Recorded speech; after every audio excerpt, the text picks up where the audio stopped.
David Gemmell's The First Chronicle of Druss the Legend, Book 3. The Chaos Warrior.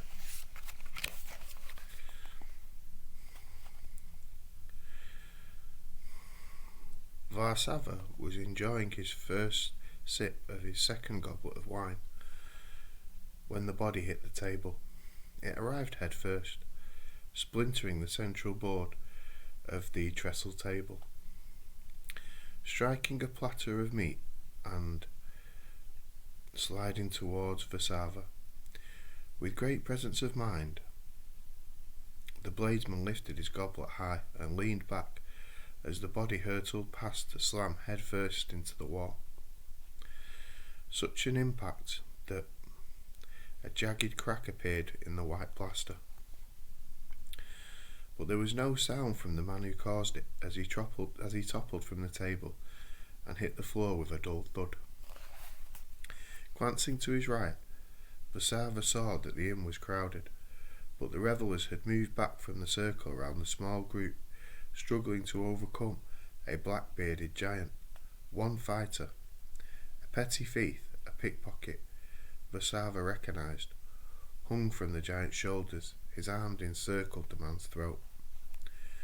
Another was slamming punches into the giant's midriff, while a third pulled a dagger and ran in. Varsava sipped his wine. It was a good vintage, at least 10 years old, dry and yet full-bodied. The giant hooked one hand over his shoulder, grabbed the jerkin of the fighter hanging there. Spinning, he threw the man into the path of the oncoming knifeman, who stumbled and fell into the giant's rising boot. There followed a sickening crack, and the knifeman slumped to the floor. Either his neck or his jaw was broken.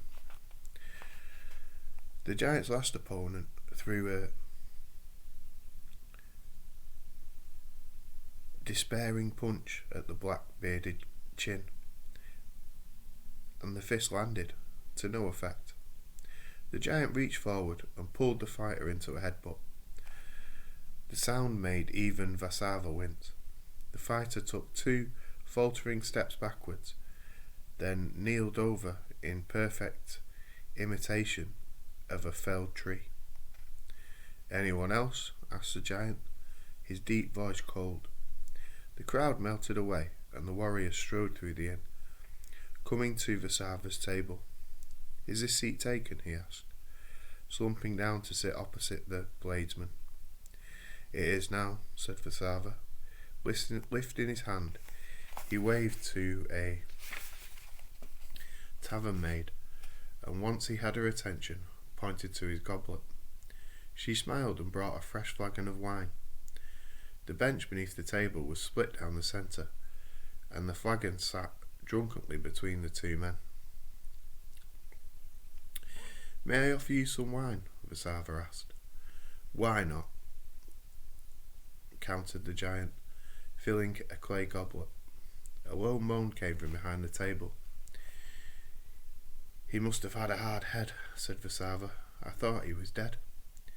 "If he comes near me again, it will be," promised the man. "What is this place?" "It's called All But One," Varsava told him. "An odd name for an inn." Varsava looked into the man's pale eyes. "Not really. It comes from a Ventrian toast. May all your dreams save one come true." "What does that mean?" "Quite simply, that a man must almost always have a dream unfulfilled. What could be worse than to achieve everything one has ever dreamed of? What will one do then?"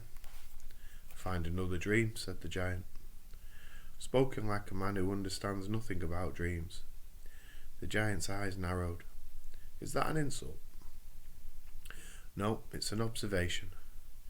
What brings you to Lania?" "I'm passing through," said the man. Behind him, 2 of the injured men had regained their feet. Both drew daggers and advanced towards them, but Varsava's hand came up from beneath the table with a huge hunting knife glittering in his fist. He rammed the point into the table and left the weapon quivering there. "Enough," he told the would-be attackers, the words softly spoken, a smile upon his face. Pick up your friend here and find another place to drink. We can't let him get away with this, said one of the men, whose eye was blackened and swollen almost shut. He did get away with it, my friend, and if you persist in this foolishness, I think he will kill you. Now go away. I'm trying to hold a conversation. Grumbling, the men sheathed their blades and moved back into the crowd, passing through to where?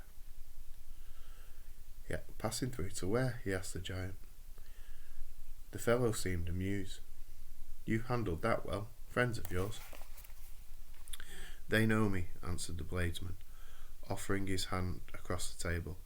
I am Vasava, Druss. I've heard that name. There was an axeman at the siege of Capalis. There's a song about him, I believe. Song, snorted Druss. Aye, there is, but I had no part in the making of it. Damn fool of a poet I was travelling with.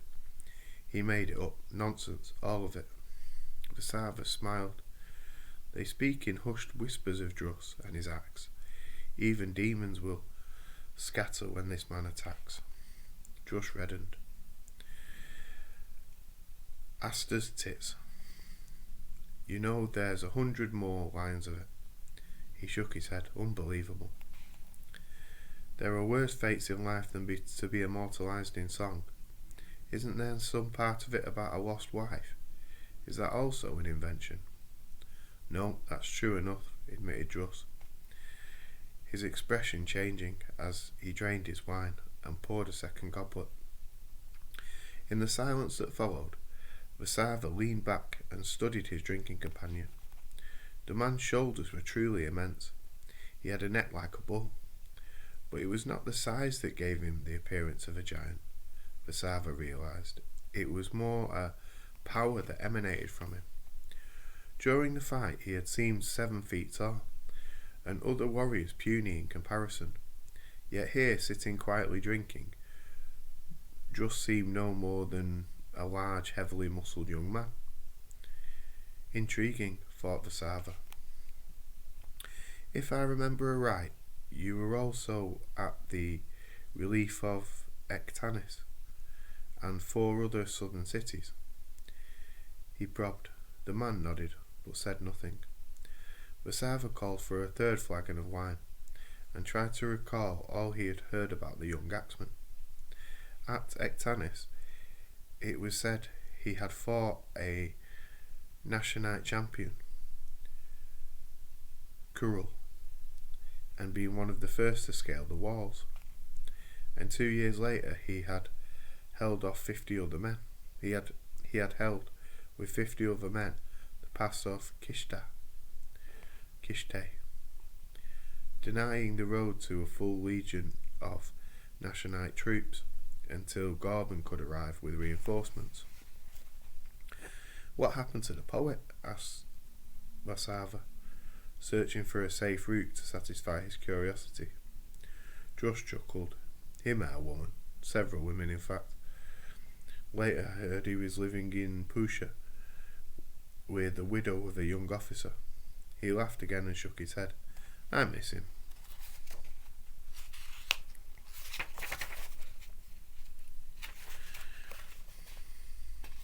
He was merry company. The smile faded from Druss's face. You ask a lot of questions. Vasava shrugged. You're an interesting man, and there is not much of interest these days in Lernia. The war has made it dull. Did you ever find your wife? No, but I will. What of you? Why are you here? I'm paid to be here, said Vasava. Another flagon? Aye, and I'll pay for it, promised Druss. Reaching out, he took hold of the huge knife embedded in the table and pulled it clear.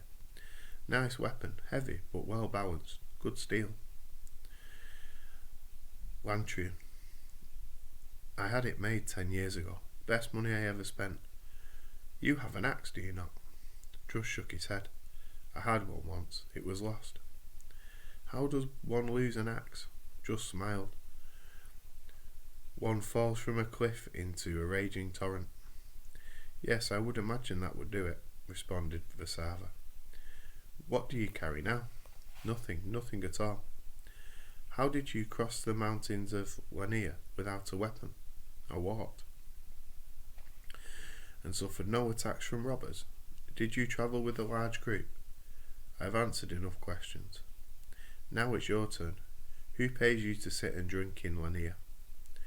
A nobleman from Ressa, who has estates near here. While he was away fighting alongside Gorban, raiders came down from the mountains and plundered his palace. His wife and son were taken, his servants murdered or fled. He has hired me to locate the whereabouts, if still alive, of his son. Just the son? Well, he wouldn't want the wife back, would he? Druss's face darkened. He would if he loved her. Vasava nodded. Of course, you are Drini, he said. The rich here do not marry for love, Druss. They wed for alliances or wealth, or to continue family lines. It's not rare for a man to find that he does love a woman he has been told to marry, but neither is it common. An Aventurian nobleman would find himself a laughingstock if he took back a wife who had been, shall we say, abused. No, he has already divorced her. It is his son who matters to him. If I can locate him, I receive 100 gold pieces. If I can rescue him, the price goes up to 1,000. Another flagon of wine arrived. Druss filled his goblet and offered the wine to Vasava, who declined. My head is already beginning to spin, my friend. You must have hollow legs. How many men do you have? Asked Druss. None. I work alone. And you know where the boy is? Yes, deep in the mountains. There is a fortress called Valai, a place of thieves, murderers, outlaws and renegades. It is ruled by Kajavak. You have heard of him? Druss shook his head. The man is a monster in every respect, bigger than you and terrifying in battle. He is also an axeman, and he is insane. Druss drank the wine, belched and leaned forward. Many fine warriors are considered mad. I know that, but Kajivak is different. During the last year he has led raids which have seen mindless slaughter that you would not believe. He has his victims impaled on spikes or skinned alive. I met a man who served him for almost 5 years. That's how I found out where the boy was. He said Kajavak sometimes speaks with a different voice, low and chilling, and that when he does so, his eyes gleam with a strange light, and always, when such madness is upon him, he kills. It could be a servant or a tavern wench or a man who looks up just as Kajavak's eyes meet his. No, Druss, we are dealing with madness or possession. How do you intend to rescue the boy? Vasava spread his hands. I was contemplating that when you arrived, and yet I have no answers. I will help you, said Druss. Vasava's eyes narrowed. For how much? You can keep your money. Then why? Asked the bladesman, mystified, but Druss merely smiled and refilled his goblet.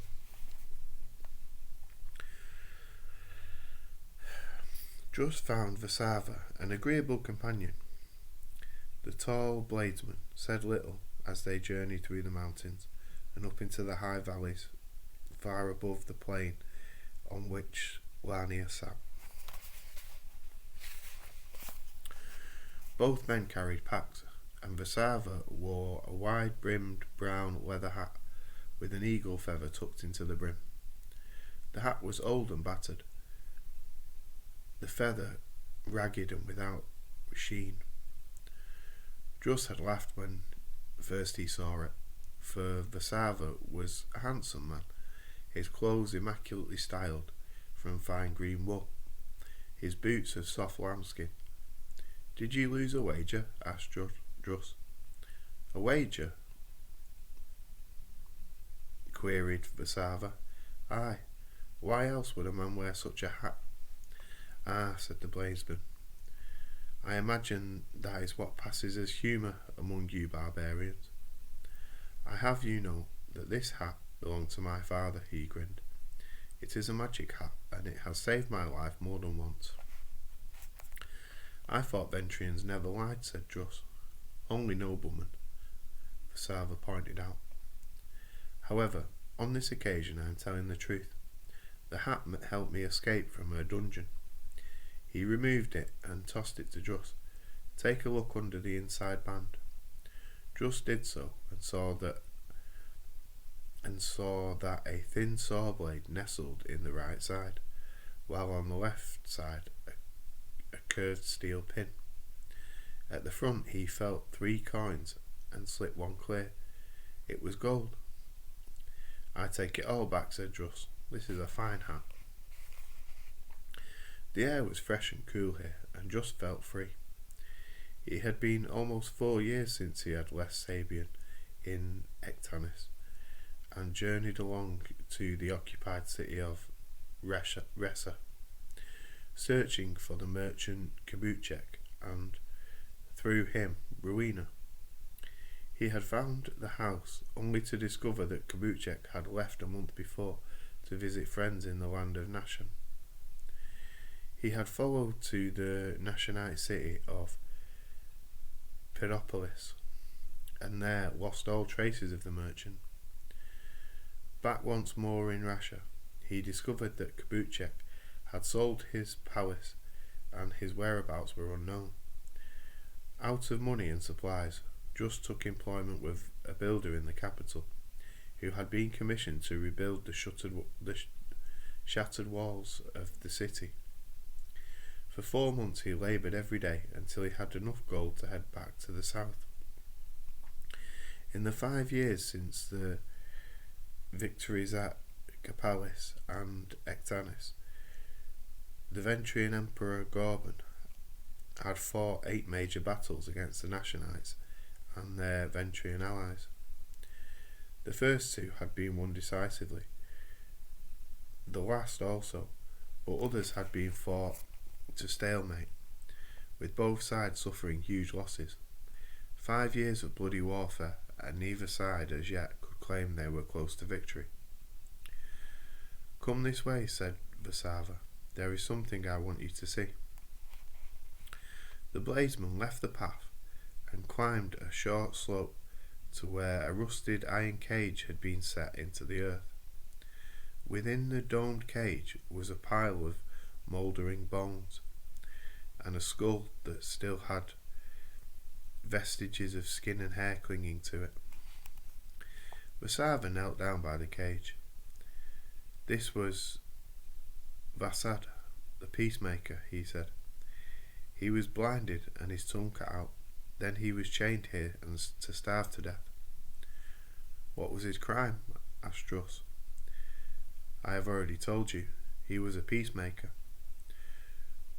The world of war and savagery has no place for men like Vashad. Vasava sat down and removed his wide-brimmed leather hat. Druss eased his pack from his shoulders and sat beside the bladesman.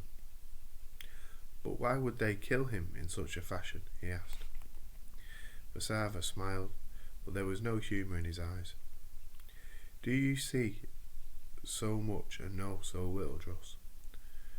The warrior lives for glory and battle, testing himself against his fellows, dealing death.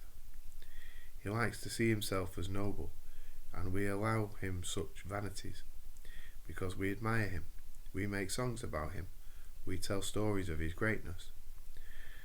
Think of all the Druss legends. How many concern peacemakers or poets? They are stories of heroes, men of blood and carnage. Vashad was a philosopher, a believer in something he called the nobility of man. He was a mirror, and when war makers looked into his eyes, they saw themselves, their true selves, reflected there. They saw the darkness, the savagery, the lust, the enormous stupidity of their lives. They could not resist killing him.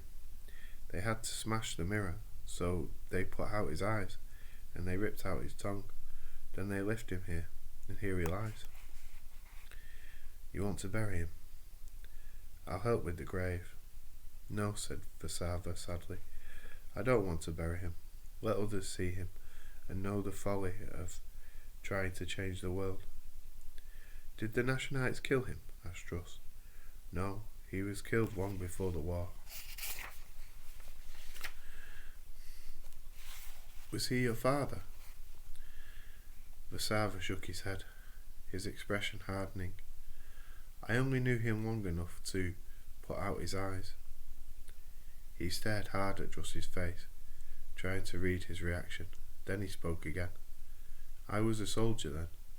Such eyes, Druss, large and shining, blue as a summer sky, and the last sight they had was of my face and the burning iron that melted them.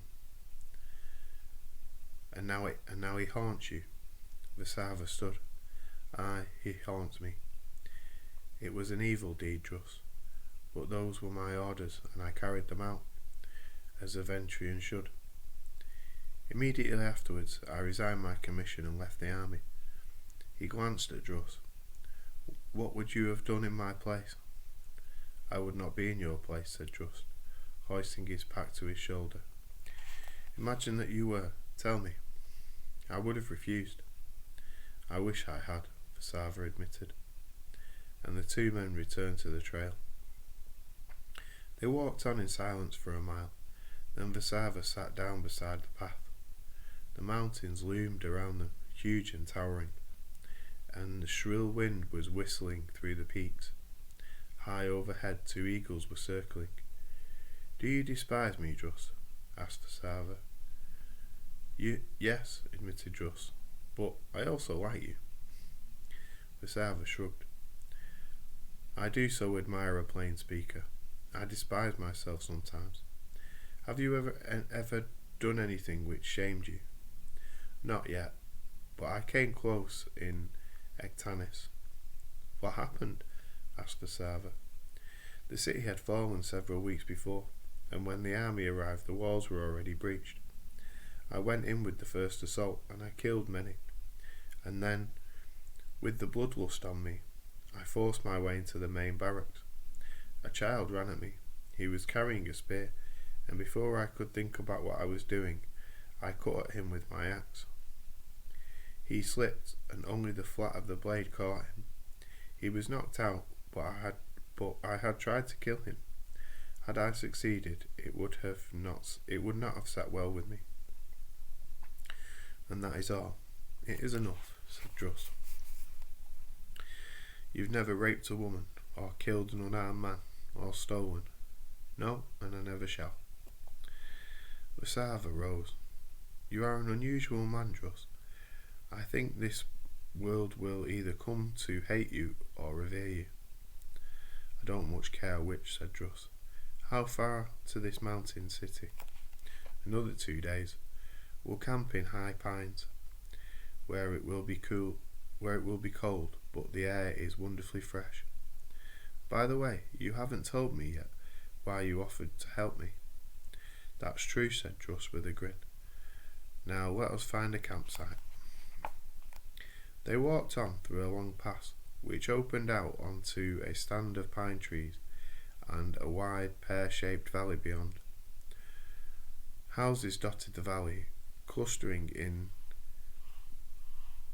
the main along both banks of the narrow river. Druss scanned the valley. There must be 50 homes here, he said. Yes, agreed Vasava. Farmers mostly. Kajavak leaves them alone, for they supply him with meat and grain during the winter months. But it will be best if we make a cold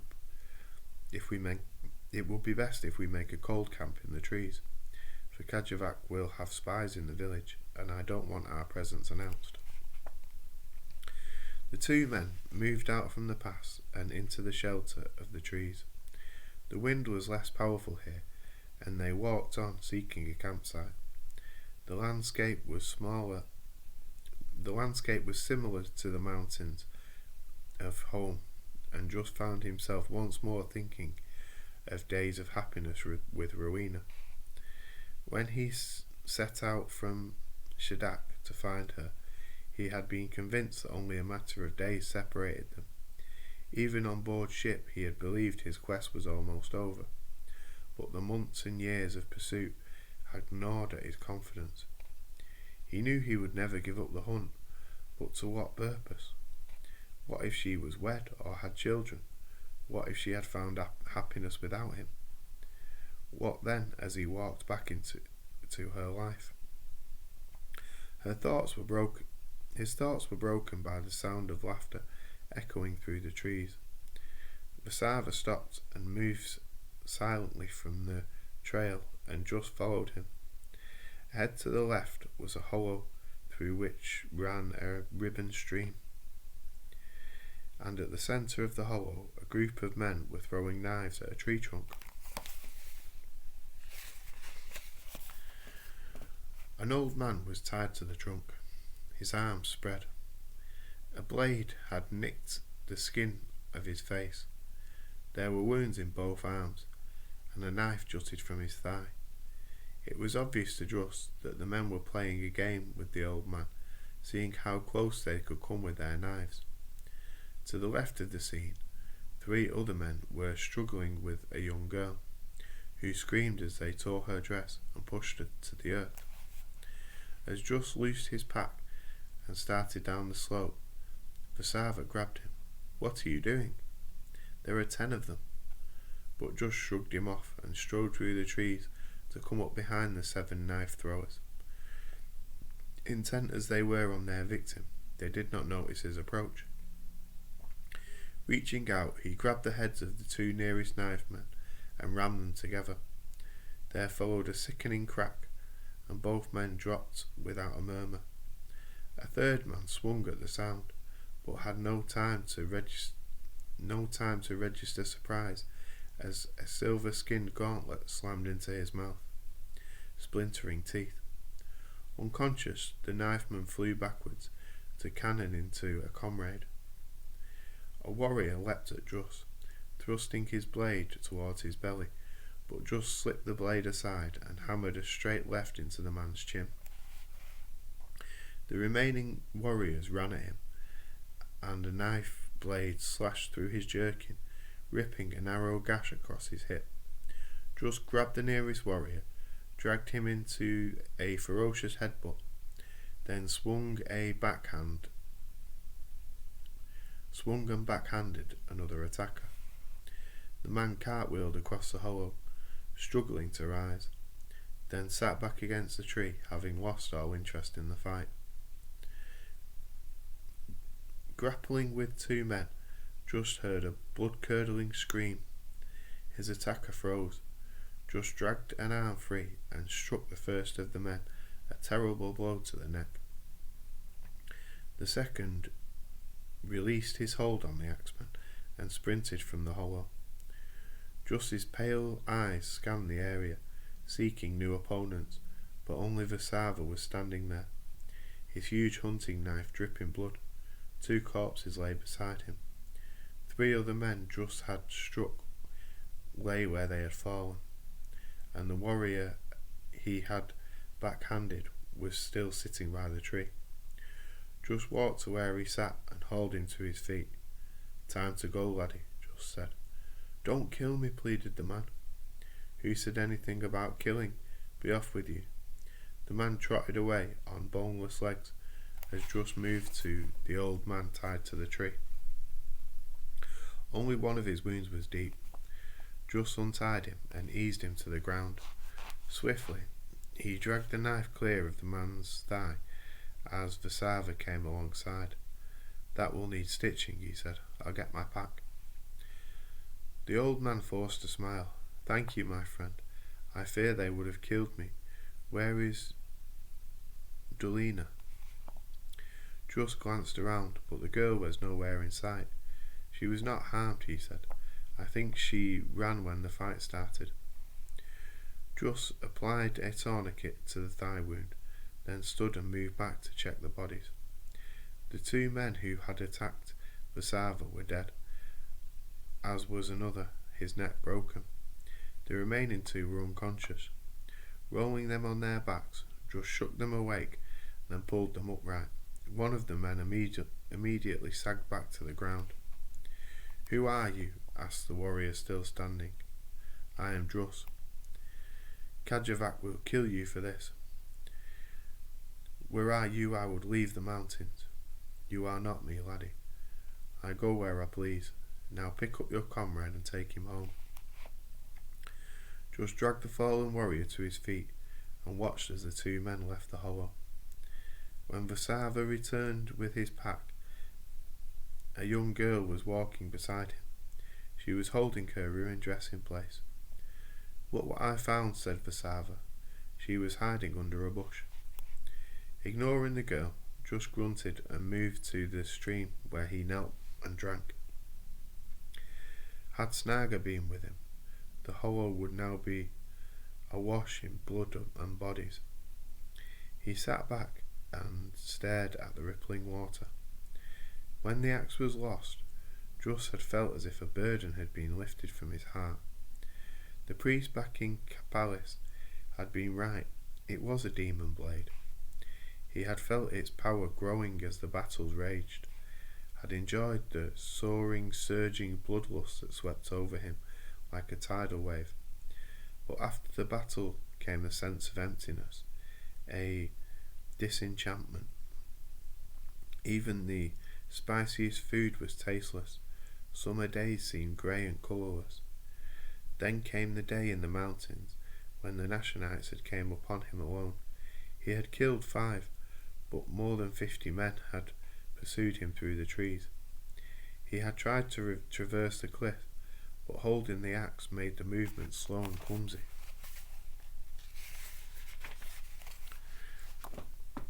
Then the ledge had given way, and he had fallen, twisting and turning through the air. Even as he fell, he hurled the axe from him and tried to turn and fall into a dive. But his timing was faulty, and he had landed on his back, sending a huge splash. The air exploded from his lungs. The river was in flood, and the current swept him on for more than 2 miles before he managed to grab a root jutting from the riverbank. Hurling himself clear, he had sat as now, staring at the water. Saga was gone, and Druss felt free. "Thank you for helping my grandfather," said a sweet voice, and he turned and smiled. "Did they hurt you?" "Only a little, Dolina. They hit me in the face." "How old are you?" 12, almost 13. She was a pretty child with large hazel eyes and light brown hair. "Well, they're gone now. Are you from the village?" "No, grandfather is a tinker. We go from town to town. He sharpens knives and mends things. He's very clever." "Where are your parents?" The girl shrugged. "I never had any, only grandfather. You are very strong, but you are bleeding." Druss chuckled. "I heal fast, little one." Removing his jerkin, he examined the wound on his hip. The surface skin had been sliced, but the cut was not deep. Vasava joined him. "That should also be stitched, great hero," he said, irritation in his voice. Blood was still flowing freely from the wound. Druss stretched out and lay still, while Vasava, with little gentleness, drew the flaps of the skin together and pierced them with the curved needle. When he had finished, the bladesman stood. "I suggest we leave this place and head back to Lanier. I think our friends will return before too long." Druss donned his jerkin. "What about the city and your 1,000 gold pieces?" Vasava shook his head in disbelief. "This escapade of yours has put paid to any plan of mine. I shall return to Lanier and claim my 100 gold pieces for locating the boy. As to you, well, you can go where you like." "You give up very easily, bladesman. So we cracked a few heads. What difference does that make?" "Charecter has hundreds of men. He won't interest himself in every brawl. It is not Gadjavac who concerns me, Druss, it is you. I am not here to rescue maidens and kill dragons, or whatever else it is that makes heroes of myth. What happened when we walk into the city and you see some helpless victim? Can you walk by? Can you hold fast to a plan of action that will see us secure in our mission? Druss thought for a moment. No, he said at last. No, I will never walk by. I thought not. Damn you. What are you trying to prove, Druss? You want more songs about you, or do you just want to die young? No, I have nothing to prove, Vasava, and I may die young, but I'll never look in the mirror and be ashamed because I let an old man suffer or a child be raped. Nor will I ever be haunted by a peacemaker who died unjustly. Go where you will, Vasava. Take these people back to Lanier. I shall go to the city. They'll kill you there. Druss shrugged. All men die. I am not immortal. No, just stupid, snapped Vasava, and spinning on his heel, the bladesman strode away.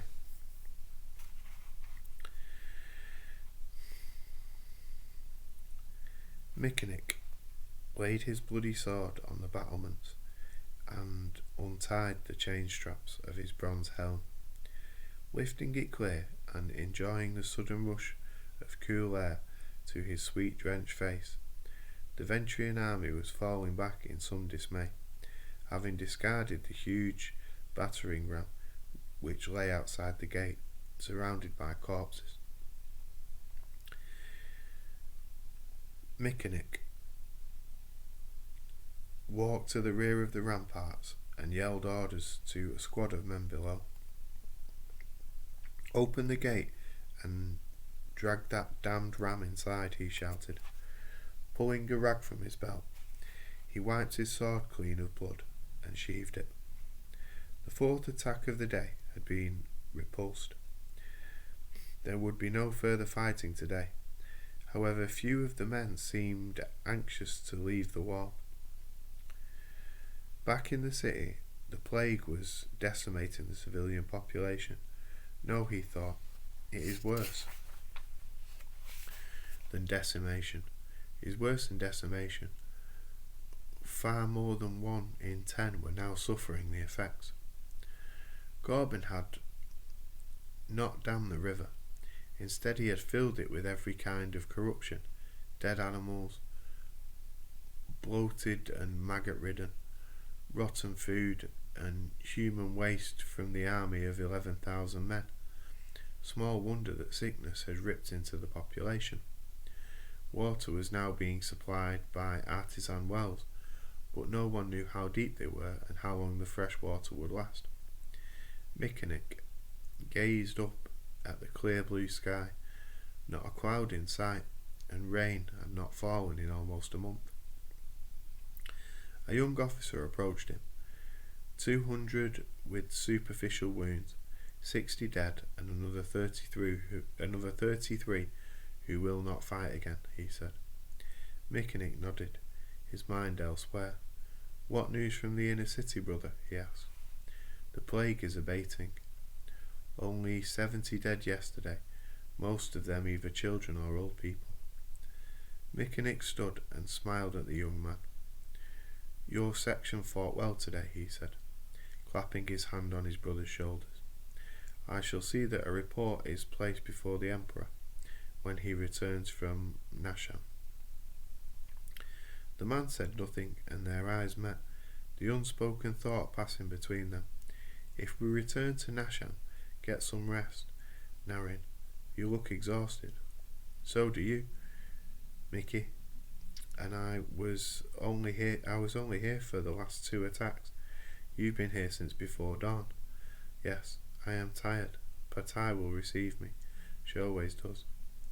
Narin chuckled. I never expected love to last so long for you. Why don't you marry the girl? You'll never find a better wife. She's revered in the city. Yesterday she toured the poorest quarters healing the sick. It's amazing, she has more skill than any of the doctors. It seems that all she needs is to lay her hands upon the dying, and their sores disappear.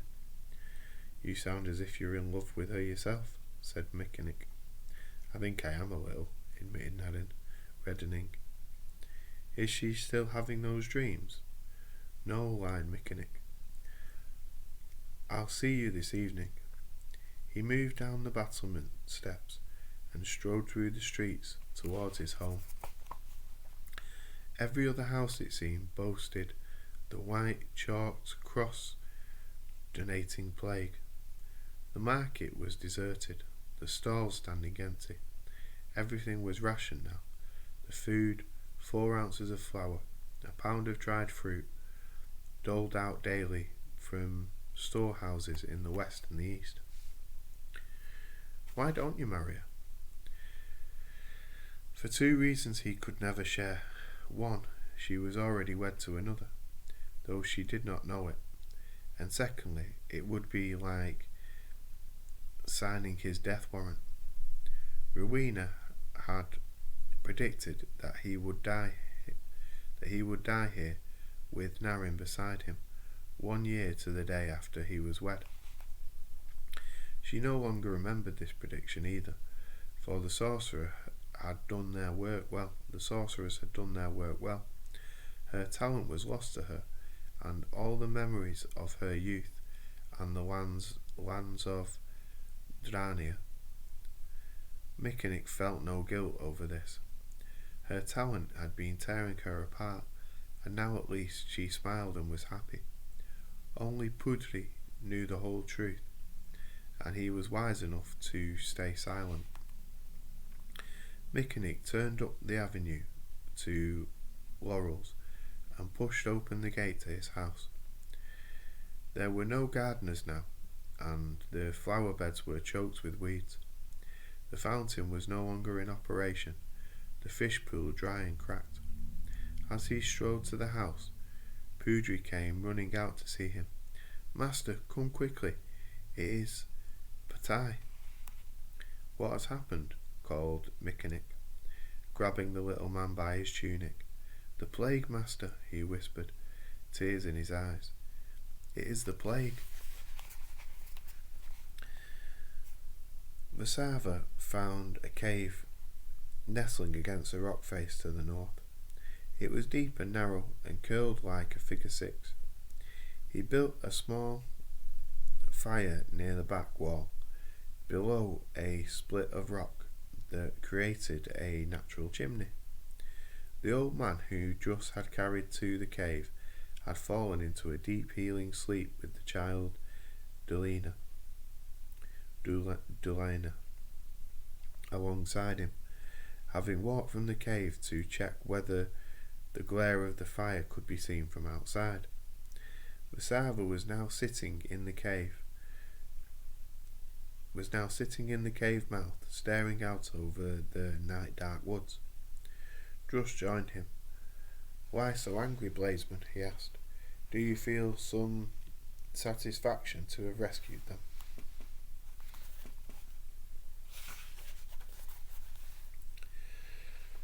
None at all, replied Vasava, but then no one ever made a song about me. I'll look after myself. That does not explain your anger, nor could I explain it in any way that would be understood by your simple mind. Borz's blood, he roared. He rounded on Druss. The world is such a mind-numbingly uncomplicated place for you, Druss. There is good and there is evil. Does it ever occur to you that there may be a vast area in between that is neither pure nor malevolent? Of course it doesn't. Take today, for example. The old man could have been a vicious sorcerer who drank the blood of innocent babes. The men punishing him could have been the fathers of those babes. You didn't know. You just roared in and downed them. Vasava shook his head and took a deep breath. You were wrong, said Druss softly. I have heard these arguments before from Sabian and Bodison, and others. I will agree that I am a simple man. I can scarcely read more than my name, and I do not understand complicated arguments, but I am not blind. The man tied to the tree wore homespun clothes, old clothes. The child was dressed in like manner. These were not rich, as a sorcerer would be. And did you listen to the laughter of the knife throwers? It was harsh and cruel. They were not farmers. Their clothes were bought, and their boots and shoes were good leather. They were scoundrels. Maybe they were, said Vasava, but what business was it of yours? Will you crisscross the world seeking to right wrongs and protect the innocent? Is that your ambition in life? No, said Druss, though it would not be a bad ambition. He fell silent for several minutes, lost in thought. Shadrach had given him a code, and impressed upon him that without such an iron discipline he would soon become as evil as any reaver. Added to this was Bress, his father, who had lived his whole life bearing the terrible burden of being the son of Barden. And lastly, there was Barden himself, driven by a demon to become one of the most hated and vilified villains in history. The lives, the words and deeds of these three men had created the warrior who now sat beside Vasava, but Druss had no words to explain, and it surprised him that he desired them. He had never felt the need to explain to Sabian or Bodisson. I had no choice, he said at last. No choice, echoed Vasava. Why? Because I was there. There wasn't anybody else. Feeling Vasava's eyes upon him, and seeing the look of blank incomprehension, Druss turned away and stared at the night sky. It made no sense. He knew that, but he also knew that he felt good for having rescued the girl and the old man. It might make no sense, but it was right. Vasava rose and moved back to the rear of the cave, leaving Druss alone. A cold wind whispered across the mountainside, and Druss could smell the coming of rain. He remembered another cold night many years before, when he and Bress had been camped in the mountains of Lentria. Druss was very young, 7 or 8, and he was unhappy. Some men had shouted at his father and gathered outside the workshop that Bress had set up in a small village. He had expected his father to rush out and thrash them, but instead, as night fell, he had gathered his few belongings and led the boy out into the mountains. Why are we running away? He asked Bress. Because they will take a lot and then come back and burn us out. Because they will talk a lot and then come back and burn us out. You should have killed them, said the boy. That would have been no answer, snapped Bress. Mostly they are good men, but they are frightened. We will find somewhere no one knows of Barden. I won't run away, not ever, declared the boy, and Bress had sighed. Just then a man approached the campfire. He was old and bald, his clothes ragged, but his eyes were bright and shrewd. May I share your fire? He asked, and Bress had welcomed him, offering him some dried meat and a herb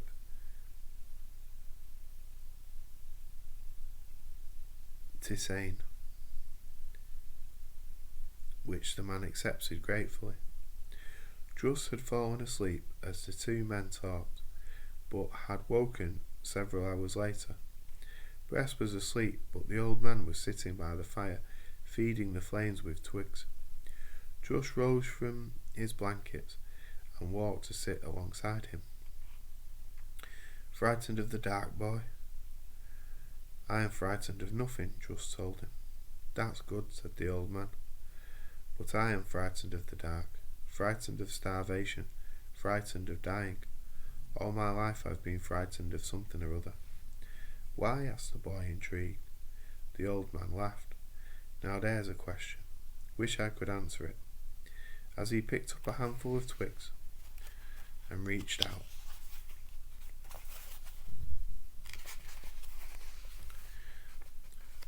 dropping them to the dying flames, Druss saw his right arm was crisscrossed with scars. How did you get them? Asked the boy. Being a soldier for most of my life, son. Fought against the Nadar, the Vagrians, the Sathuli, the Corsairs, Brigands, you name the enemy and I've crossed swords with them. But you said you were a coward. I said no such thing, lad. I said I was frightened. There's a difference. A coward is a man who knows what's right, but is afraid to do it. There are plenty of them around. But the worst of them are easy to spot. They talk loud, they brag big, and given a chance, they're as cruel as sin. My father is a coward, said the boy sadly. The old man shrugged. If he is, boy, he's the first in a long... If he is, boy, then he's the first in a long, long while to fool me. And if you're talking about him running away from the village, there's times when to run away is the bravest thing a man can do. I knew a soldier once. He drank like a fish, rutted like an alley cat, and would fight anything that walked, crawled, or swam. But he got religion and became a source priest. When a man he once knew and had beaten in a fist fight saw him walking down the street in Darnam, he walked up and punched the priest full in the face, knocking him flat. I was there. The priest surged to his feet and stopped. He wanted to fight. Everything in him wanted to fight. But then he remembered what he was, and he held back. Such was the turmoil within him that he burst into tears, and he walked away. By the gods, boy, that took some courage. I don't think that was courage, said Druss. Neither did anyone else who was watching. But then that's something you'll learn. I hope if 1 million people believe a foolish thing, it is still a foolish thing. Druss's mind jerked back to the present. He didn't know why he had remembered that meeting, but the recollection left him feeling sad and low in spirit. Chapter 2.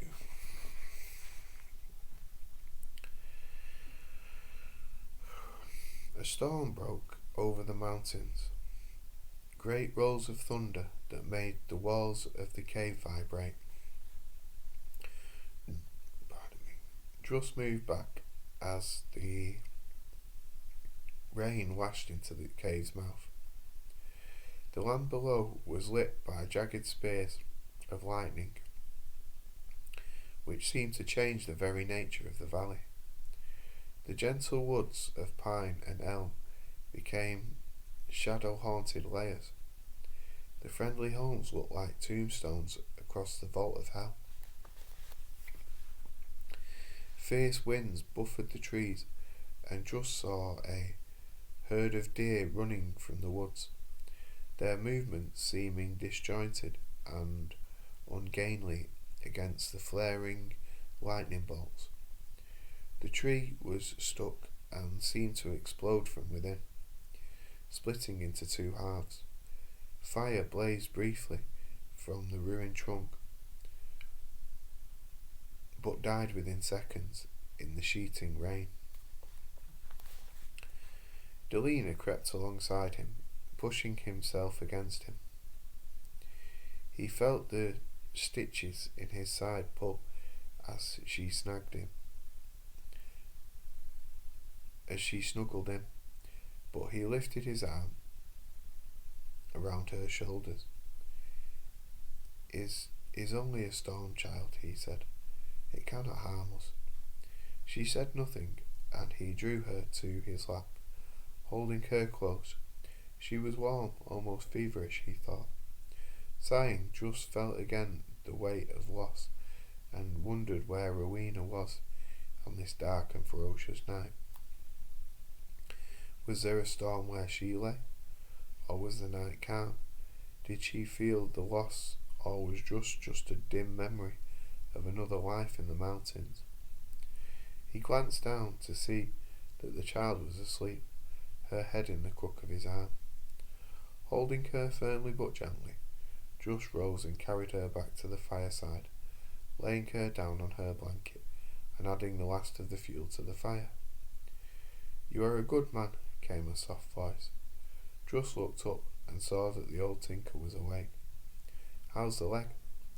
"It hurts, but will heal." "You are sad, my friend." Druss shrugged. "These are sad times. I heard you talk with your friend. I'm sorry that in helping me, you have lost the chance to help others." He smiled. "Not that I would change anything, you understand." Druss chuckled. "Nor I. I am Ruach the tinker," said the old man, extending a bony hand. Druss shook it and sat beside him. "Where are you from?" "Originally the lands of Metapesh, far to the east of Nashan, the north of the opal jungles.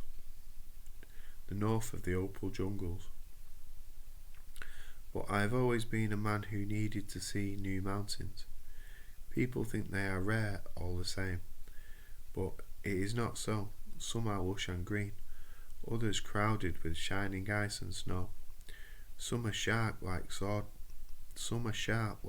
blades, others old and rounded, comfortable within eternity. I love mountains." "What happened to your children?" "Children? Oh, I never had children, never married." "I thought the child was your granddaughter." "No, I found her outside Resha. She had been abandoned and was starving to death. She is a good girl. I love her dearly. I can never repay the debt to you for saving her." "There is no debt," said Druss. The old man lifted his hand and wagged a finger. "I don't accept that, my friend. You gave her and me the gift of life. I do not like storms, but I was viewing this one with the greatest of pleasure, because until you entered the hollow, I was a dead man, and Alina would have been raped and probably murdered.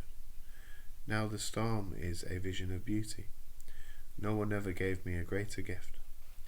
The old man had tears in his eyes, and just his discomfort grew.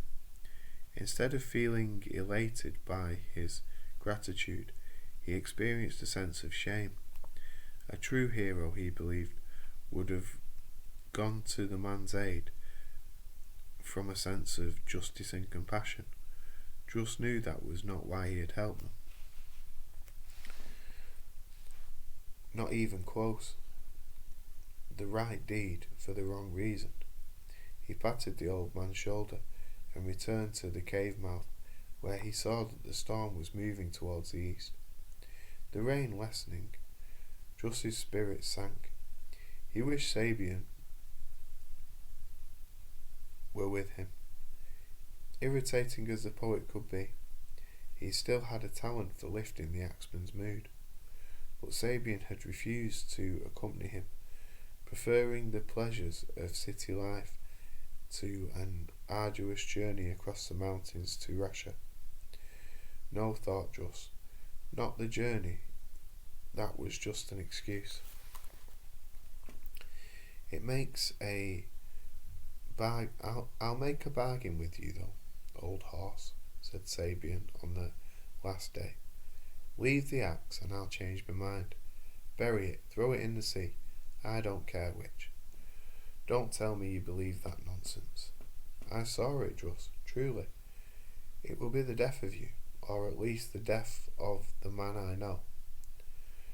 Now he had no axe, no friend, and no Rowena. Unused to despair, Druss felt lost, his strength useless. Dawn brightened the sky, and the land glistening and fresh from the rain, as Delina came alongside him. I had a wonderful dream, she said brightly. There was a great knight on a white horse, and he rode up to where grandfather and I were waiting, and he leaned from his saddle and lifted me to sit beside him. Then he took off his golden helmet and said, "I'm your father," and he took me to live in a castle. I've never had a dream like it. Do you think it will come true?" Druss did not answer. He was staring down at the woods, at the armed men making their way towards the cave. The world had shrunk now to a place of agony and darkness. All Druss could feel was pain as he lay in the wilderness, as he lay in the windowless dungeon, listening to the skittering of unseen rats which clamoured over him.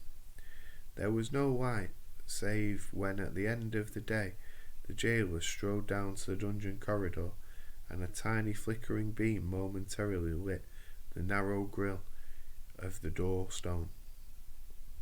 Only in those seconds could Druss see his surroundings.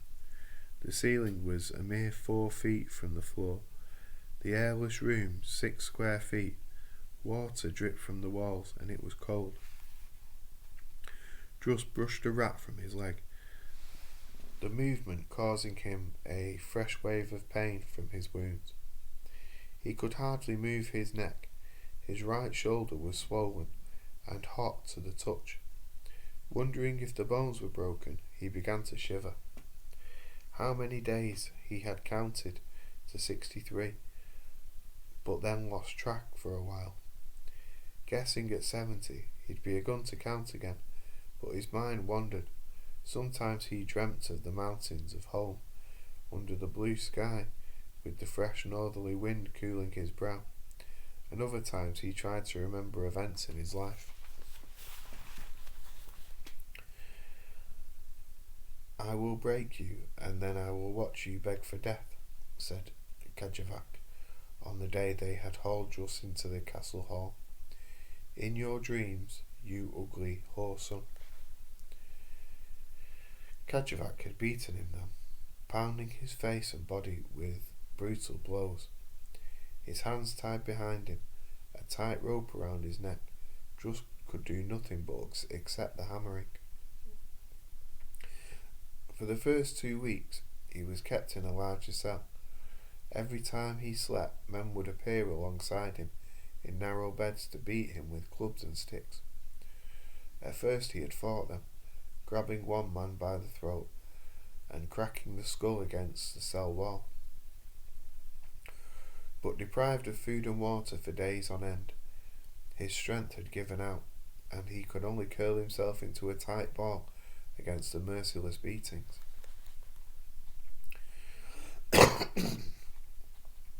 Then they had thrown him into a tiny dungeon, and he had watched with horror as they slid the doorstone into place. Once every 2 days, a guard would push stale bread and a cup of water through the narrow grille. Twice he caught rats and ate them raw, cutting his lips on their tiny bones. Now he lived for those few seconds of light as the guard walked back to the outside world. "We caught the others," the jailer said one day as he pushed the bread through the grill. But Druss did not believe him. Such was Charecter's cruelty that he would have dragged Druss out to see them slain.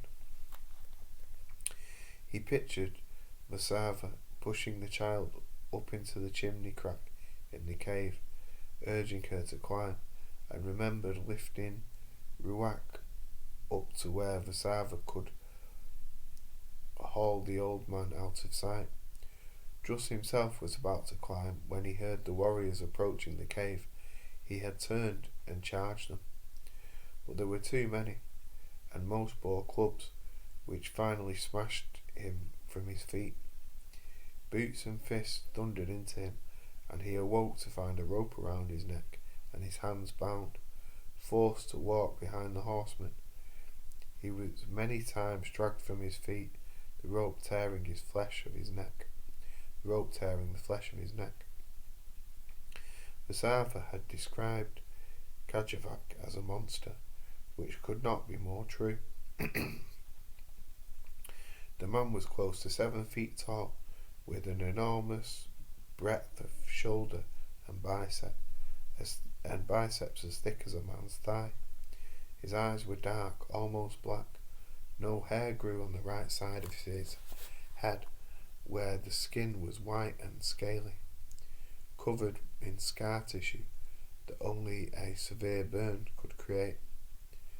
Madness shone in his eyes, and Druss had glanced to the man's left, and the weapon that was placed there, resting against his high-backed throne, was Saga. Druss shook himself free of the memory now, and stretched his joints cracking and his hands trembling in the cold that seeped from the wet walls. Don't think of it, he urged himself, concentrating on something else.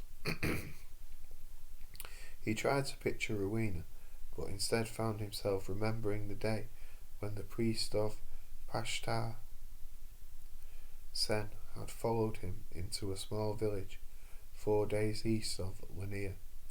Druss had been sitting in the garden of an inn, enjoying a meal of roast meat and onions and a jug of ale. The priest bowed and sat opposite the axeman. His bald head was pink and peeling, burned by the sun. I am glad to find you in good health, Druss. I have searched for you for the last 6 months. You found me, said Druss. It is about the axe. Do not concern yourself, father, it is gone. You were right, it was an evil weapon, and I am glad to be rid of it. The priest shook his head. It is back, he said, and now in the possession of a robber named Kajavak. Always a killer, he succumbed far more swiftly than a strong man like yourself, and now he is terrorizing the lands across Lanier, torturing, killing and maiming.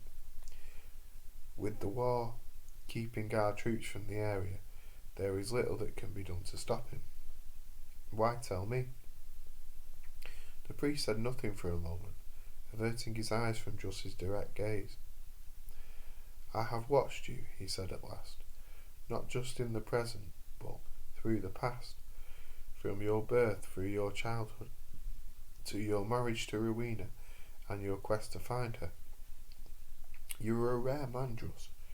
You have iron control over those areas of your soul which have a capacity for evil, and you have a dread to become like Barden. Well, Kajavik is Barden reborn. Who else can stop him? I don't have time to waste, priest. My wife is somewhere in these lands. The priest reddened and hung his head. His voice was a whisper, and there was shame in his words. Recover the axe, and I will tell you where she is, he said. Druss leaned back and stared long and hard at the slender man before him. This is unworthy of you, he observed. The priest looked up. I know. He spread his hands. I have no other payment to offer. I could take hold of your scrawny neck and wring the truth from you, Druss pointed out. But you will not. I know you, Druss. The warrior stood. I'll find the axe, he promised. Where shall we meet? You find the axe, and I'll find you, the priest told him. Alone in the dark, Druss remembered with bitterness the confidence he had felt. Find Kajavak, recover the axe, and then find Rowena. So simple. What a fool you are, he thought. His face itched, and he scratched the skin of his cheek, his grimy fingers breaking a scab upon his cheek. A rat ran across his leg, and Druss lunged for it, but missed, stumbling to his knees. He felt his head touch the cold stone of the ceiling. Torchlight flickered as the guard moved down the corridor. Druss scrambled to the grill, the light burning his eyes. The jailer, whose face Druss could not see, bent and thrust a clay cup into the door stone cavity. There was no bread. Just lifted the cup and drained the water. Still alive, I see, said the jailer, his voice deep and cold. I think that Lord Kajovic has forgotten about you. By the gods, that makes you a lucky man. You'll be able to live down here with the rats for the rest of your life. Druss said nothing, and his voice went on. The man who lived in that cell was there for 5 years. The last man who lived in that cell was there for 5 years. When we dragged him out, his hair was white and his teeth were rotten. He was blind and bent like a crippled old man. You'll be the same. Druss focused on the light, watching the shadows on the dark wall. The jailer stood, and the light receded. Druss sank back. No bread. You'll be able to live down here with the rats for the rest of your life. Despair struck him like a hammer's blow. But I felt the pain recede as she floated closer to her plague-wrapped body.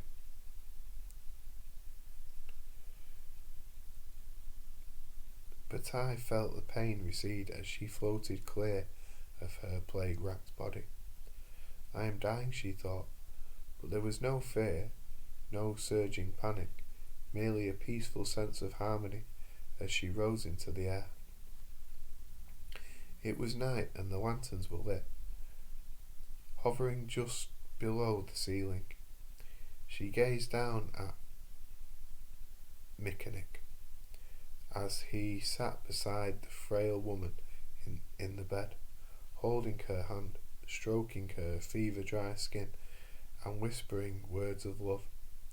That is me, thought Bataille, staring down at the woman. I love you, whispered Mechanic. Please don't die. He looked so tired, and Bataille wanted to reach out to him. He was all the security and love she had ever known, and she recalled the first morning when she had woken in his home in Ressa. She remembered the bright sunshine and the smell of jasmine from the garden, and she knew that the bearded man sitting beside her should have been known to her, but when she reached into her mind, she could not find a trace of him. It was so embarrassing. How are you feeling? He had asked, the voice familiar, but doing nothing to unlock her memory. She tried to think of where she might have met him. That was when the second shock struck, with infinitely more power than the first. She had no memory, nothing. Her face must have reacted to the shock, for he leaned in close and took her hand. Do not concern yourself, Bataille. You have been ill, very ill, but you are getting better now. I know that you do not remember me, but as time passes you will.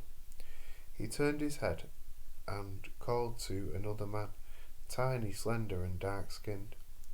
Look, here is Poudre, said Mechanic. He has been worried about you. She had sat up then and seen the tears in the little man's eyes. Are you my father? She asked. He shook his head. I am your servant and your friend, Bataille. And you, sir, she said, turning her gaze to Mechanic, are you my brother? He had smiled. If that is what you wish, that is what I will be. But no, I am not your brother, nor am I your master. You are a free woman, Bataille. Taking her hand, he kissed her palm, his beard soft as fur against her skin. You are my husband, then? No, I am merely a man who loves you. Take your hand and tell me what you feel. She did so. It is a good hand, strong, and it is warm. You see nothing, no visions. No, should I? He shook his head. Of course not. It is only that you were hallucinating when the fever was high. It just shows how much better you are. He kissed her hand again, just as he was doing now. I love you, she thought, suddenly sad that she was about to die. She rose through the ceiling and out into the night, gazing up at the stars. Through spirit eyes they no longer twinkled, but sat perfect and round in the vast bowl of the night. The city was peaceful, and even the campfires of the enemy seemed merely a glowing necklace around Resha. She had never fully discovered the secrets of her past. It seemed she was a prophet of some kind and had belonged to a merchant named Kabuchek, but he had fled the city long before the siege began. Patai remembered walking to his house, hoping that the sight of it would stir her lost memories. Instead, she had seen a powerful man dressed in black and carrying a double-handed axe. He was talking to a servant. Instinctively, she had ducked back into the alley, her heart hammering. He looked like Mikanek, but harder, more deadly. Unable to take her eyes from him, she found the oddest sensation stirring within her. Swiftly she turned and ran back the way she had come, and had never since sought to find out her background. But sometimes, as she and Mikanek were making love, usually in the garden beneath the flowering trees, she would find herself suddenly thinking of the man with the axe, and then fear would come, and with it a sense of betrayal. Mikanek loved her, and it seemed disloyal that another man, a man she didn't even know, could intrude on her thoughts at such a time. Patai soared higher, her spirit drawn across the war-torn land, above gutted houses, ruined villages, and ghostly deserted towns. She wondered if this was the route to paradise. Coming to a range of mountains, she saw the ugly fortress of grey stone. She was thinking of the man with the axe, and found herself drawn into the citadel. There was a hall, and within it a huge man, his face scarred, his eyes malevolent. Beside him was the axe she had seen carried by the man in black. Down she journeyed to the dungeon, deep in the dark, cold and filthy.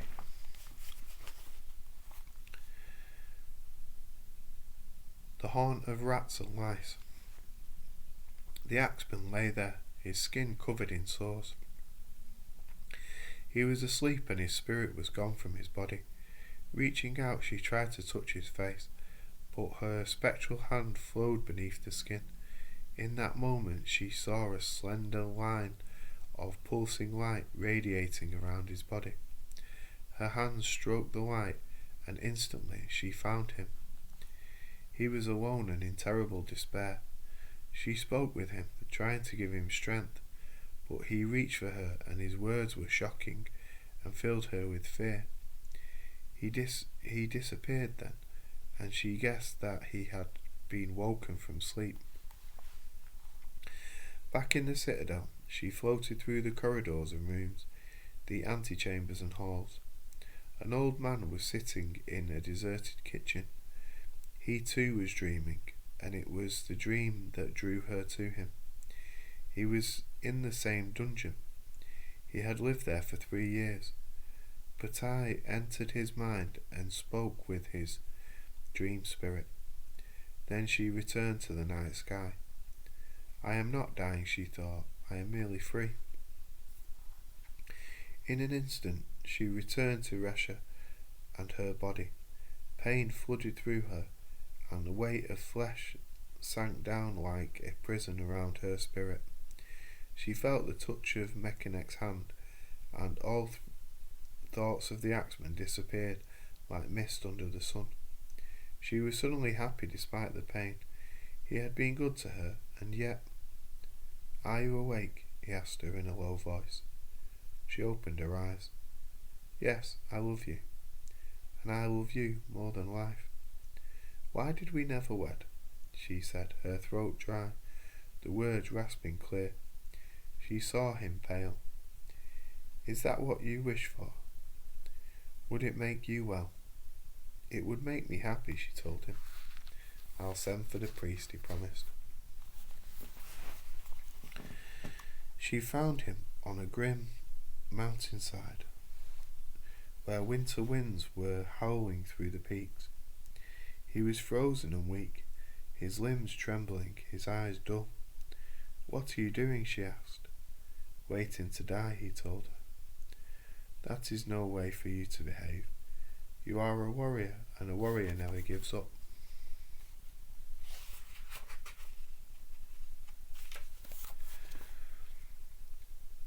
"I have no strength left."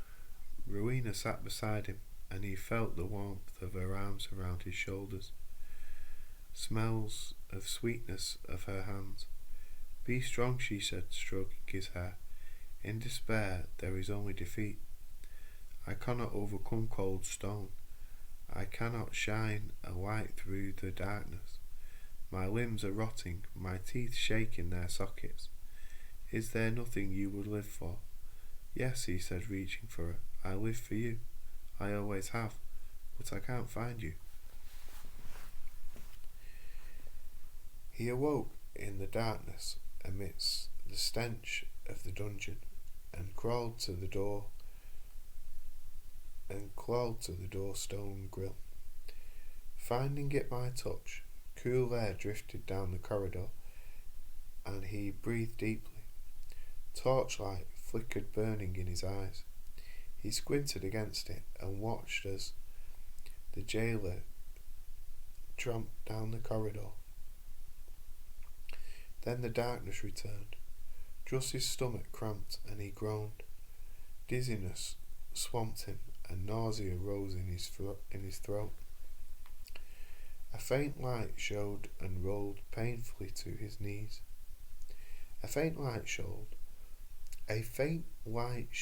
And rolling painfully to his knees, he pushed his face against a narrow opening. An old man with a wispy white beard knelt outside the dungeon stone.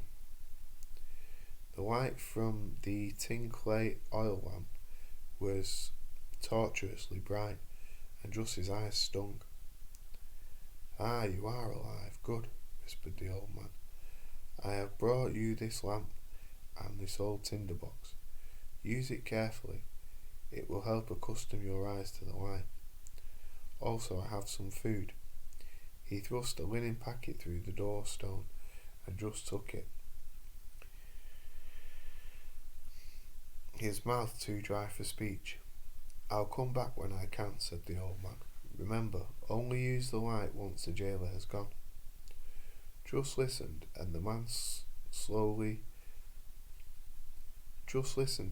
slowly make his way down the corridor. He thought he heard the door shut, but could not be sure. With unsteady hands, he drew the lamp into the dungeon, placing it on the floor beside him. Then he hauled in the package and the small iron tinder box. Eyes streaming from the light, he opened the package to find there were 2 apples, a hunk of cheese, and some dried meat. When he bit into one of the apples, it was unbearably delicious, the juices stinging his bleeding gums. Swallowing was almost painful, but the minor irritation was swamped by coolness. He almost vomited, but held it down, and slowly finished the fruit. His sunken stomach rebelled after the second apple, and he sat holding the cheese and the meat as if they were treasures of gems and gold. While waiting for his stomach to settle, He stared around at his tiny cell, seeing the filth and decay for the first time. Looking at his hands, he saw the skin was split and ugly sores showed on his wrists and arms. His leather jerkin had been taken from him, and the woolen shirt was alive with lice. He saw the small hole in the corner of the wall from which the rats emerged, and despair was replaced by anger. Unaccustomed to the light, his eyes continued to stream. Removing his shirt, he gazed down at his wasted body, and his arms were no longer huge, the wrists and elbows jutting. But I am alive, he told himself, and I will survive. He finished the cheese and half the meat. Desperate as he was to consume it all, he did not know if the old man would come back, and he rewrapped the meat and pushed it into his belt. Examining the workings of the tinderbox, he saw that it was an old design, a sharp piece of flint that could be struck against the serrated interior, igniting the powdered tinder in the well of the box. Satisfied he could use it in the dark, he reluctantly blew out the lamp. The old man did return, but not for 2 days. This time he brought some dried peaches, a hunk of ham, and a small sack of tinder. It is important that you keep supple, he told Druss. Stretch out on the floor and exercise. Why are you doing this for me? I sat in that cell for years. I know what it is like.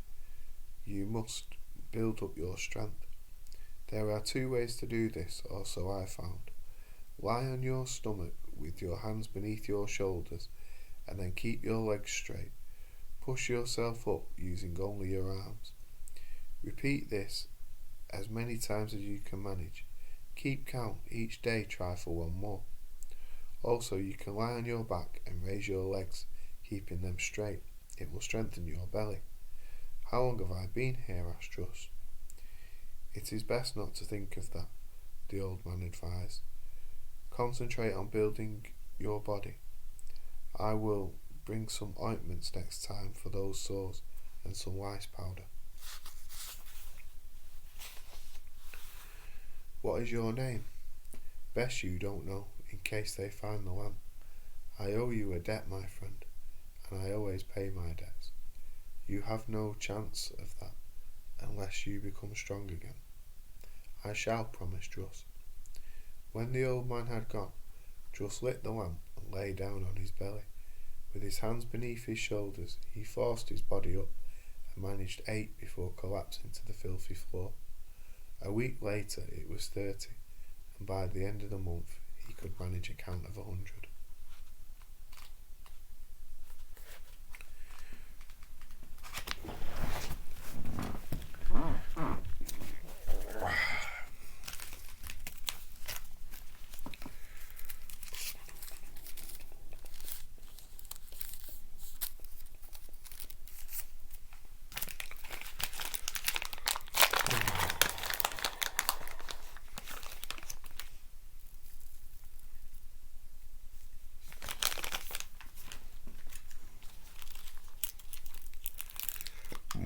Pardon me.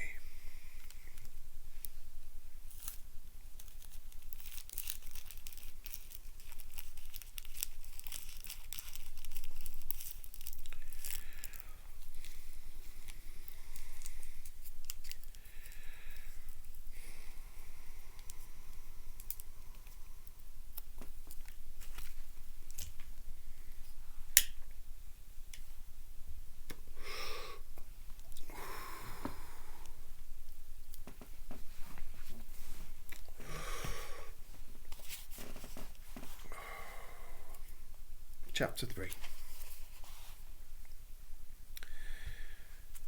The guard at the main gate narrowed his eyes and stared at the 3 riders.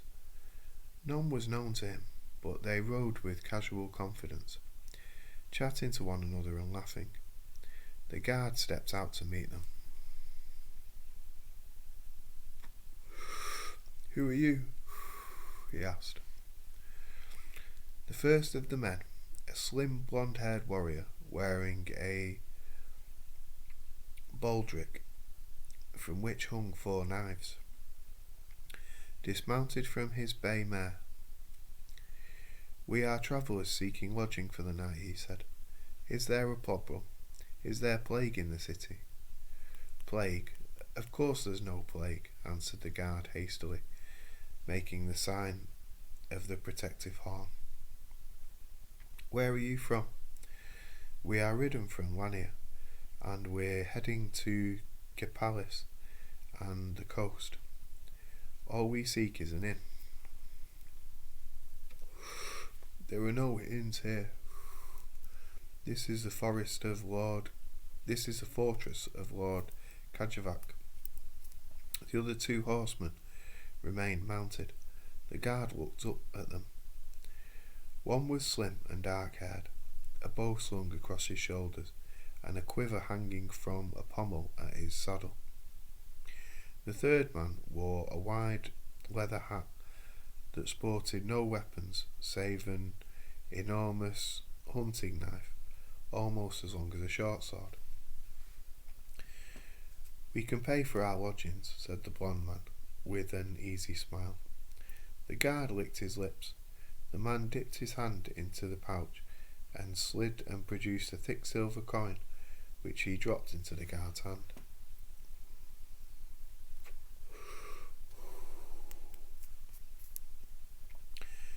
"Well, it would be churlish to turn you away," said the guard, pocketing the coin. "All right, ride through the main square, bearing left. You'll see a domed building with a narrow lane running down the eastern side. There is a tavern there. It's a rough place, mind, and with much fighting, but the keeper, Aki, keeps rooms in the back. Tell him that Ratsin sent you." "You are most kind," said the blond man, stepping back onto his saddle. As they rode into the city, the guard shook his head. Be unlikely to see them again, he thought, not with that much silver on them, and not a sword between them.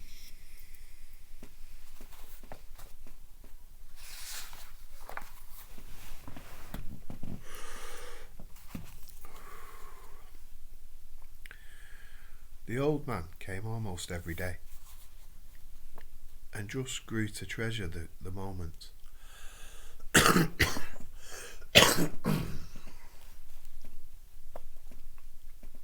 He never stayed long, but the conversation was brief, wise, and to the point. The biggest danger when you get out is your eyes, boy. They get too used to the dark, and the sun can blind them permanently. I lost my sight for almost a month after they dragged me out. Stare into the lamp flame close as you can. Force your pupils to contract. Druss was now as strong as he would ever be in such a place, and last night he had told the man, "Do not come tomorrow or the next day." "Why?" "I'm thinking of leaving," answered the Draenei.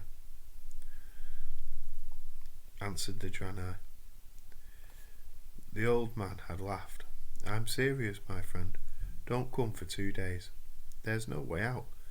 The door stone alone requires 2 men to move it, and there are 2 bolts holding it in place." "If you are correct," Druss told him, "then I will see you here in 3 days." Now he sat quietly in the dark. The ointments his friend had supplied had healed most of his sores, and the lice powder, while itching like the devil's touch, had convinced all but the most hardy of the parasites to seek alternative accommodation. The food over the last months had rebuilt Druss's strength, and his teeth were no longer rattling in their sockets. Now was the time, he thought. There'll never be a better.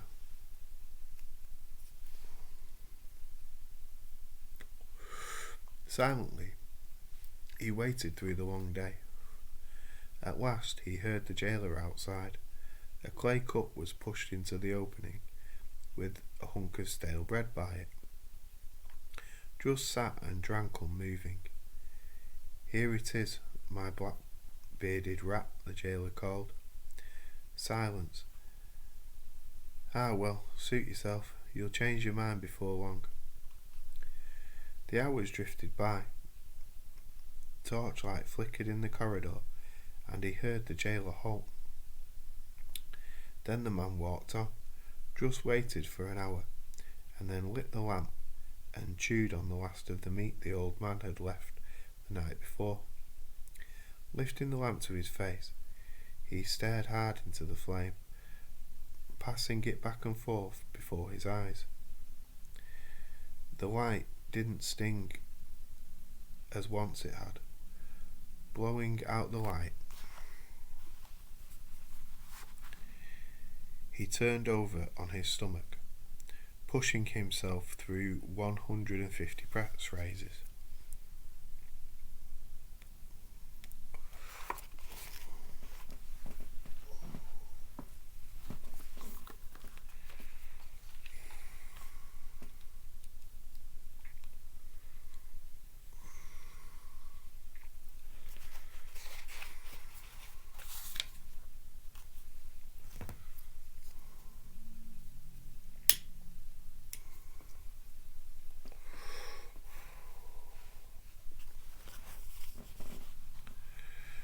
He slept, and awoke to the arrival of the jailer. The man knelt down at the narrow opening, but Druss knew he could not see more than a few inches in the dark. The food and water was untouched. The only question now was whether the jailer cared if the prisoner lived or died. Kajevic had threatened to have Druss dragged before him in order to plead for death. Would the Lord be pleased that his jailer had robbed him of such delights? He heard the jailer curse, then move off back the way he had come. Druss's mouth was dry, and his heart pounded. Minutes passed, long anxious minutes. Then the jailer returned. He was speaking to someone. "It's not my fault," he was saying. "His rations were set by the Lord himself." "So it's his fault? Is that what you're saying?" No, it's nobody's fault. Maybe he had a weak heart or something.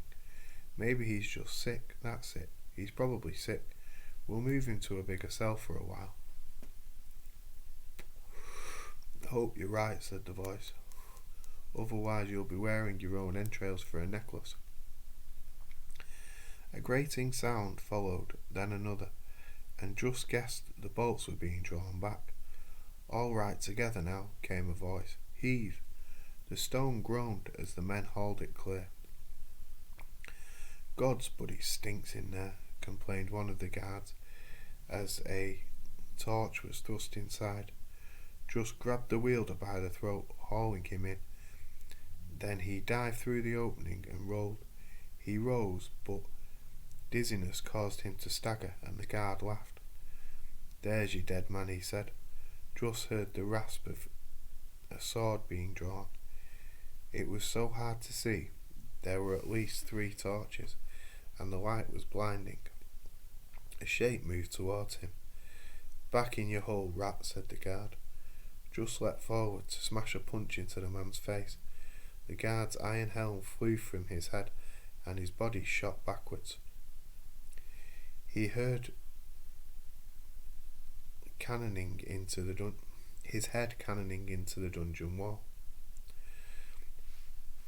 The guard's iron helm flew from his head as his body shot backwards, his head cannoning into the dungeon wall. A second guard running. Druss's vision was clearing now, and he saw the man aim a blow to his head. He ducked and stepped inside the blow, thundering his fist into the man's belly. Instantly the guard folded, a great whoosh of air rushing from his lungs. Druss brought his clenched fist down on the man's neck. There was a sickening crack, and the guard fell to his face.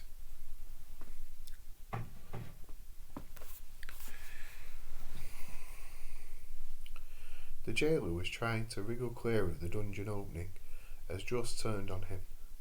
The man squealed in fright and elbowed his way back into the dungeon. Druss hauled the first guard to the entrance, thrusting the unconscious body through into the cell. The second guard was dead. His body followed the first. Breathing heavily, Druss looked at the door stone. Anger rose in him like a sudden fire. Squatting down, he took the stone in both hands and heaved it into place. Then he sat before it and pushed it home with his legs. For several minutes he sat exhausted. Then he crawled to the door stone and pushed the bolts home. Lights danced before Druss's eyes, and his heart was hammering so fast he could not count the beats. Yet he forced himself upright and moved carefully to the door, which was partly open, and glancing into the corridor beyond. Sunlight was shining through the window, the beam highlighting dust motes in the air.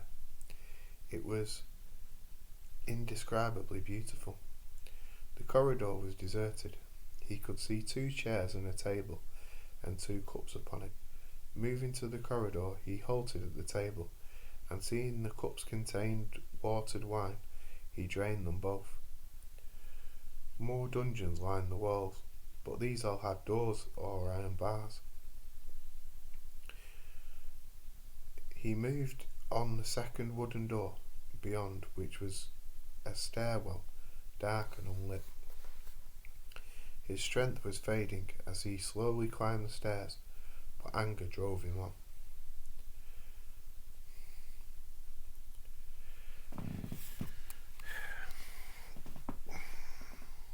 Sabian gazed down with undistinguished horror at the small black insect upon the back of his hand. "This," he said, "is insufferable." What was Vasava from his position at the narrow window? "What?" asked Vasava from his position at the narrow window. "The room has fleas," answered Sabian,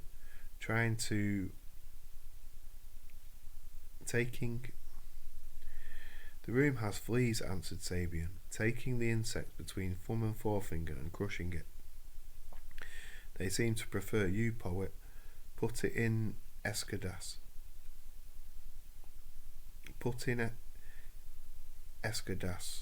with a boyish grin.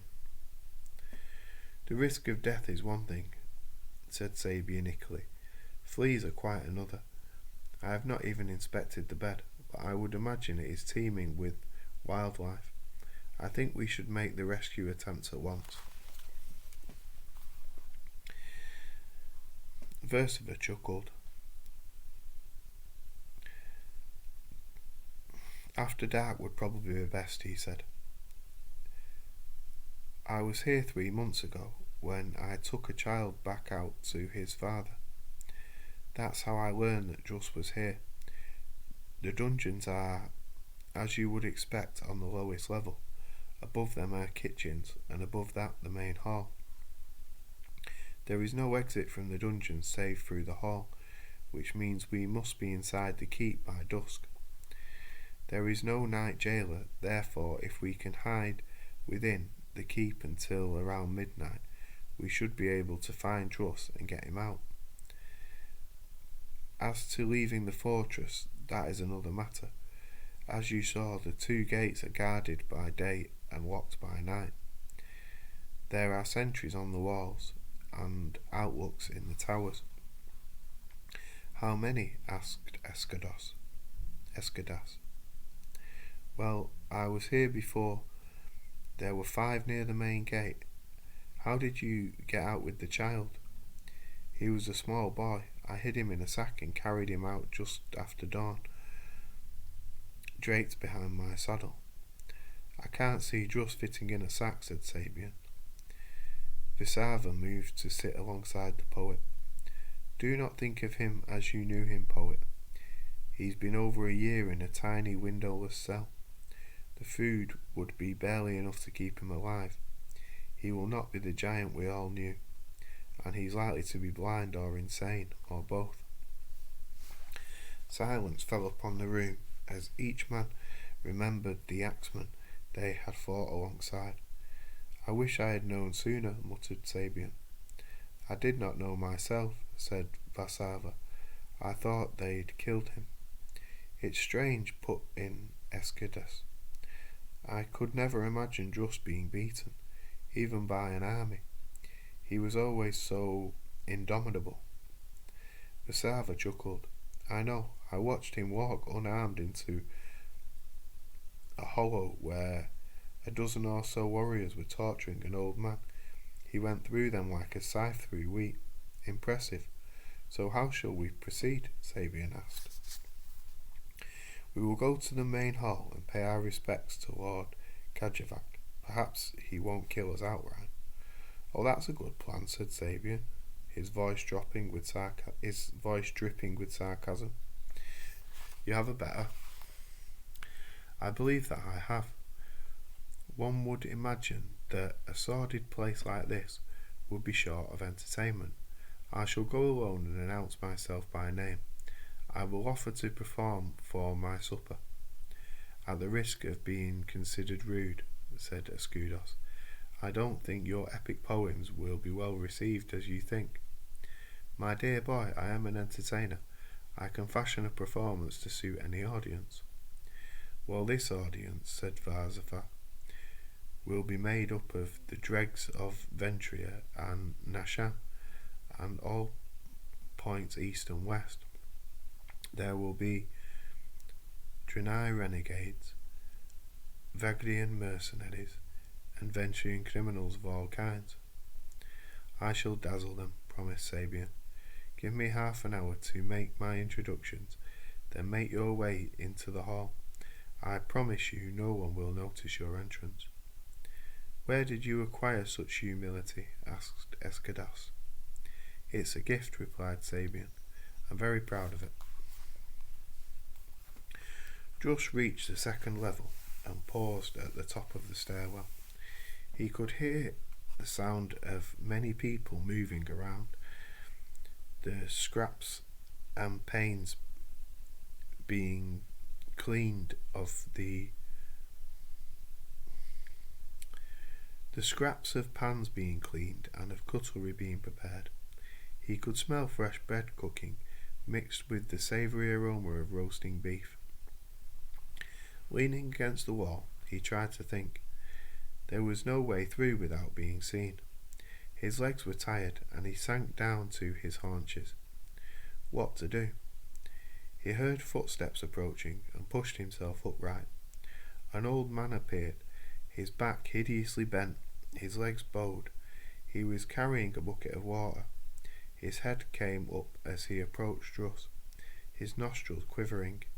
His eyes, Druss saw, were rheumy and covered with an opal film. The old man put down the bucket and reached out. Is it you? He whispered. You are blind. Almost. I told you I spent 5 years in that cell. Come, follow me. Leaving the bucket, the old man retraced his steps round a widening corridor and down a narrow stair, pushing open a door. He led Druss inside. The room was small, but there was a slit window that allowed a shaft of sunshine. Wait here, he said. I will bring you some food to drink.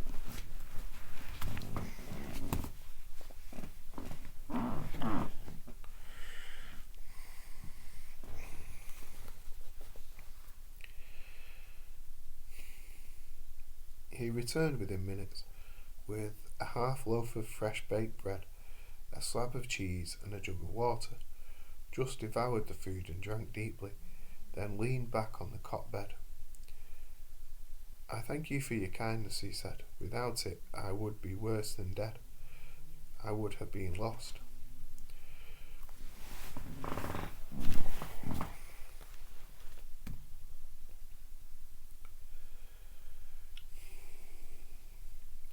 "I owe you a debt," said the cripple.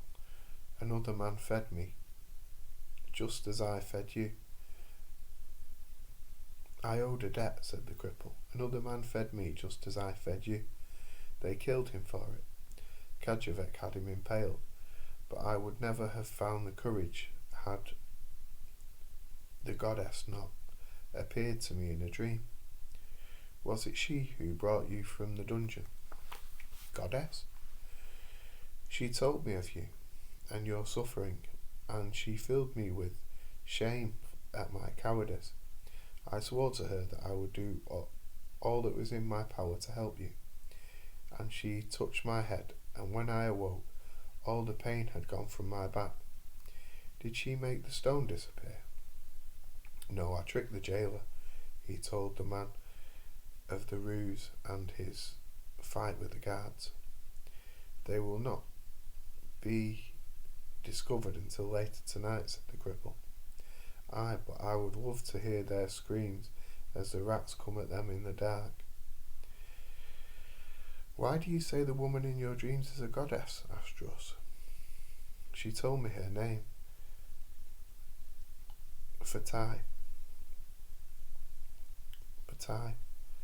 and that she is the daughter of the Earth Mother, and in my dream she walked with me upon the green hillsides of my youth.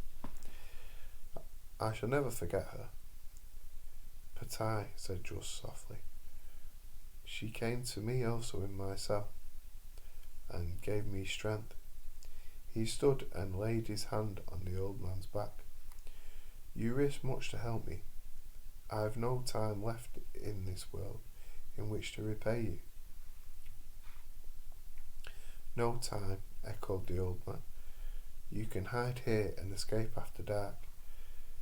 I can get a rope, and you can lower yourself from the wall." "No, I must find Kajivac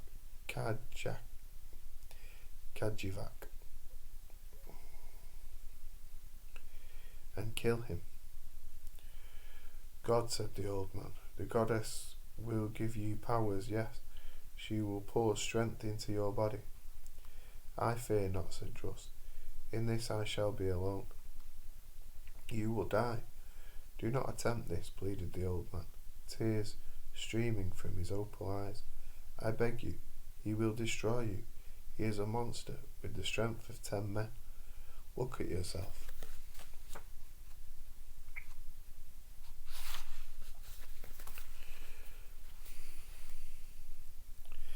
"I cannot see you clearly, but I know how weak you must be. You have a chance of life, freedom, sunshine on your face. You are young. What will you achieve if you attempt this foolishness? He will crush you and either kill you or throw you back into that hole in the ground." "I was not born to run," said Druss, "and trust me, I am not as weak as you think. You saw to that. Now, tell me of the keep and where the stairwells lead."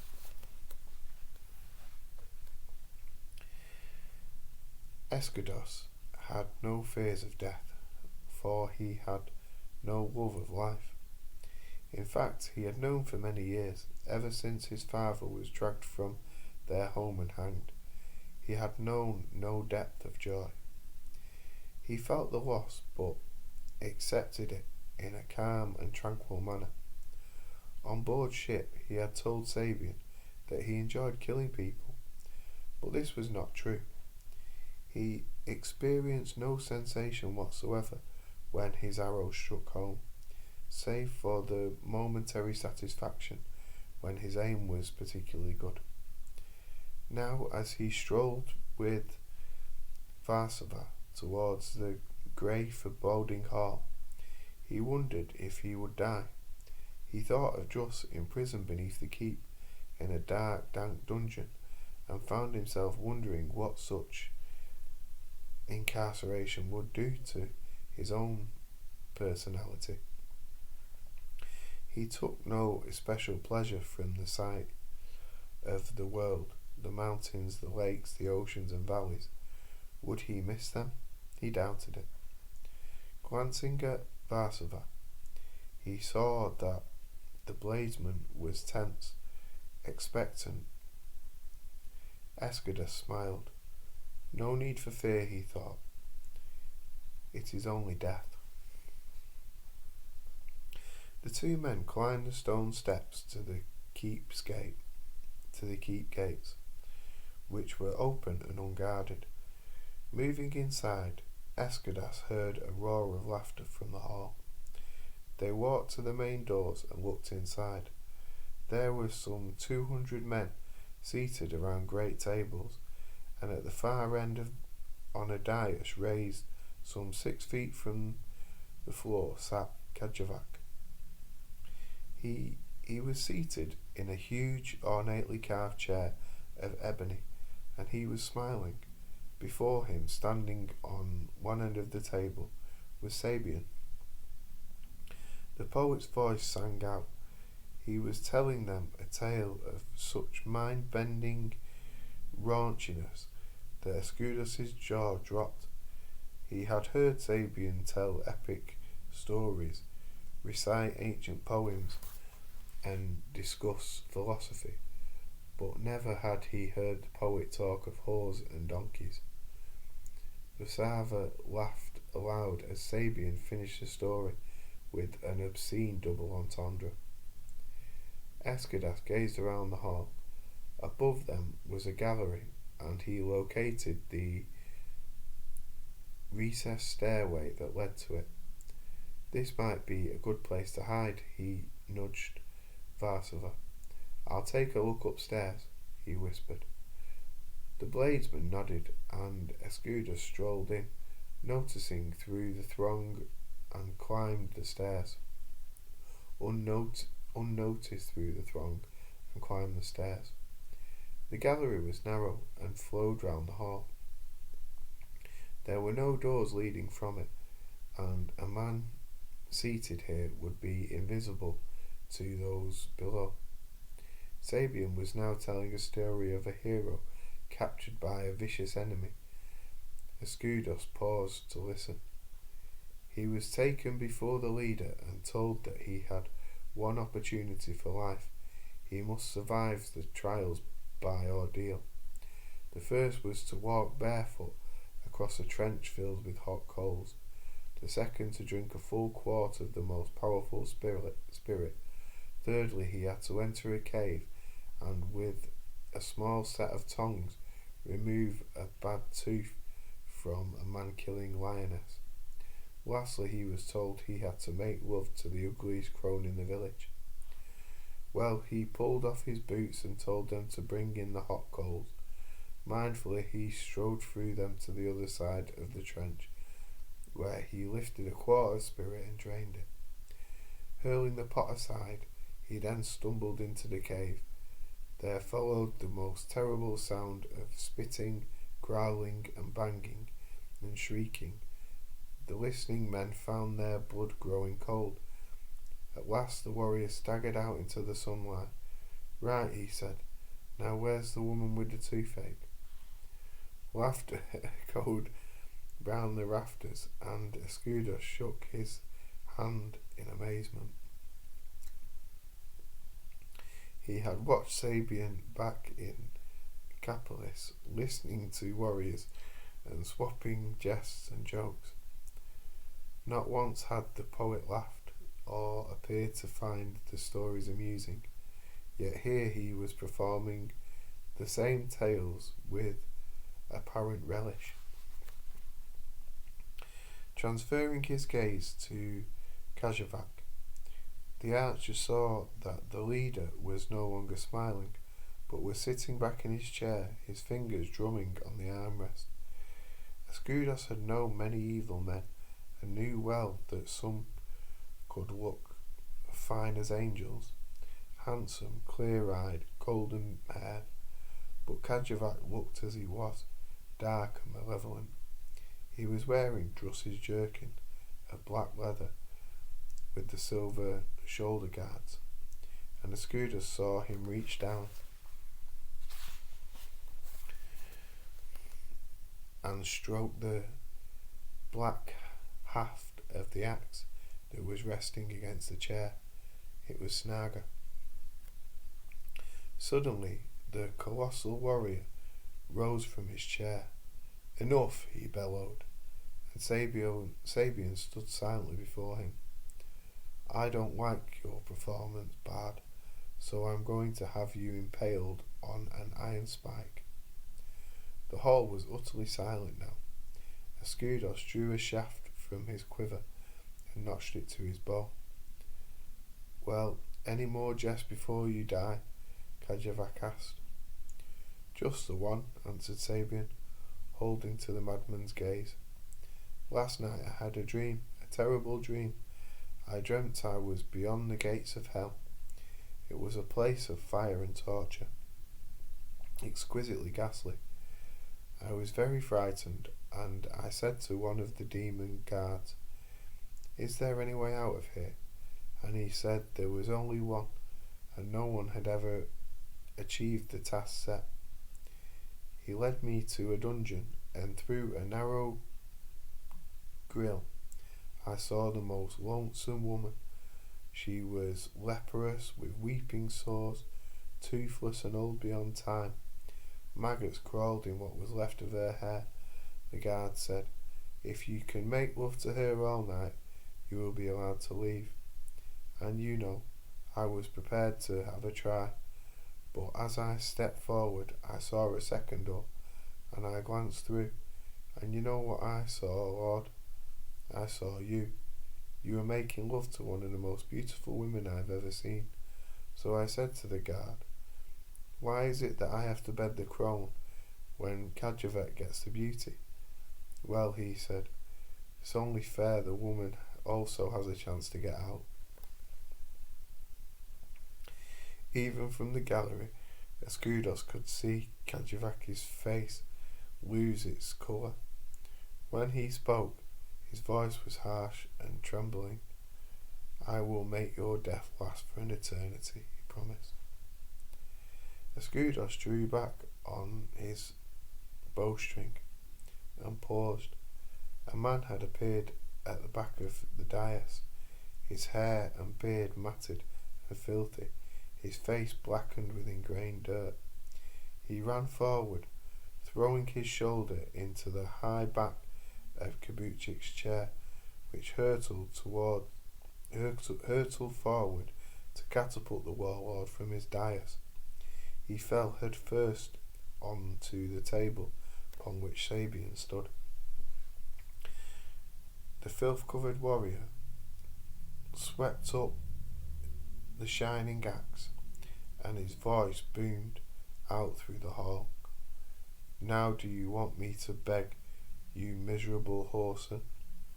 Escudos chuckled. There were moments in life worth cherishing, he realised. As he swept up the axe, feeling the cool black heft in his hand, power surged through him. It felt like fire roaring through his veins and every muscle and sinew. In that moment, Druss felt renewed, reborn. Nothing in his life had ever been so exquisite. He felt light-headed and full of life, like a paralysed man who regains the use of his limbs. His laughter boomed out over the hall, and he gazed down on Kajevac, who was scrambling to his feet amongst the dishes and goblets. The warlord's face was bloody, his mouth contorted. "It is mine," shouted Kajevac. "Give it back." The men around him looked surprised at his reaction.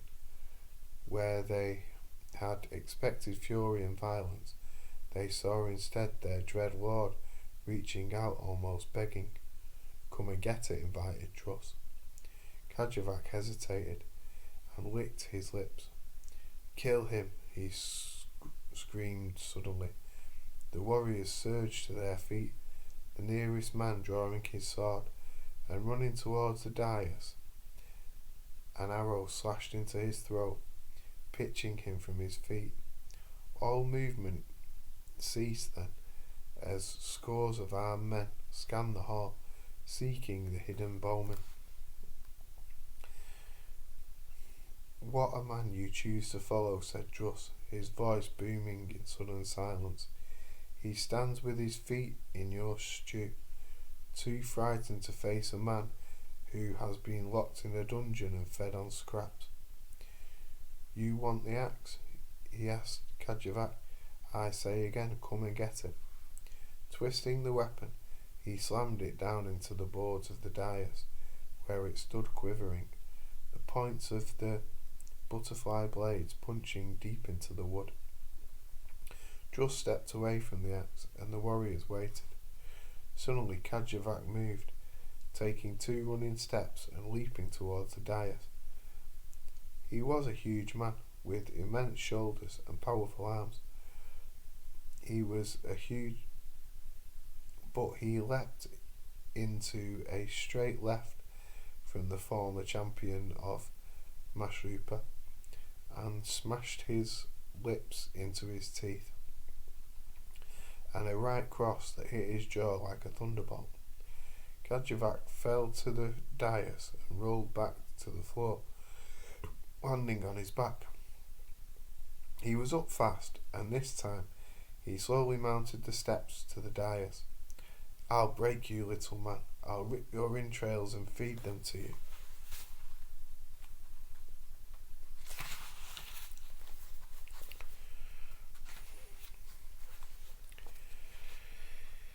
"In your dreams," mocked Druss. As Kajevac charged, Druss stepped in to meet him, slamming a second straight left into Kajevac's heart. The larger man grunted, but then sent an overhand right that cannoned against Druss's brow. Forcing him back, Kajevac's left hand snapped forward, his fingers extended to the rim to rip out Druss's eyes. Druss dropped his head so that the fingers stabbed into his brow, the long nails gashing his skin. Kajevac grabbed for him, but his hands closed on Druss's shirt and the rotted material gave way. As Kajevac staggered back, Druss stepped into thunder 2 blows to his belly. It felt as if he were beating his hands against a wall. The giant warlord laughed and struck out with an uppercut that almost lifted Druss from his feet. His nose was broken and streaming blood, but Kajevac leapt in for the kill. Druss sidestepped, tripping the larger man. Kajevac hit the floor hard, then rolled and came up swiftly. Druss was tiring now. The sudden surge of power from the axe fading away from his muscles. Kajevac lunged forward, but Druss feinted with a left, and Kajevac swayed back from it, straight into the path of a right hook that hammered into his mouth, impaling his lower lip on his teeth. Druss followed with a left, then another right. A cut opened above Kajevac's right eye. Blood spilled to the cheek, and he fell back. Then he pulled the punctured lip from his teeth, and gave a bloody grin. For a moment, Druss was nonplussed. Then Kajevac leaned over and dragged Snarg from the boards. The axe shone red in the lantern light. Now you die, little man, Kajavak snarled.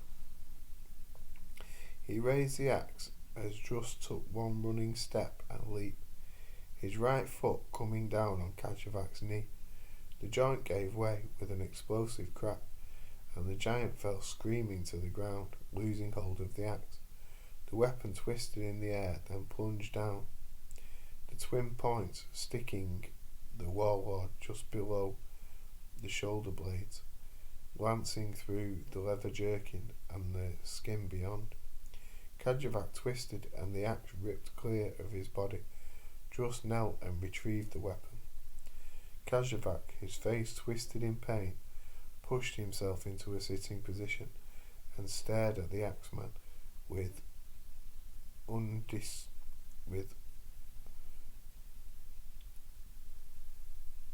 undisguised hatred.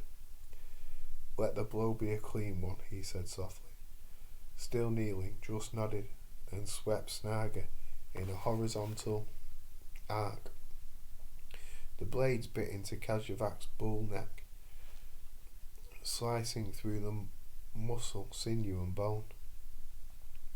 The body toppled to the right, the head fell left, where it bounced once on the dais before rolling to the hall floor below.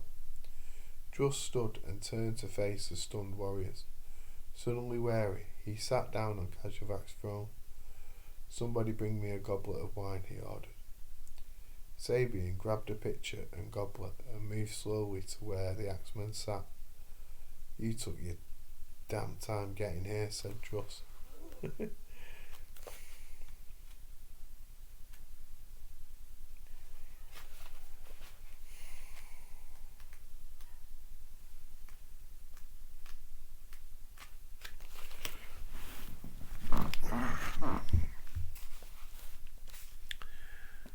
From the back of the hall, Varsava watched the scene with fascination.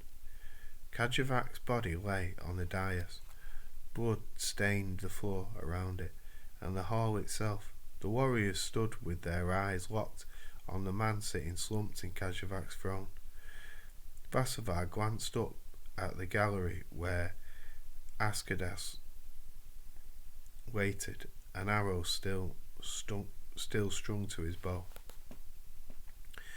"What now?" thought Varsava, scanning the hall.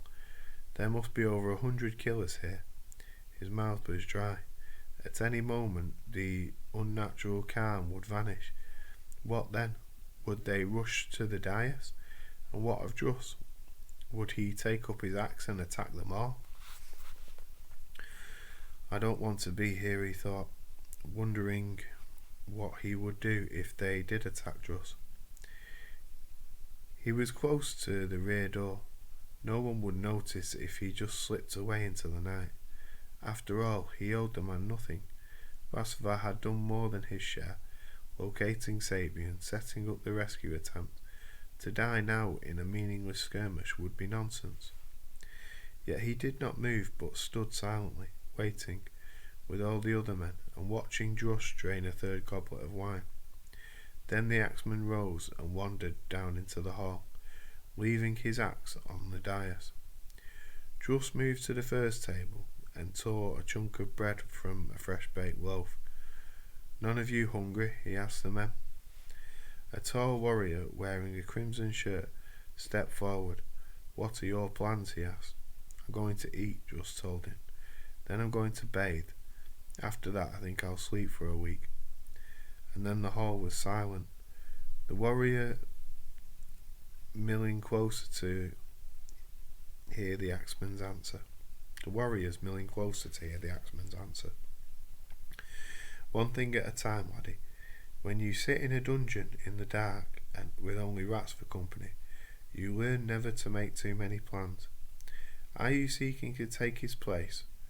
persisted the warrior, pointing to the severed head. Druss laughed. "By the gods, look at him. Would you want to take his place?" Chewing on the bread, Druss returned to the dais and sat. Then he leaned forward and addressed the men. "I am Druss," he said, Some of you may remember me from the day I was brought here. Others may know of my service with the Emperor. I have no will towards any of you, but if any man here wishes to die, then let him take up his weapons and approach me. I'll oblige him." He stood and hefted the axe. "Anyone?" he challenged. No one moved, just nodded. "You are all fighting men," he said, "but you fight for pay. That is sensible. Your leader is dead. Best you finish your meals and then choose another." "Are you putting yourself forward?" asked the man in the crimson shirt. "Laddie, I've had enough of this fortress, and I have other plans." Druss turned back to Sabian and Vassavar, could not hear their conversation.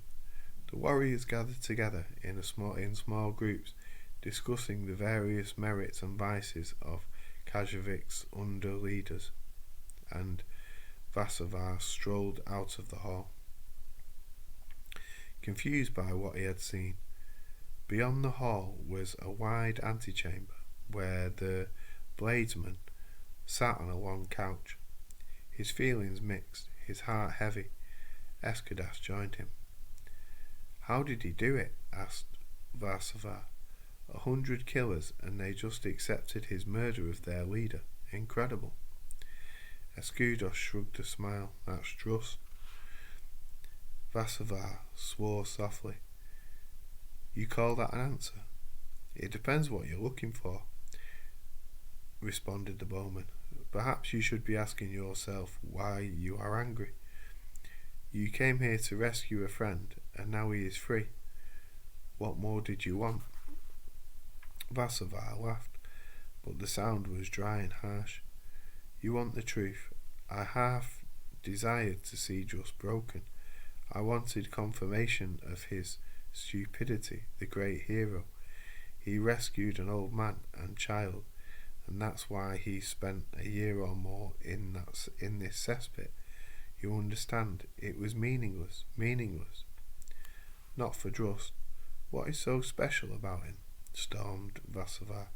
"He's not blessed with a fine mind. He has no intellect to speak of. Any other man who has just done what he did would be ripped to pieces by the mangy crew. But no, not Druss. Why? He could have become their leader. Just like that. They would have accepted it." "I can give you no definite answers," said Escadas. "I watched him storm a ship filled with blood-hungry corsairs. They threw down their weapons They threw down their weapons. It is the nature of the man, I suppose. I had a teacher once, a great bowman, who told me that when we see another man, we instinctively judge him as either threat or prey. Because we are hunting, killing animals, carnivores, we are a deadly breed. Vassavar, when we look at Druss, we see the ultimate threat, a man who does not understand compromise. He breaks the rules. No more than that, I think. For him there are no rules. Take what happened back there. An ordinary man might have killed Kazhevik, though I doubt it. But he would not have hurled aside the axe and fought the monster hand to hand. And when he'd slain the leader, he would have looked out at all those killers, and in his heart he would have expected death. They would have sensed it, and they would have killed him. But Druss didn't sense it. He didn't care. One at a time, or all at once, he'd have fought all of them. And died, put in Vassavar. Probably, but that's not the point. After he killed Kazhevik, he sat down and called for a drink. A man doesn't do that if he expects further battles. That left them confused, uncertain, no rules, you see. And when he walked down among them and left the axe behind, he knew he wouldn't need it, and they knew too. He played them like a harp, but he didn't do it consciously. It's just the nature of the man. I can't be like him, said Vassavar sadly, remembering the peacemaker and the terrible death he suffered.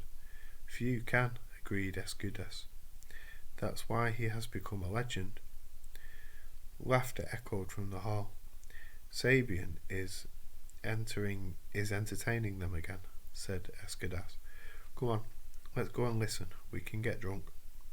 I don't want to get drunk. I want to be young again.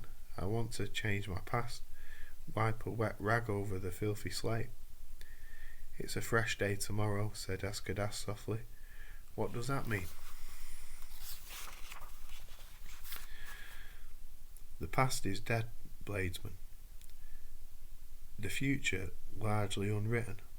I was on a ship once with a rich man when we hit a storm, and the ship went down. The rich man gathered as much gold as he could carry. He drowned. I left behind everything I owned. I survived. You think my guilt weighs more than his gold? I think you should leave it behind, said Escudas, rising. Now come and see Druss, and let's get drunk. No, said Vassavar sadly. I don't want to see him. He stood and placed his wide leather hat upon his head. Give him my best wishes and tell him, his voice faded away. Tell him what? Vassavar shook his head and smiled. Tell him goodbye, he said.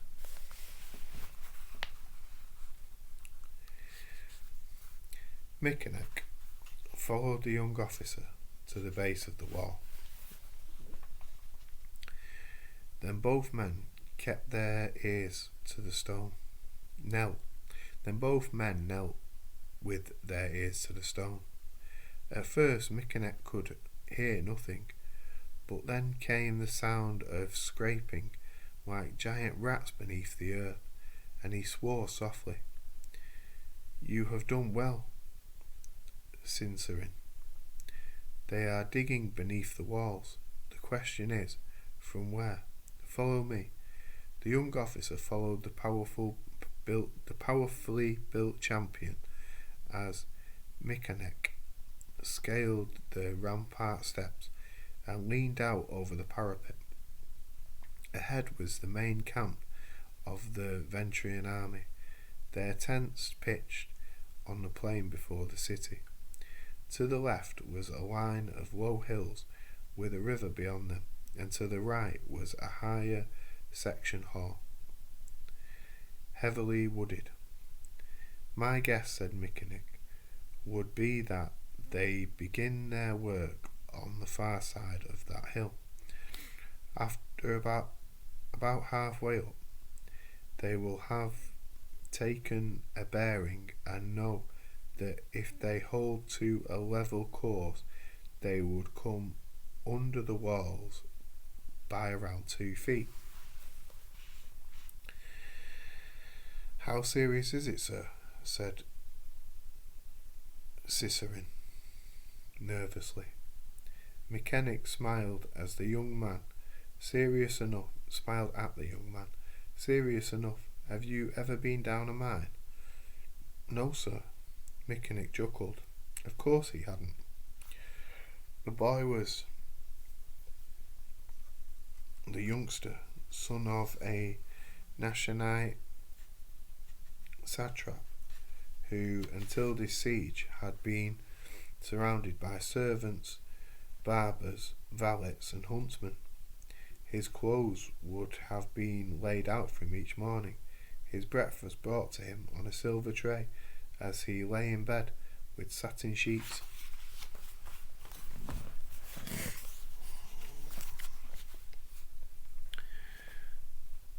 There are many aspects to soldiering, he said. They are mining beneath our walls, removing the foundations as they dig. They are shoring up the walls and ceilings with very dry timber. They will dig along the line to the wall, then burrow on to the hills by the river, emerging somewhere around there. He pointed to the tallest of the low walls. I don't understand, said Cicerin. If they are shoring up the tunnel, what harm can it do? That's an easy question to answer. Once they have two openings, there will be a through draft of air. Then they will soak the timbers with oil, and when the wind is right, set fire to the tunnel. The wind will drive the flames through the ceiling. The ceiling will collapse, and if they have done their job well, the walls will come crashing down. Can we do nothing to stop them? Nothing of worth. We could send an armed force to attack the workings, maybe kill a few miners, but they would just bring in more. No, we cannot act, therefore we must react. I want you to assume that this section of wall will fall. He turned from the parapet and scanned the line of houses behind the wall. There are several alleyways and two major roads leading into the city. Take 50 men and block the alleys and roads. Also, fill in the ground floor windows of the houses. We must have a secondary line of defence. Yes, sir, said the young man, his eyes downcast. Keep your spirits up, boy, said Mechanic. We're not dead yet. No, sir, but people are starting to talk openly about the relief army. They say it's coming, that we've been left behind. Whatever the Emperor's decision, we will abide by it, said Mechanic sternly. The young man reddened, then saluted and strode away. Mechanic watched him and returned to the battlements. There was no relief force. The Nationite army had been crushed in two devastating battles and was fleeing now towards the border. Russia was the last of the occupied cities, and intended conquest of Ventria was now a disaster for the first rank. But Mechanic had his orders. He and the renegade Ventrian Darshan were to hold Russia as long as possible, tying down Ventrian troops while the Emperor fled back to the safety of the mountains of Nashan. Mechanic dug into the pouch at his side and pulled clear the small piece of parchment on which the message had been sent. He gazed down at the hasty script. Hold at all cost until otherwise ordered. No surrender. The warrior slowly shredded the message. There were no farewells, no tributes, no words of regret. Such is the gratitude of princes, he thought. He had scrambled his own reply, folded it carefully and inserted it into the tiny metal tube, which he then tied to the leg of the pigeon.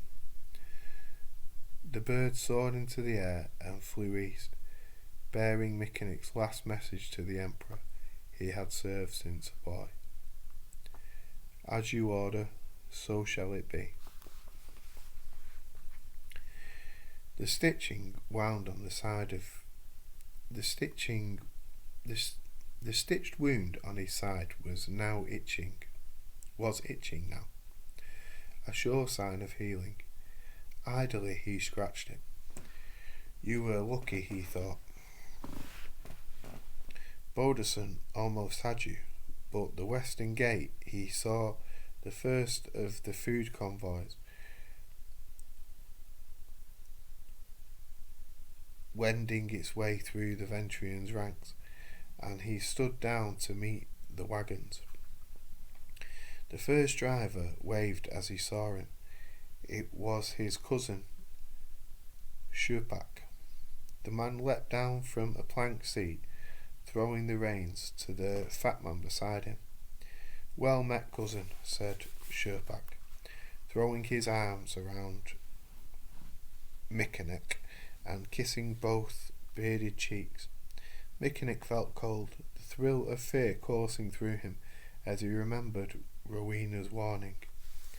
I see soldiers with black cloaks and helms storming the walls. You will gather your men, for a last stand outside these walls.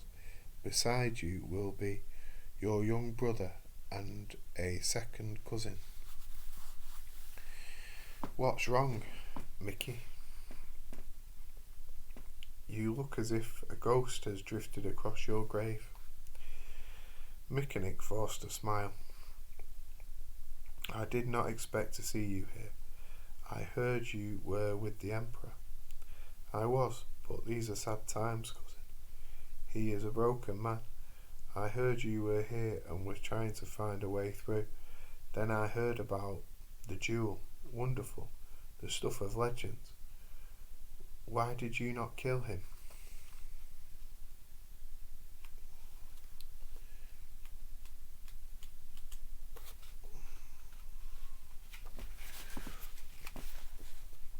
Mickenick shrugged. He fought well and bravely, but I pierced his lung and he fell. He was no threat after that. There was no need to make the killing thrust.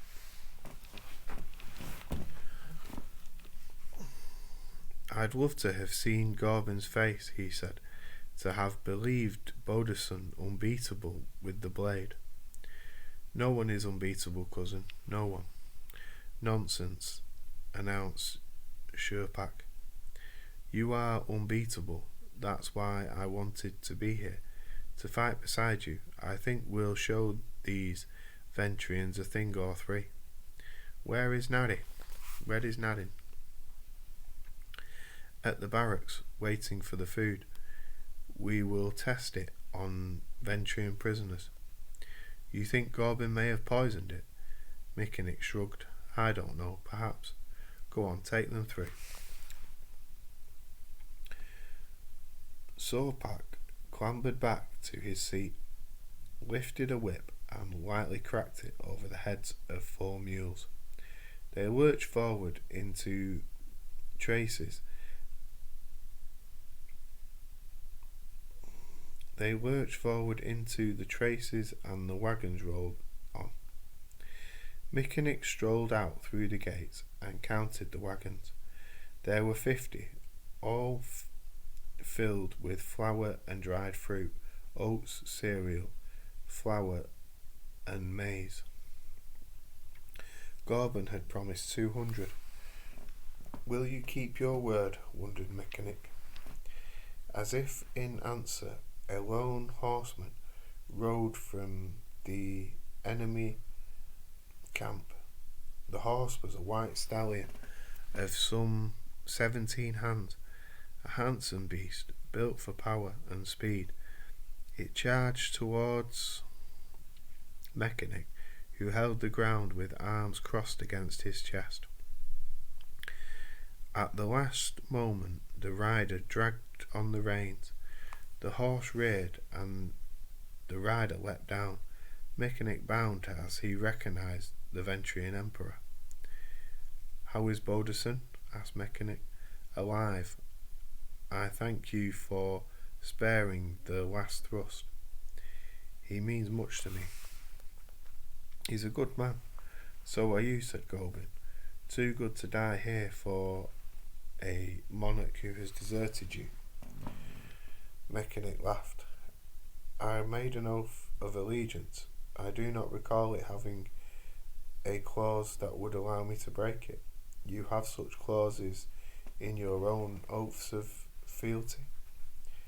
Gorbin smiled. No, my people pledge to support me to the death.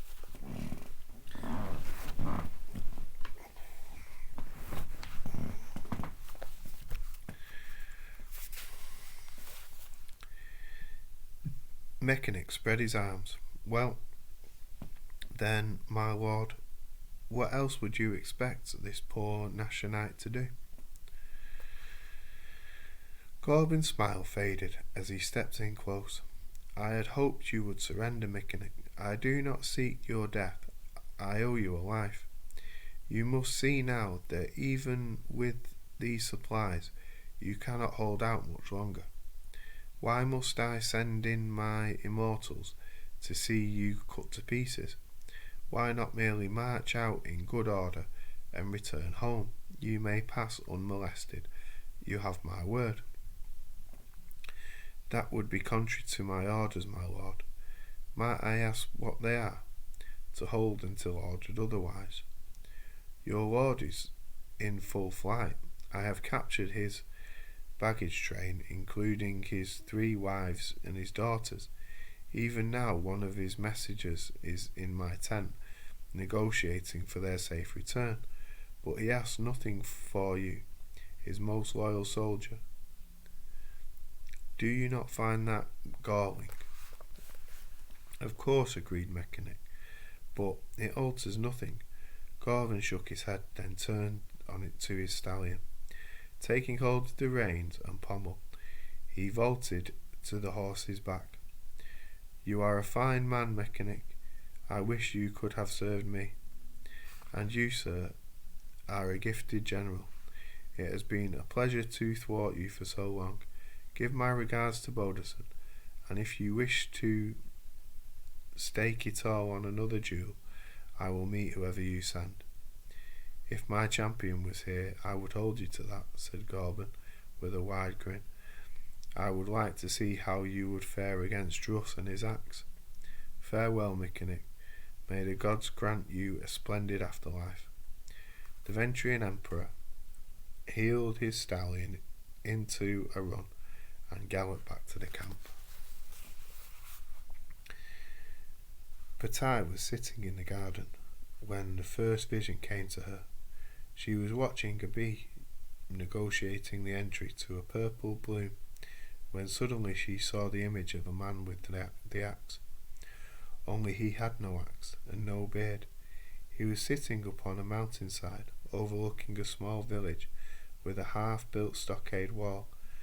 As quickly as it had come, it disappeared. She was troubled, but with the consistent battles upon the walls of Resha and her fears for Mechanic's safety, she brushed her worries away. But the second vision was more powerful than the first. She saw a ship, and upon it a tall man. A name flitted through the veils of her mind: Kabuchek. He had owned her once, long ago, in the days when Pudri said she had a rare talent, a gift for seeing the future and reading the past. The gift was gone now. She did not regret it. Amid a terrible civil war, it was perhaps a blessing not to know what perils the future had to offer. She told Mechanic of her visions and watched as the look of sorrow touched his handsome face. He had taken her into his arms, holding her tight, just as he had throughout her sickness. Mechanic had risked catching the plague, yet in her fevered dreams she drew great strength from his presence and his devotion, and she had survived, though all the surgeons predicted her death. True, her heart was now weak, so they said, and any exertion tired her, but her strength was returning month by month. The sun was bright above the gardens, and Patai moved out to gather flowers and watch with which to decorate the main rooms. In her arms she held a flat wicker basket, in which was placed a sharp cutting knife. As the sun touched her face, she tilted her head, enjoying the warmth upon her skin. In the distance, a high-pitched scream suddenly sounded, and her eyes turned forward the direction of the noise. Faintly she could hear the clash of steel on steel, the shouts and cries of warriors in desperate combat. Will it never end, she thought. A shadow fell across her, and she turned and saw that 2 men had entered the garden. They were thin, their clothes ragged and filthy. "Give us food," demanded one, moving in towards her. "You must go to the ration centre," she said, fighting down her fear. "You don't live on rations, do you? You Nationite whore. said the second man, stepping in close. He stank of stale sweet and cheap ale, and she saw his pale eyes glance towards her breasts. She was wearing a thin tunic of blue silk, and her legs were bare. The first man grabbed her arm, dragging her towards him. She thought of grabbing for the cutting knife, but in the instant found herself staring down at a narrow bed in a small room. Upon it lay a woman and a sickly child. The names flashed into her mind. What of Katina? She said suddenly. The man groaned and fell back, releasing his hold, his eyes wide and stricken with guilt. Your baby son is dying, she said softly, dying while you drink and attack women. Go to the kitchen, both of you. Ask for Poudre and tell him that, she hesitated, that Boutai said you could have food. There are some eggs and unleavened bread. Go now, both of you.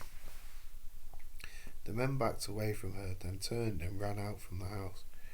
Boutai, trembling from the shock, sat down on the marble seat.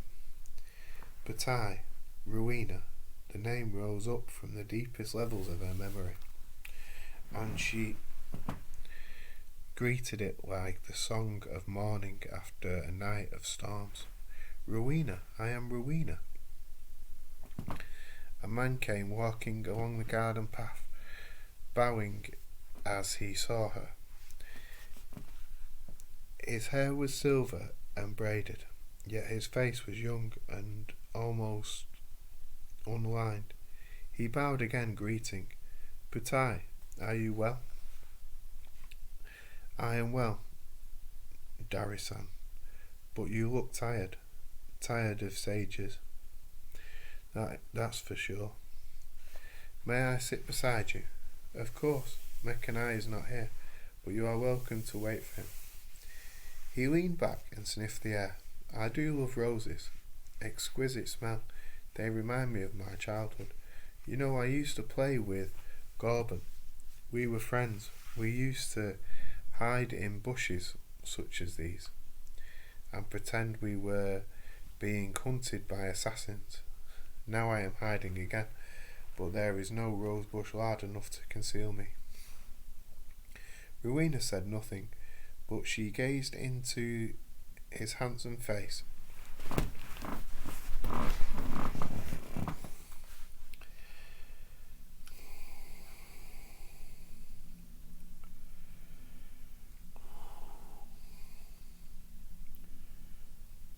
And saw the fear lurking below the surface.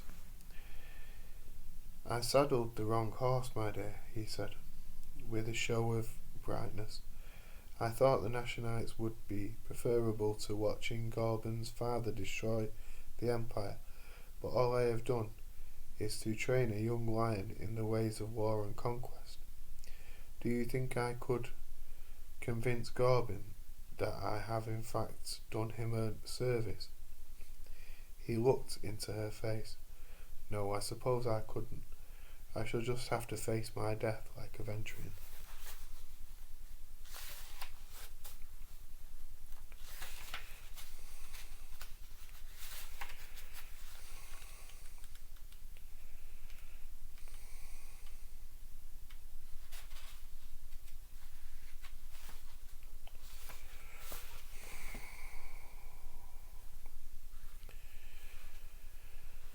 Don't talk of death, she scolded.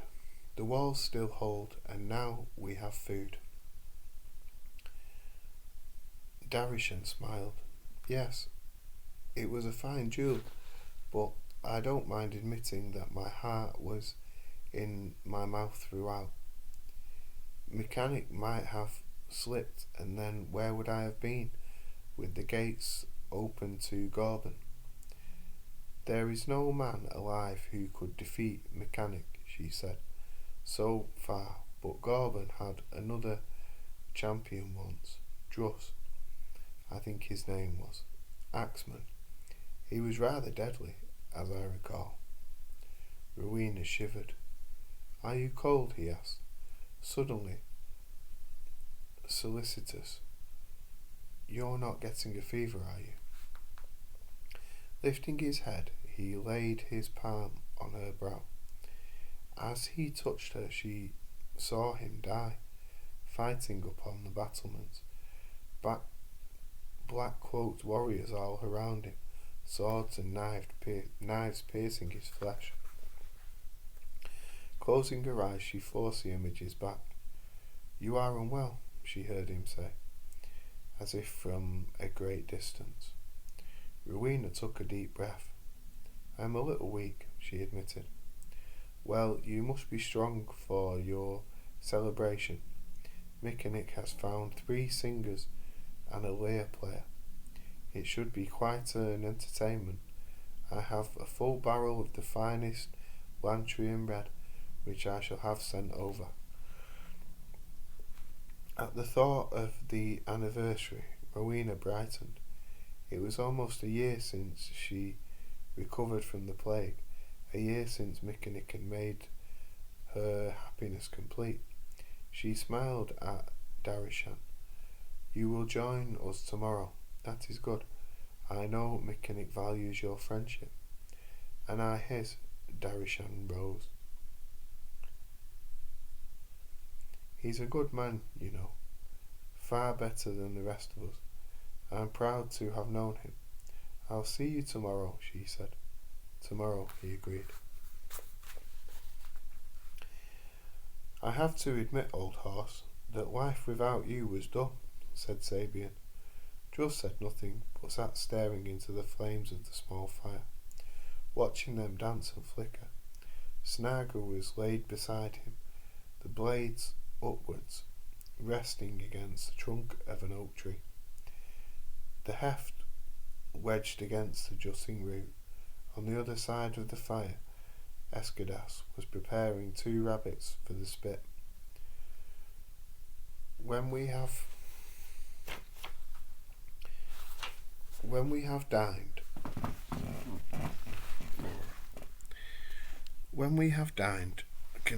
continued Sabian, "I will regale you with the further adventures of Druss the Legend." "No, you damn well won't," grunted Druss. Escudas laughed. "You really should hear it, Druss.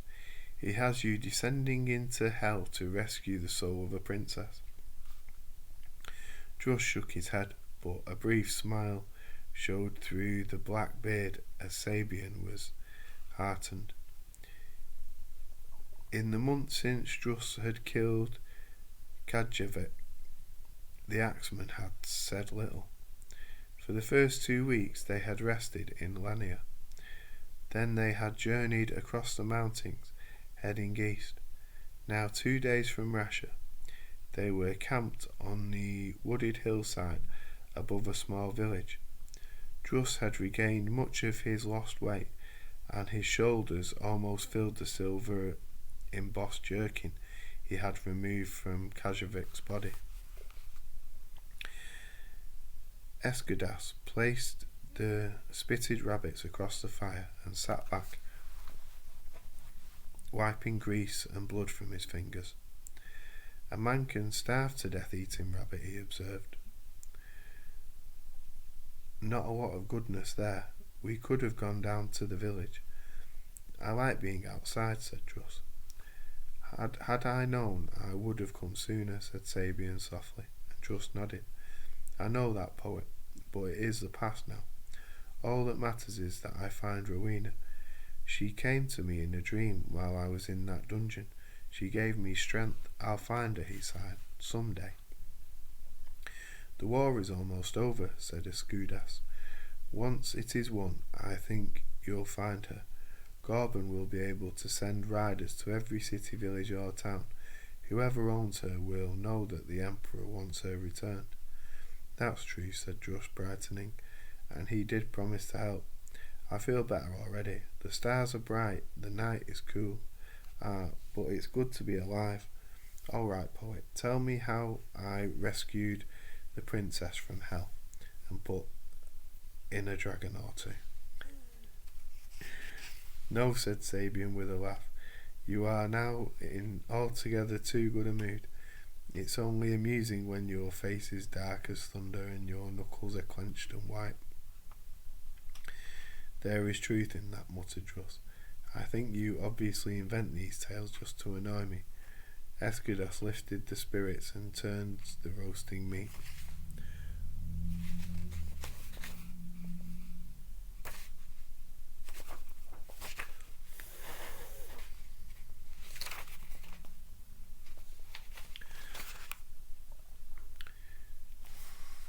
I rather liked the tale, Druss, and it had the ring of truth. If the chaos spirit did drag your soul to hell, I'm sure you'd twist its tail for him. Conversation ceased as they heard movement in the woods. Sabian drew one of his knives. Escadas took up his bow and notched a shaft to the string. Druss merely sat silently, waiting. A man appeared. He was wearing long flowing robes of dusty grey, though they shone like silver in the bright moonlight. I was waiting for you in the village, said the priest of Pashtasan, sitting down alongside the axeman. I prefer it here, said Druss, his voice cold and unwelcoming. I am sorry, my son, for your suffering, and I feel a weight of shame for asking you to take up the burden of the axe. But Kajavak was laying waste to the countryside, and his power would have grown. What you did. I did what I did, snarled Druss. Now live up to your side of the bargain. Rowena is in Resha. She lives with a soldier named Mechanic. He is a Nashanite general and the Emperor's champion. Lives with? The priest hesitated. She is married to him, he said swiftly. Druss's eyes narrowed. That is a lie. They might force her to do many things, but she would never marry another man. Let me tell this in my own way, the priest pleaded. As you know, I searched long and hard for her, but there is nothing. It was as if she had ceased to exist. When I did find her, it was by chance. I saw her in Resha just before the siege, and I touched her mind. She had no memory of the lands of Darnir, none whatsoever. I followed her home and saw Mechanic greet her. Then I entered his mind. He had a friend, a mystic, and he employed him to take away Rowena's talents as a seeress. In doing this, they also robbed her of her memories. Mechanic is now all she has ever known. They tricked her with sorcery. By the gods, I'll make them pay for that. Resha, reaching out, just curled his hand around the haft of his axe, drawing the weapon to him. No, you still don't understand, said the priest. Mechanic is a fine man. What he... Enough, thundered Druss.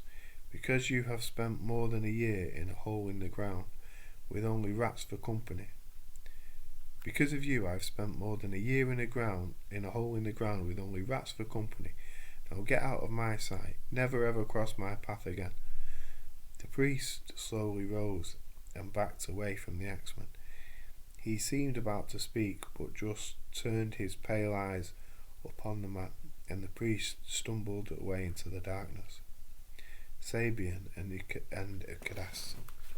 Akudas said nothing.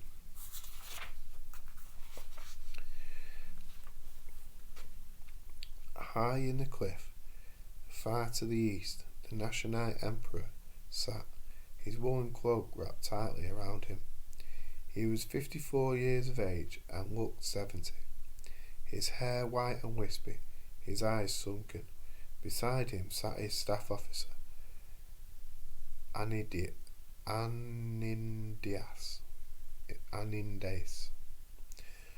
and he was unshaven, and the pain of defeat was etched into his face. Behind them, down the long pass, the rear guard had halted the advancing Ventrians. They were safe for the moment. Nashareen Konitopa, Lord of Eris, Prince of the Highlands, Emperor of Nashan, tested bile in his mouth, and his heart was sick with frustration. He had planned the invasion of Ventria for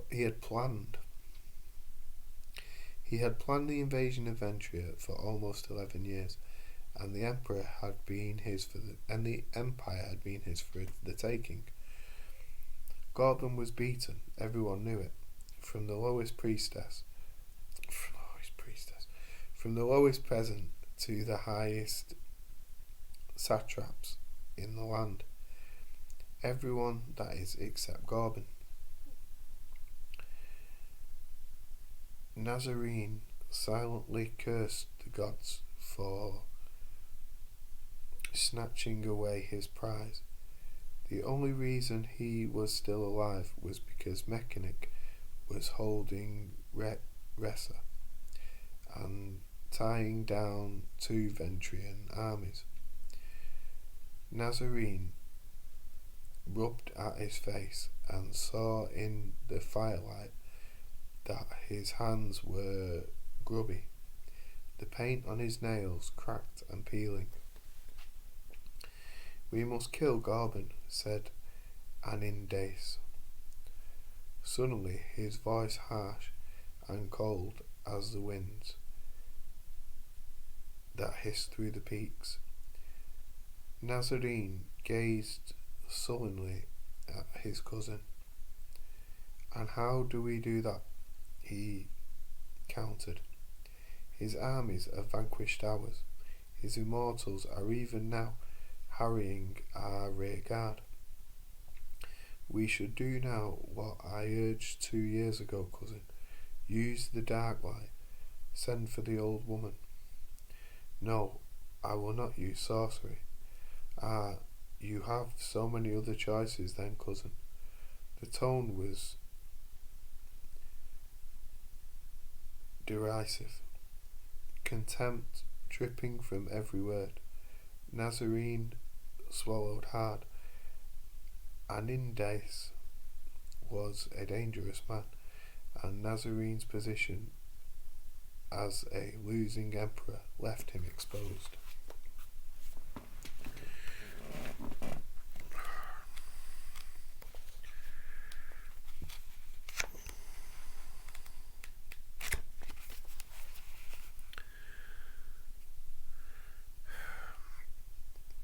"Sorcery has a way of rebounding on those who use it," he said softly. "When you summon demons, they require payment in blood." Anindace leaned forward, his pale eyes glittering in the firelight. "Once Ressa falls, you can expect Gorban to march into Nashan, and there'll be blood aplenty. Who will defend you, Nazarene? Our troops have been cut to pieces, and the best of our men are trapped in Ressa and will be butchered. Our only hope is for Gorban to die. Then the Ventrians can fight amongst themselves to choose a successor, and that will give us time to rebuild, to negotiate. Who else can guarantee his death? The old woman has never failed, they say." "They say," mocked the Emperor. "Have you used her yourself, then? Is that why your brother died in so timely a fashion? As soon as the words were spoken,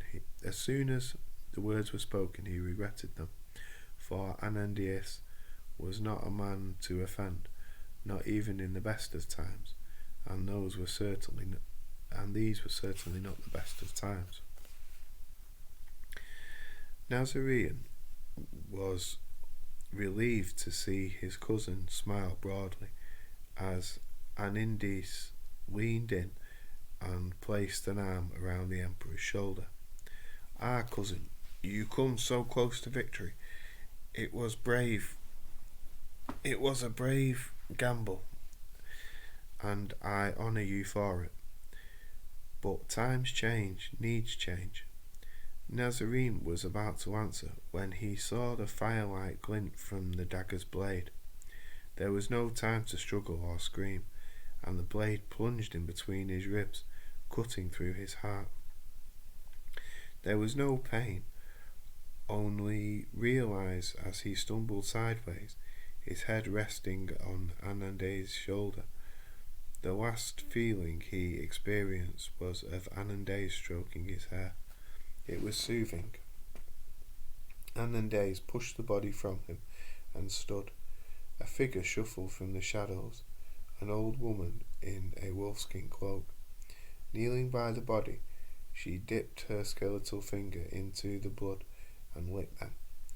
Ah, the blood of kings, she sighed. Sweeter than wine. Is that enough of a sacrifice? Anandes asked. No, but it will suffice as a beginning, she said. She shivered. It was cold here, not like Mashrupa. I think I shall return there when this is over. I miss my house. How will you kill him? Asked Anandes. She glanced up at the general. We shall make it poetic. He is a Ventrian nobleman, and the sign of his house is the bear. I shall send Caliph. Anandes licked his dry lips. Caliph is just a dark legend, surely. If you want to see him for yourself, I can arrange it, hissed the old woman.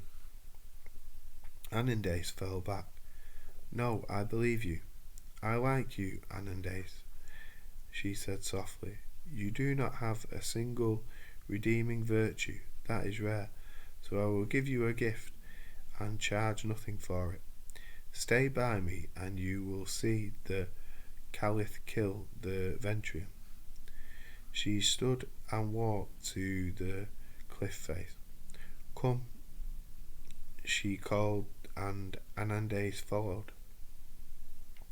The old woman gestured at the grey rock, and the wall became smoke. Taking the general's hand, she led him through. A long dark tunnel beckoned, and Anandes shrank back. Not a single redeeming feature, she repeated. Not even courage. Stay by me, General, and no harm will befall you. The walk was not long, but to Anandes it stretched on for an eternity. He knew they were passing through worlds that were not his own, and in the distance he could hear screams and cries that were not human. Great bats flew in the sky of dark ash, and not a living plant could be seen. The old woman followed a slender path and took him across a narrow bridge that spanned an awesome chasm. At last she came to a fork in the path, and moved to the left towards a small cave. A three-headed dog guarded the entrance, but it backed away from her, and they passed through. Within was a circular room stacked with tomes and scrolls. Two skeletons were hanging from hooks in the ceiling, their joints bound with golden wire. A cadaver lay across a long table, its chest and belly cut open, the heart lying beside the body like a grey stone about the size of a human fist. The old woman lifted the heart and showed it to Anandes. Here it is, she said, the secret of life. 4 chambers and a number of valves, arteries and veins, just a pump. No emotions, no secret storehouse for the soul. She seemed disappointed. Anandes said nothing. Blood, she went on, is pumped into the lungs to prick up the oxygen, then distributed through the arteries and the ventricles. Just a pump. Now where were we? Ah yes, Caliph.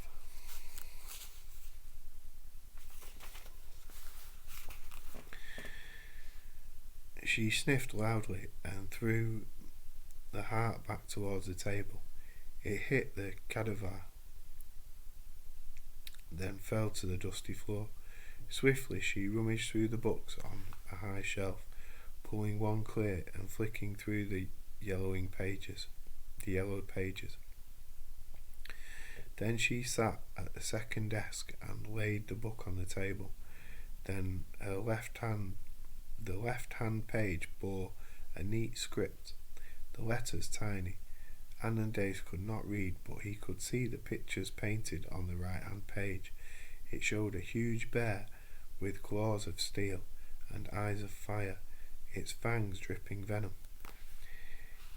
"It is a creature of earth and fire," said the old woman, "and it will take great energy to summon it. That is why I need your assistance." "I know no sorcery," said Anandace. "You need to know none," she snapped. "I will say the words, you will repeat them. Follow me." She led him further back into the cave, to an altar stone surrounded by gold wire fastened to a series of stalagmites. The stone sat at the centre of a circle of gold, and she bade Amadeus step over the wires and approach the altar, upon which was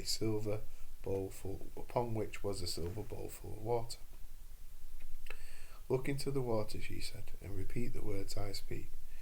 "Why do you stay outside the wire?" he asked. "There is a seat here, and my old legs are tired," she told him. "Now let us begin."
Chapter 5.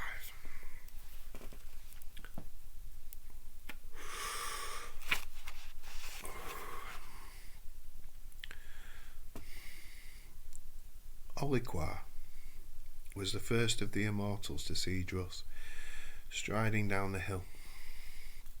The soldier was sitting on an upturned barrel, draining the heel of a sock, when the axeman appeared.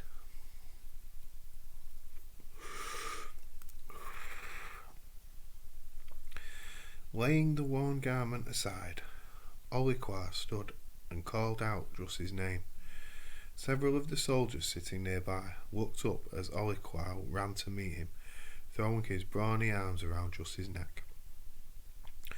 Hundreds of other warriors gathered round, craning to see the Emperor's champion. The famed axeman, who fought like 10 tigers. Druss grinned at his old comrade. "There are more grey hairs in that beard than I remember, he said. Olicquar laughed. I earned every one by the holy hands. It is good to see you, my friend. Life has been dull without me. Not exactly, answered Olicquar. Gesturing towards the walls of Resha.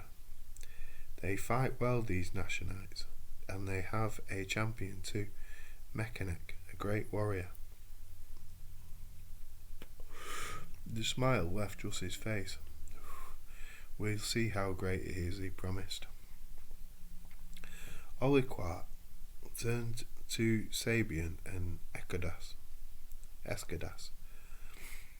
We hear that you did not need to rescue our friend. It is said he slew the great killer Cadillac and half the men of his fortress. Is that true? Wait until you hear the song, Sabian advised. Aye, there are dragons in it, said Escadas. Olicquar led the trio through the silent ranks of warriors to the tent set up near the river's edge. Producing a jug of wine and several clay goblets, he sat down and looked at his friend. You're a little thinner, he said, and your eyes are tired. Pour me a drink and you'll see them shine again. Why the black cloaks and helms? We are the new immortals, Druss. You don't look immortal judging by that, said Druss, pointing to the blood-stained bandage on Olicquar's right bicep. It is a title, a great title. For 2 centuries, the immortals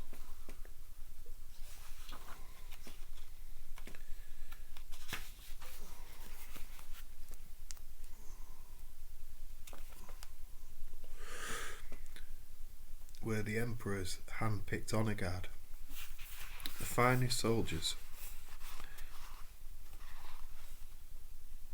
Druss, the elite. But 20 or so years ago, the immortal General Vuspash led a revolt, and the regiment was disbanded. Now the Emperor has reformed them. Us. It is a wondrous honour to be an immortal. He leaned forward and winked. And the pay is better, double in fact. Filling the goblets, he passed one to each of the newcomers. Druss drained his in a single swallow, and Olicquar refilled it. And how goes the siege? Asked the axeman. Olicquar shrugged. This mechanic holds them together. He is a lion, Druss, tireless and deadly.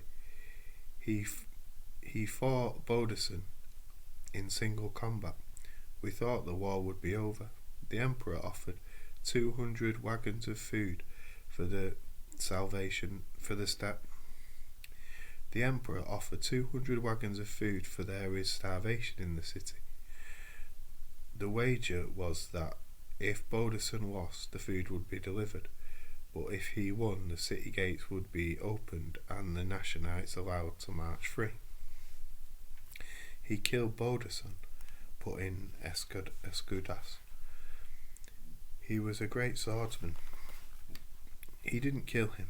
He put him down with a chest wound, then stepped back. The first 50 wagons were delivered an hour ago, and the rest go in tonight. It will leave us short of rations for a while. Why didn't he strike the killing blow? Asked Sabian. Gorban could have refused to send the food. Duels are supposed to be to the death, aren't they? Aye, they are, but Mechanic, as I said, is special. You sound as if you like the man, snapped Druss, finishing the second goblet. God's Druss, it's hard not to like him. I keep hoping they'll surrender. I don't relish the thought of slaughtering such bony fighters. I mean, the war's over. This is just the last skirmish. What point is there in more killing and dying? Mechanic has a wife, said Druss, his voice low and cold. He tricked her into marrying him, stole her memory. She does not know me at all. Mechanic has my wife, said Druss. I find that hard to believe, said a.k.a. Are you calling me a liar? Hissed Druss, his hands sneaking round the heft of his axe. And I find this hard to believe, said a.k.a. What is the matter with you, my friend?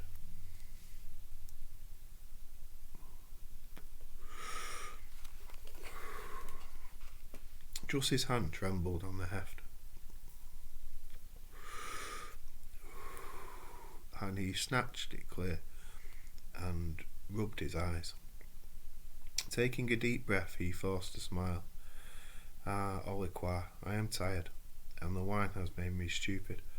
But what I said is true. It was told to me by a priest of Pashta Sen, and tomorrow I will scale those walls and I will find Mechanic. Then we will see how special he is.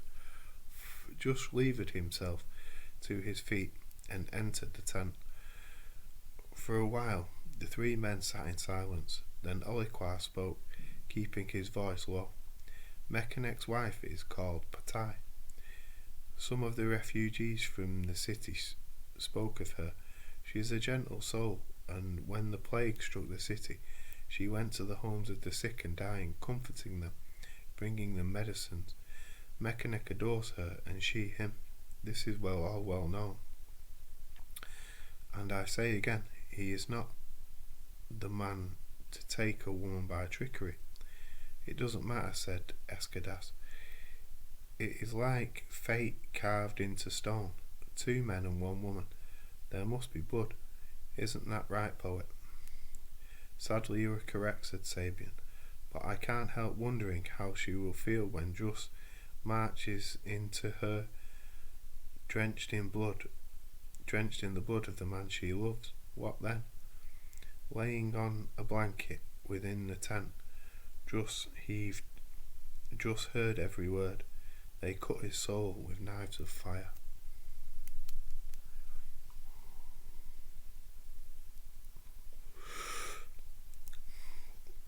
Mechanic shielded his eyes against the setting sun and watched the distant figures of the axemen walk down towards the Ventrian camp.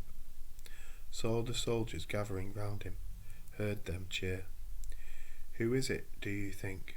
Asked his cousin Shrupak. Mechanic took a deep breath. I'd say it was the Emperor's champion, Druss. Will you fight him? I don't think Gorban will offer us the chance, answered Mechanic. There's no need. We can't hold for long now. Long enough for Narin to return with reinforcements, put in Shrupak. But Mechanic did not reply. He had sent his brother out of the city with a written request for aid, though he knew there would be no help from Nashan. His one purpose had been to save his brother.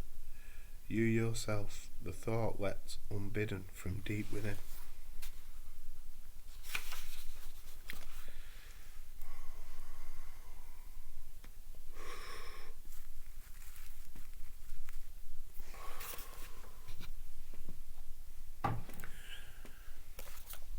The thought lay unbidden from deep within him. Tomorrow was the first anniversary of his marriage, the day Rowena had predicted he would die, with Narin on one side of him, Shurpak on the other. With Narin gone, perhaps the prophecy could be thwarted. Mechanic squeezed shut his tired lips. It felt as if sand was lodged under his lids. The mining under the walls had stopped now, and soon, when the winds permitted, the Ventrians would fire the timbers in the tunnel. He gazed out over the Ventrian camp. At least 11,000 warriors were now gathered before Ressa, and the defenders numbered only 800. Glancing to left and right, Mechanic saw the Nashanite soldiers sitting slumped by the battlements. There was little conversation, and much of the food that had just been carried up from the city was left untouched. Mechanic moved to the nearest soldier, a young man who was sitting with his hand resting on his knees. His helm was beside him. It was split across the crown, dislodged the white horsehair plume.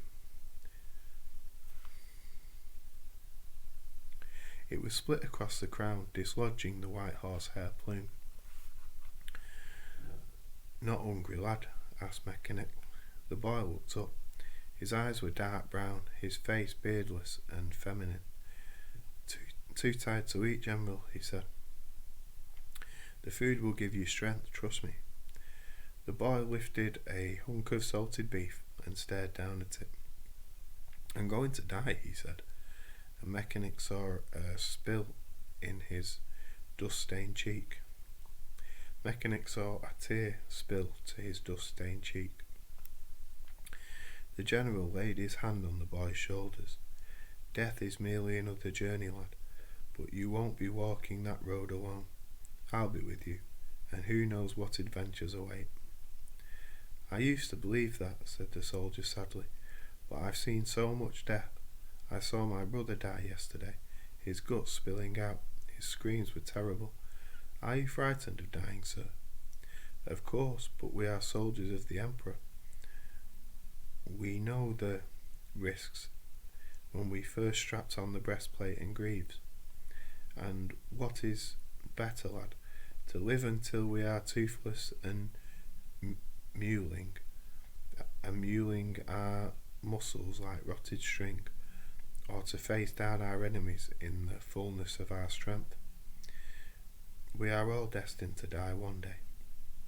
I don't want to die. I want to get out of here. I want to marry and father children. I want to watch them grow." The boy was openly weeping now, and Mechanic sat beside him, taking him in his arms and stroking his hair. "So do I," he said, his voice barely above a whisper. After a while, the sobbing ceased, and the boy drew himself up. "I'm sorry, General. I won't let you down, you know. I knew that anyway. I've watched you. You're a brave lad, one of the best. Now eat your ration and get some sleep." Mechanic rose and walked back to Shurpak. "Let's go home," he said. "I'd like to sit in the garden with Batai and watch the stars." Druss lay still, his eyes closed, allowing the buzz of conversation to drift over him. He could not remember feeling so low, not even when Rowena was taken. On that dreadful day his anger had been all-consuming, and since then the desire to find her had fueled his spirit, giving him a strength of purpose that bound his emotions in chains of steel. Even in the dungeon he had found way to fend off despair, but now his stomach was knotted, his emotions unravelling. She was in love with another man. He formed the words in his mind, and they groaned into his heart like broken glass in a wound. He tried to hate Mechanic, but even that was denied him. Rowena would never love a worthless or evil man. Druss sat up and stared down at his hands. He had crossed an ocean to find his love, and these hands had killed and killed and killed in order that Rowena could be his once more. He closed his eyes. Where should I be, he asked himself. In the front rank as they stormed the walls, on the walls defending Rowena's city, or should I just walk away? Walk away. The tent entrance flapped, and Sabian ducked under it. "How are you faring, old horse?" asked the poet. "She loves him," said Druss, his voice thick, the words choking him. Sabian sat alongside the axeman. He took a deep breath. If her memories were taken, then what she has done is not betrayal. She does not know you. I understand that. I bear her no ill will. How could I? She is the most beautiful. I can't explain it, poet. She doesn't understand hatred or greed or envy. Soft but not weak, caring but not stupid. He swore and shook his head. As I said, I can't explain it. You're doing fine, said Sabian softly. When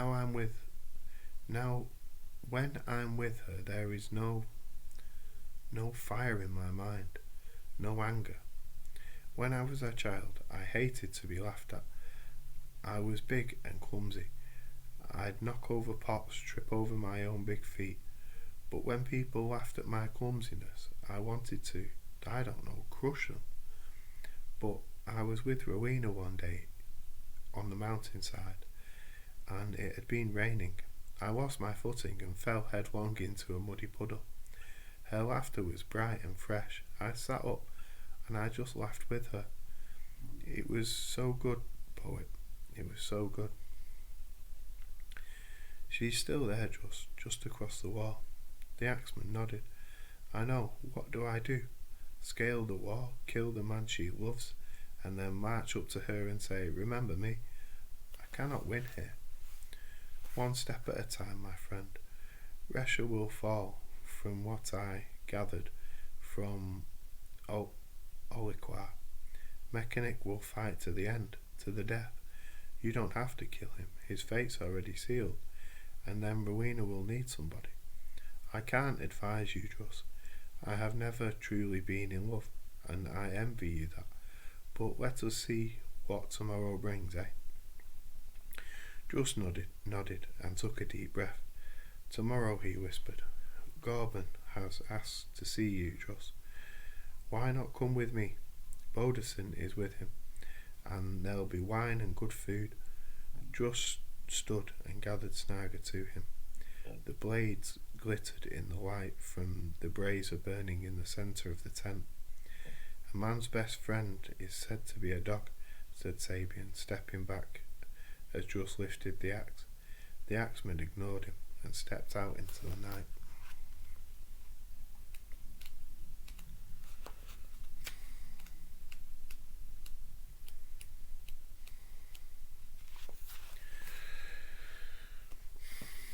Rowena stood by with a long robe as Mechanic stepped from the bath. Smiling, she brushed 2 rose petals from his shoulders, then held the robe open. Mechanic slid his arms into his sleeves, then tied the satin belt and turned towards her. Taking her hand, he led her into the garden. Rowena leaned in towards him, and he stopped and took her into his arms. Kissing the top of her head, his body was rich with the smell of rose oil, and she put her arms around him, snuggling into his soft robe. Tilting back his head, she looked up into his dark brown eyes. I love you, she said. Cupping her chin, he kissed her, lingeringly. His mouth tasted of peaches he had eaten while lazing in the bath, but there was no passion in the kiss, and he drew away from her. What is wrong? She asked. He shrugged and forced a smile. Nothing. Why do you say that? She chided. I hate it when you lie to me. The siege is almost over, he said, leading to a small circular bench beneath a flowering tree. When will you surrender? She asked. He shrugged. When I receive orders to do so. But the battle is unnecessary. The war is over. If you negotiate with Gorban, he will allow us to leave. You can show me your home in Nashan. You always promised to take me to your estates near the lakes, and you said the gardens there would dazzle me with their beauty. So they would, he told her, slipping his hands around her waist. He stood and lifted her swiftly, lightly kissing her lips. Put me down, you'll tear the stitches. You know what the surgeon said. He chuckled. I listened to him, but the wound is almost healed. Kissing her twice more, he lowered her to the ground and they walked on. There are matters we must discuss, he said, but when she waited for him to continue, he merely glanced up at the stars and the silence grew. What matters? You, he said to her. Your wife, Rowena, look at him. Rowena looked at him and saw the lines of tension on his moonlight face, the tightening of the muscles in his jaw. My life is with you, she said. That's all I want. Sometimes you want more than we can have. Don't say that. You used to be a good one. Used to be a seer, a good one. Kabuchik charged 200 silver pennies for a single reading from you. You were never wrong. I know all this. You have told me before. What difference does it make now? All the difference in the world. You were born in the lands of Darnia, and you were taken by slavers. But there was a man. I don't want to hear this, she said, pulling away from him. And he walked to the edge of the tiny lake. He did not follow, but his words did. The man was your husband, Rowena. The man was your husband. Rowena sat down by the water's edge, trailing her fingers across the surface, sending ripples through the moon's reflection. The man with the axe, she said dully. Julie. You remember, he asked, walking forward and sitting beside him. No, but I saw him once at a house of Kabuchik, and also in a dream, where he lay in a dungeon. Well, he is not in a dungeon now, but he is outside the city. He is Druss, the axeman, Gorban's champion. Why are you telling me this? She asked him, turning to face him in the bright moonlight. His white robe shimmered, and he looked ghostly, almost ethereal. Do you think I want to? He countered. I'd sooner fight a lion with my hands than have this conversation. But I love you, Patai. I have loved you since the first meeting. You were standing with Pudri in the main corridor of Kabuchik's home, and you told my fortune. What did I tell you? He smiled. You told me I would wed a woman I loved, but that is not important now. I think soon you will meet your first husband. I don't want to. Her heart was beating fast, and she felt faint. Mechanic put his arms around her. I don't know much about him, but I do know, he said. You are Darnia. You are Drani.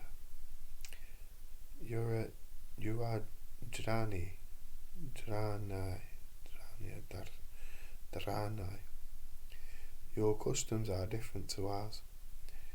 You were not high-born, therefore it is likely you married for love.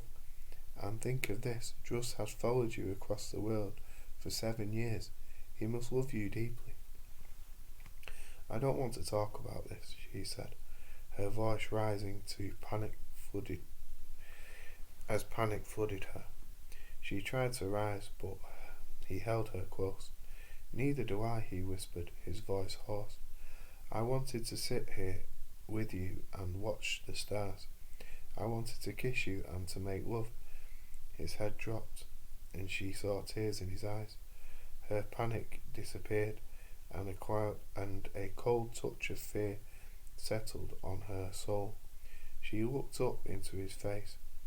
You talk as if you're going to die.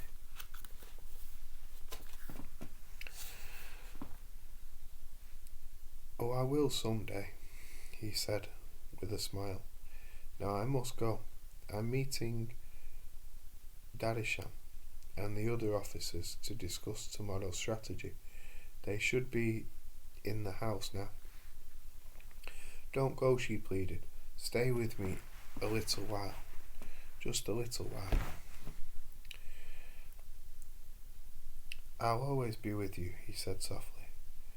Daddy Shan will die tomorrow. On the walls. I saw it. It was a vision. He was here today, and I saw him die. My talent is coming back.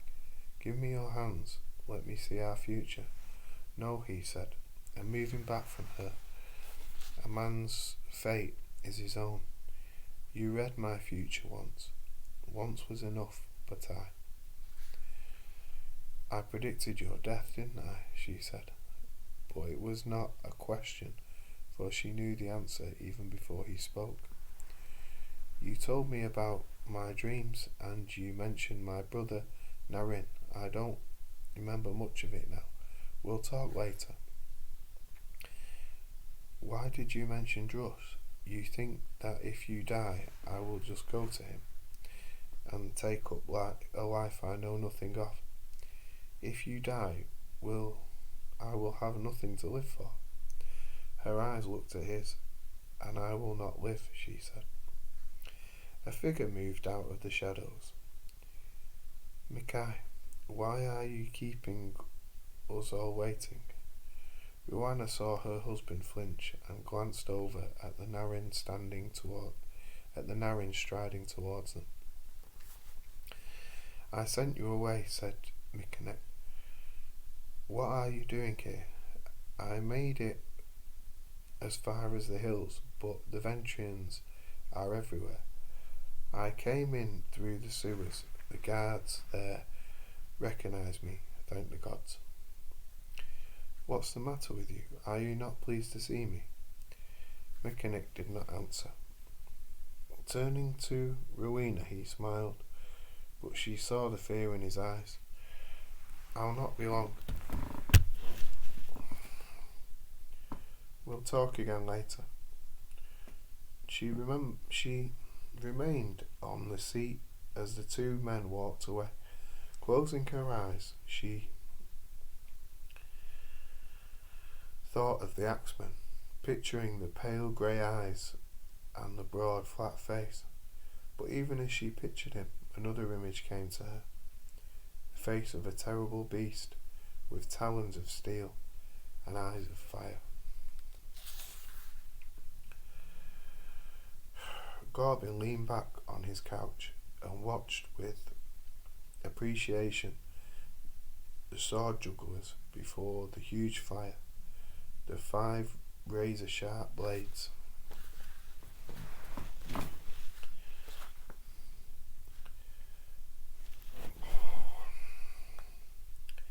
Spinning in the air between the two men. It was a display of rare skill.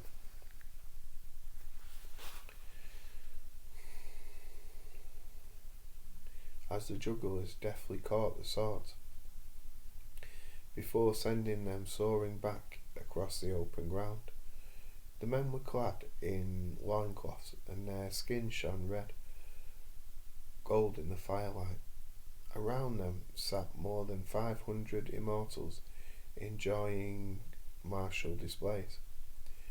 Beyond the dancing flames of the campfire, Gorbin could see the walls of Ressa and a few defenders there. It was all but over. Against all the odds, he had won. Yet there was no sense of joy in his heart. The years of battle, the stresses of and the fears had taken their toll on the young emperor. For every victory he had seen childhood friends cut down. Nebuchad at Ectanis, Jasu in the mountains above Portia, Bodasson before the gates of Rasha. He glanced to his right, where Bodasson was laying on a raised bed, his face pale. The surgeon said he would live, and they had managed to reinflate his collapsed lung. You are like my empire, thought Gorman, wounded almost unto death. How long would it take to rebuild Ventria? Years? Decades?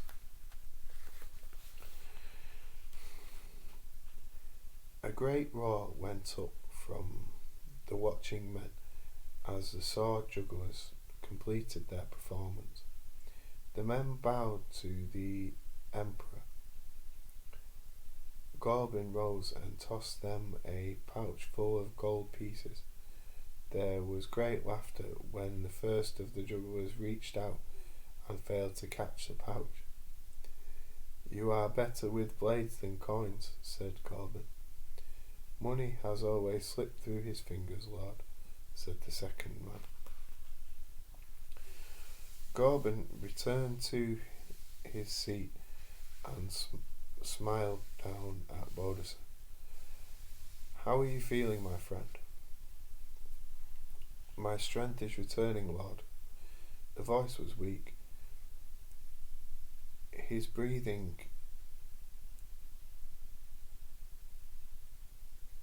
raged as Gorban reached out and patted his shoulder. The heat of the skin and the sharpness of the bone beneath his hand almost made him recoil. Bodison's eyes met his. Do not concern yourself about me, Lord. I'll not die on you. The swordsman's eyes flickered to the left, and he smiled broadly. By the gods, there's a sight to gladden the eyes. Gorban turned to see Druss and Sabian walking towards them. The poet dropped to one knee, bowing his head. Just gave a perfunctory bow.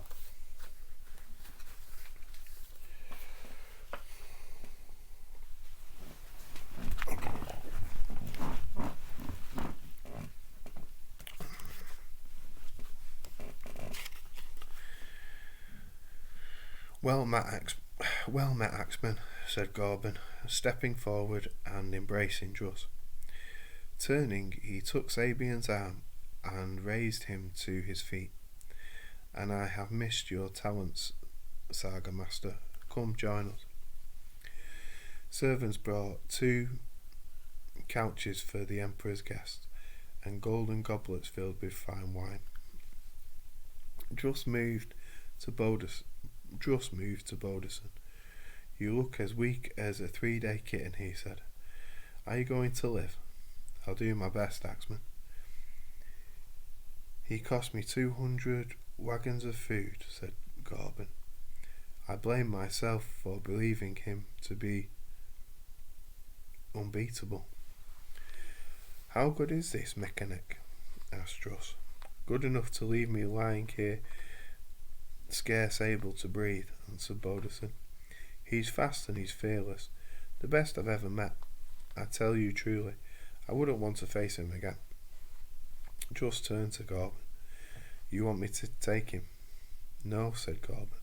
The city will fall in the next day or 2. There's no need for single combat to decide the issue. The walls are undermanned. Tomorrow if the wind is good, we will fire them. Then the city will be ours, and the ghastly war will be over. Now, tell me about your adventures. I hear you were held captive. I escaped, Druss told him, then drained the goblet. A servant ran forward to refill it. Sabian laughed. I will tell you, Lord, he said, and launched into a richly embroidered account of Druss's time in the dungeons of Kajavak. The huge campfire was burned low, and several men moved forward to throw logs upon it. Suddenly the ground heaved beneath one of them, pitching him to the earth. Gorban looked up and watched the man struggle to rise. All around the fire, the seated men were scrambling back. What is happening? Asked Gorban. rising and striding forward.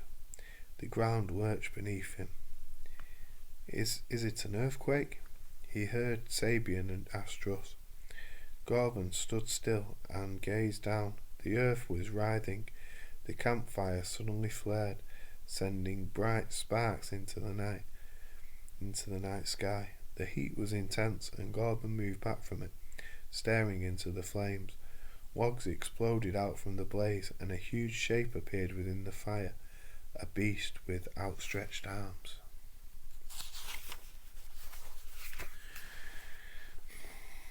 The flames died, and Gorban found himself staring into a colossal bear, more than 12 feet tall. Several soldiers carrying spears ran at the creature, plunging their weapons into its great belly. The first of the spears snapped on impact. The beast roared, and a deafening sound like a captured thunder. One of the mighty arms swept down. Steel horns ripped through the first soldier, cutting him in half at the waist. Surging from the faded fire, the beast leapt towards Gorban. As the creature of fire appeared, Sabian, who was sitting alongside Boderson, found all sensation of time and reality slipping away from him. His eyes fastened to the beast, and the image flew from the halls of his memory, linking what he could see in terrifying life to a still, small moment 3 years ago in the main library at Drainan.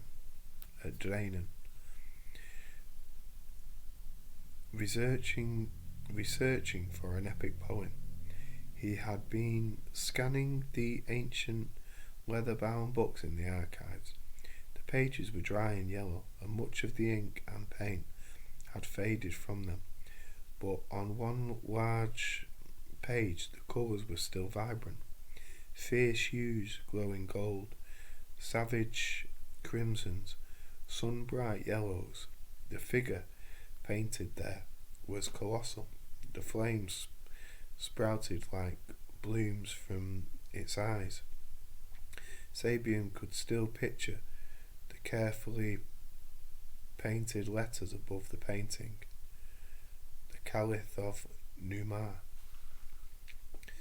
Beneath the heading were the words, "The Chaos Beast, the Stalker, the Hound of the Invincible, whose skin no blades of man shall pierce. Here he walks, death follows." As Sabian recalled the night of the monster in later days, he would wonder anew at the lack of fear he experienced. He watched men die horribly, saw beasts from the depths of hell tear human limbs asunder, disemboweled warriors ripping their lives from them. He heard the ghastly howling and smelt the stench of death on the night breeze, yet there was no fear. A dark legend had come to life, and he, the saga master, was on hand to witness it. Gorban was standing stock still, rooted to the spot.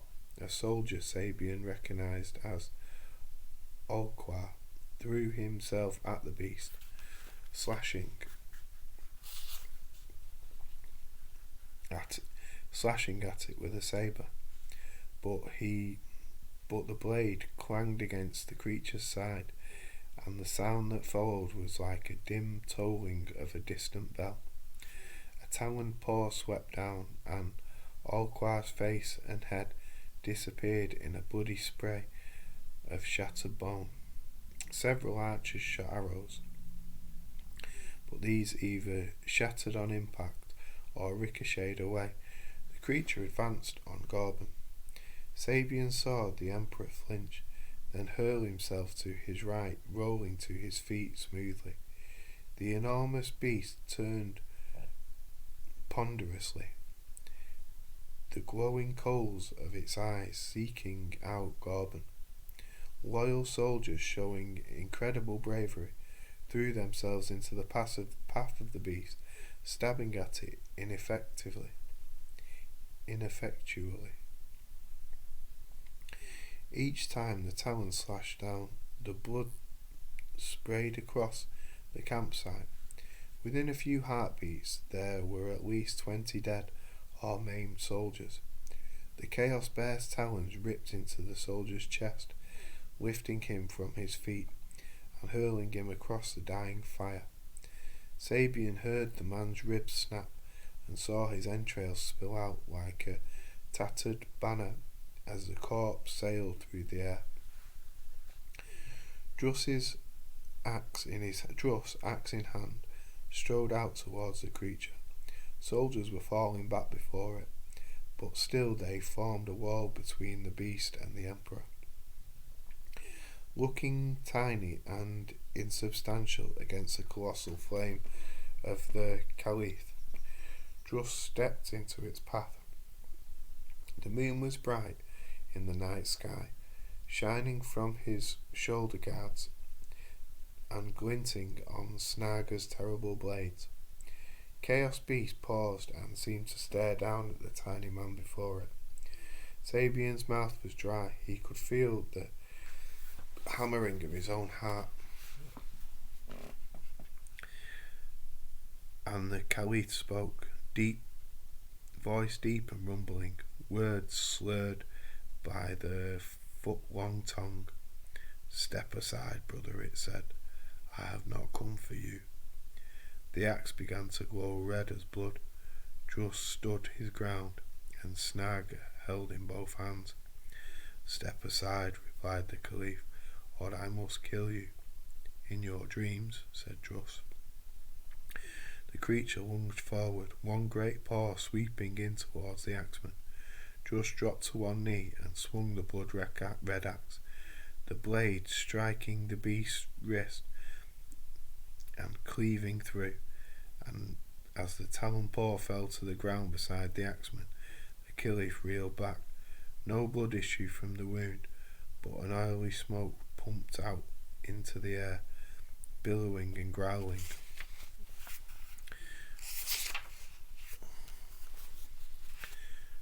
Fire blazed from the creature's mouth as it hung again at the mortal before.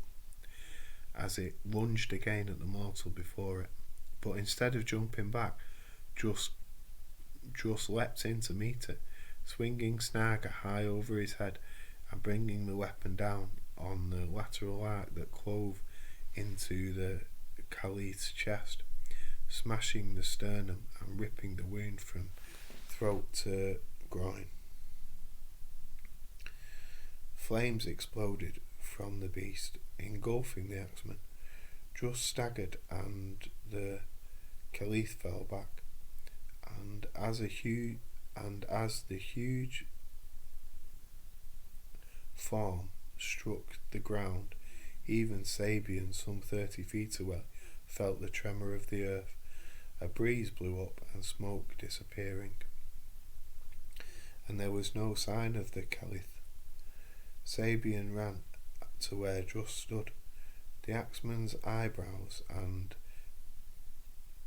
beard were singed, but he bore no marks of burns. "By the gods, Druss," Sabian shouted, slapping his friend's back. "Now that'll make a song or bring us both fame and riches." "It killed a.k.a," said Druss, shrugging off Sabian's embrace and letting fall the axe. Corbin moved alongside him.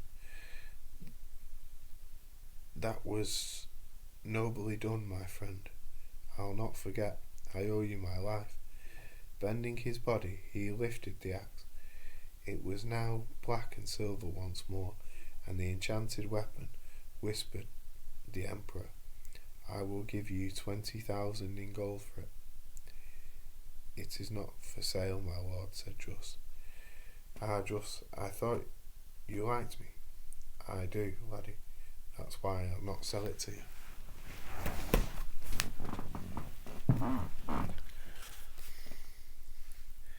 A cold wind swirled round the cave.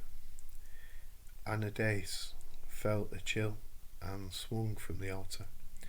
looking back to see the old woman rise from the seat outside the golden circle. What is happening? He asked. The axeman has killed the beast. Can we send another? No, she told him, but he did not kill it. He merely sent it back to the pit. Well, what now? Now we pay for the service of the Caliph. You said the payment would be the blood of Gorban. Gorban did not die. Then I do not understand you. And why is it so cold? A shadow fell across Nashanite, who swung round to see a huge shape rearing above him. Talons flashed down, slicing into his chest.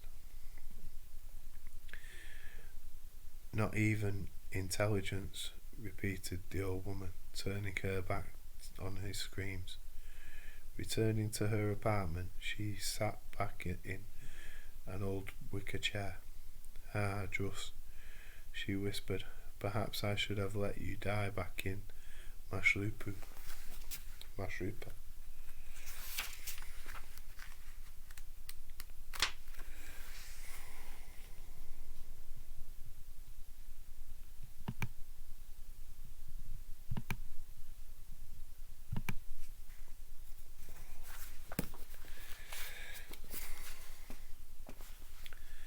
Chapter 6.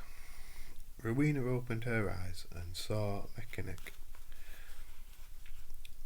sitting at her bedside. He was wearing his ceremonial armour of bronze and gold, the helm with the red crest and the enabled cheek guards. The moulded breastplate covered in sigils and motifs. You look very handsome, she said sleepily, and you are very beautiful. Rubbing her eyes, she sat up. Why are you wearing that today? It is not as strong as your old breastplate of iron. It will lift morale among the men. Taking her hand, he kissed her palm, then rose and moved towards the door. At the doorway, he paused and spoke without looking back. I have left something for you in my study. It is wrapped in velvet. And then he was gone. Within minutes, Pudri appeared, bearing a tray which he laid down beside her. There were 3 honey cakes and a goblet of apple juice. The Lord looks very magnificent today, she said, little man, and Rowena saw that his expression was sorrowful. What is wrong, Pudri? I don't like battles, he told her. So much blood and pain. But it is even worse when the reason for the battle have long been overtaken by events. Men will die today for no reason. Their lives will be snuffed out like midnight candles. And for why? And will it end here? No, when Gorban is strong enough, he will lead a vengeance invasion against the people of Nashan. Futile and stupid. He shrugged. Maybe it is because I am a eunuch that I do not understand such matters. You understand them very well, she said. Tell me, was I a good seeress? Ah, you must not ask this, my lady. That was yesterday, and has flown away into the past. Did the Lord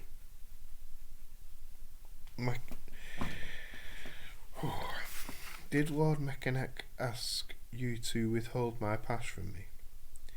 He nodded glumly. It was for love that he asked this of me. Your talent almost killed you. He did not wish for you to suffer.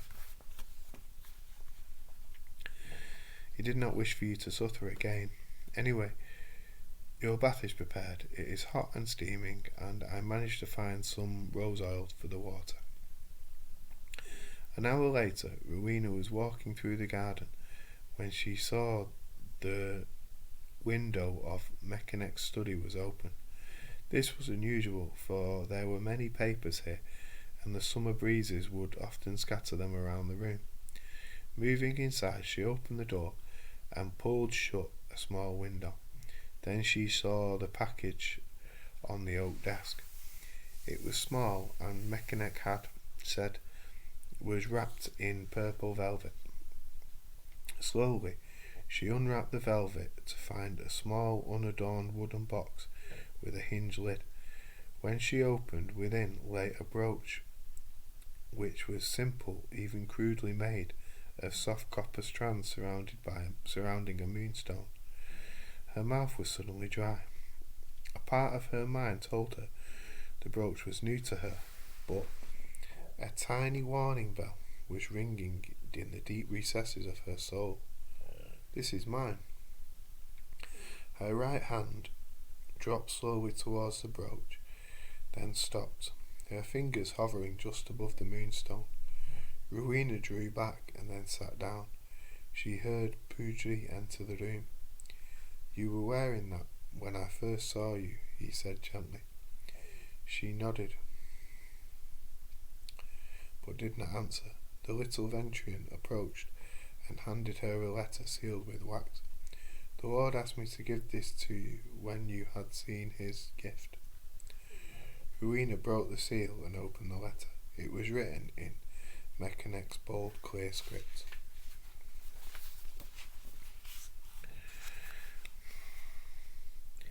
"Greetings, beloved.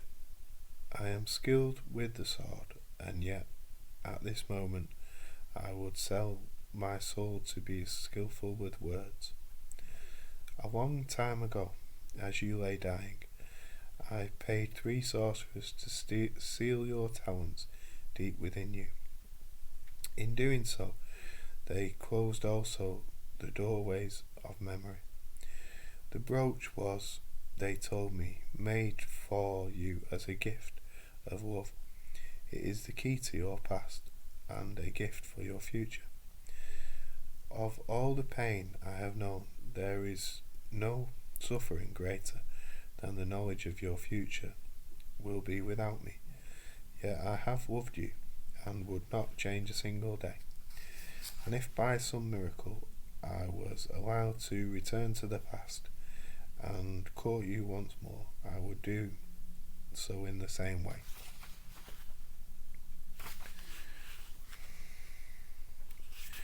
In full knowledge of the same outcome. You are the light of my life and the love of my heart. Farewell, Patai.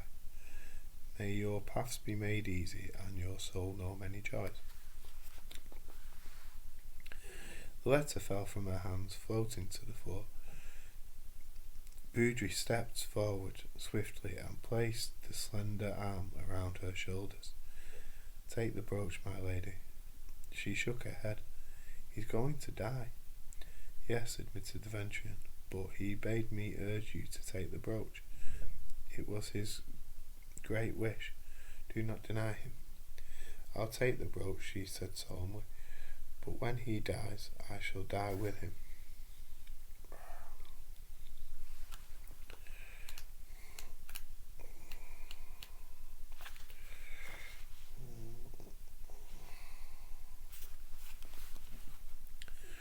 Druss sat in the near deserted camp and watched the attack on the walls. From the distance it seemed that the attackers were insects, swarming up tiny ladders. He watched bodies topple and fall.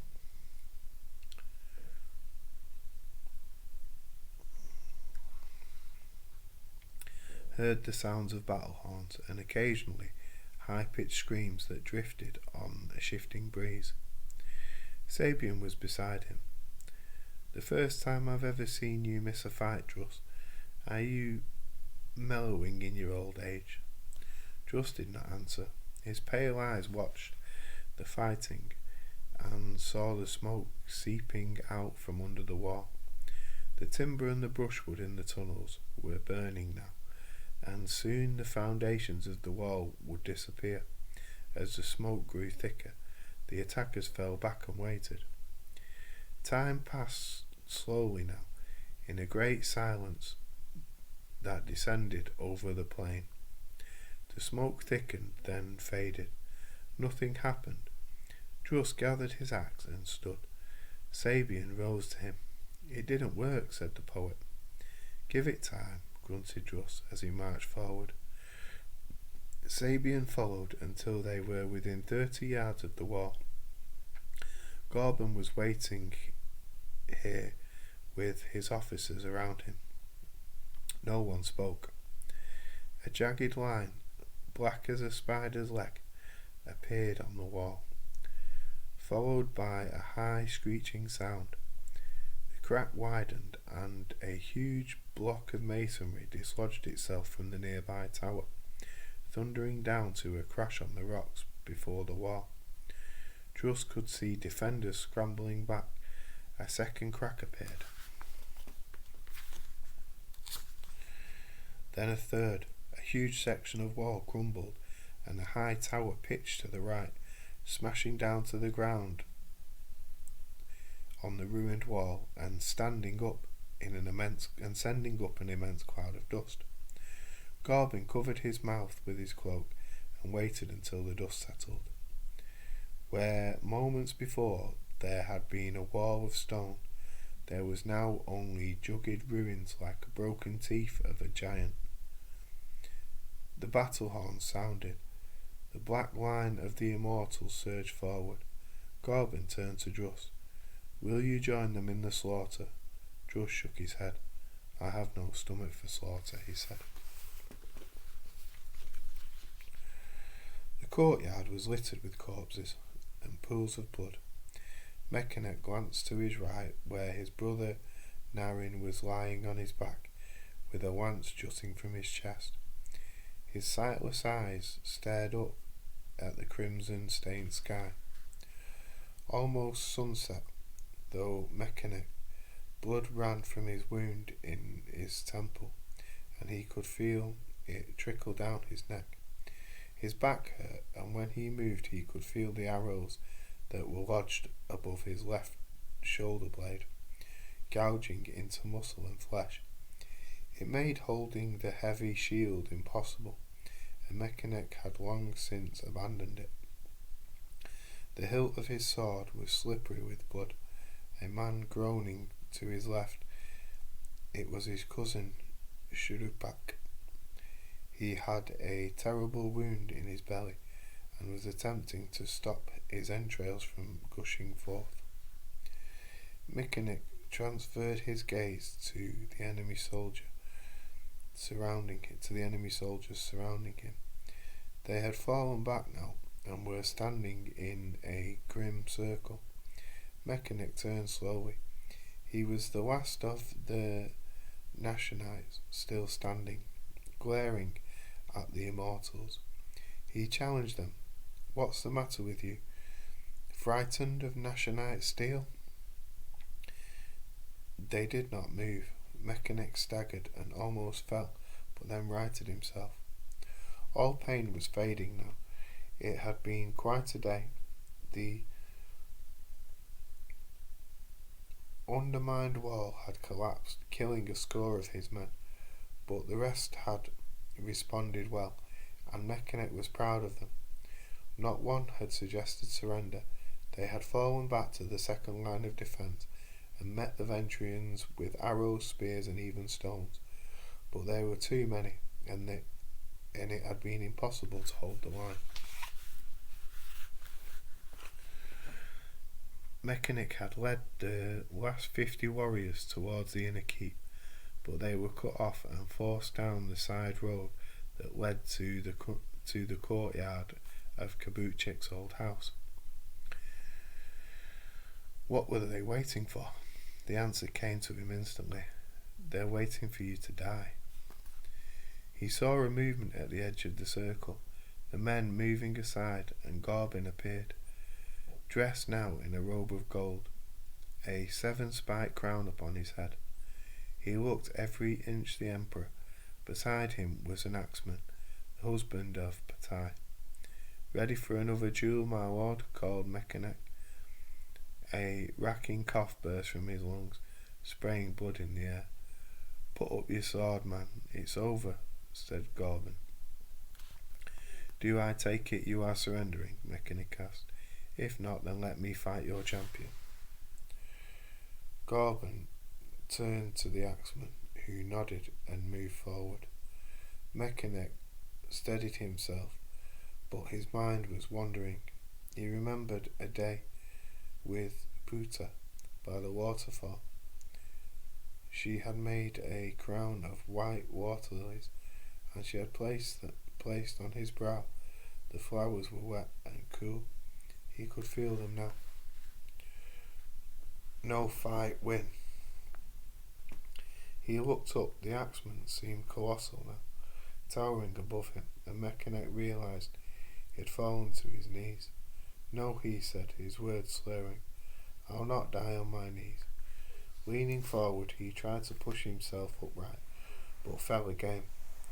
Two strong hands took hold of his shoulders, drawing them upright, and he looked into the pale eyes of Druss the axeman. "Knew you would come," he said. Druss half carried the dying warrior to the marble bench at the wall of the courtyard, laying him gently on the cool stone. An immortal removed his own cloak and rolled it into a pillow for the Nashanite general. Mechanic gazed up into the darkening sky, then turned his head. Druss was kneeling alongside him, and beyond the axeman the immortal waited. At an order from Gorbin, they drew their swords and held them high, saluting their enemy. "Druss, Druss, I am here. Treat her gently." Mechanic did not hear his answer.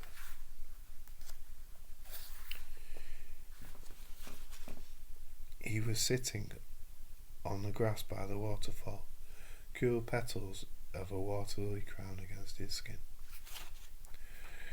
There was no looting in Russia, nor any organised slaughter amongst the population. The immortals patrolled the city, having first marched through the centre, past cheering crowds who were waving banners and hurling flower petals beneath the feet of the soldiers. In the first hours, there were isolated outbursts of violence. An angry citizen gathered in mobs to hunt down Ventrians accused of collaborating with the Nashanites conquerors. Gorbin ordered the mobs dispersed, promising judicial inquiries in later days to identify those who could be accused of treason. The bodies of the slain were burned in 2 mass graves beyond the city walls. The emperor ordered a monument built above the Ventrian fallen, a huge stone lion with the names of the dead carved into the base. Above the Nashanite grave there was to be no stone. Mechanic, however, was laid to rest in the Hall of the Fallen, below the great palace on the hill that stood like a crown in the centre of Resha.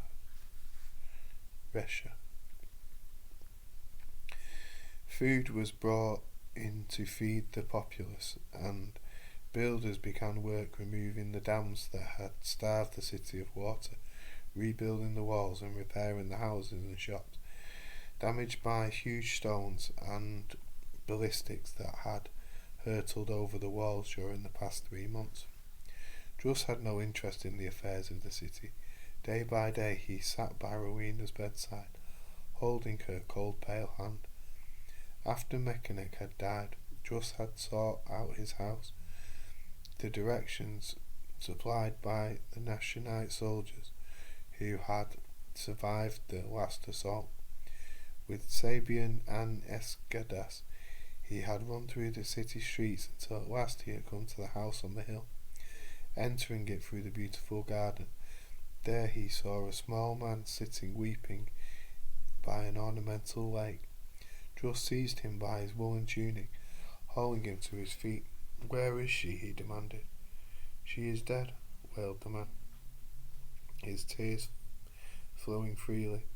"She took poison. There is a priest with the body." He pointed to the house, then fell to weeping again. Releasing him, Druss ran into the house and up to the cursed stairs. The first 3 rooms were empty.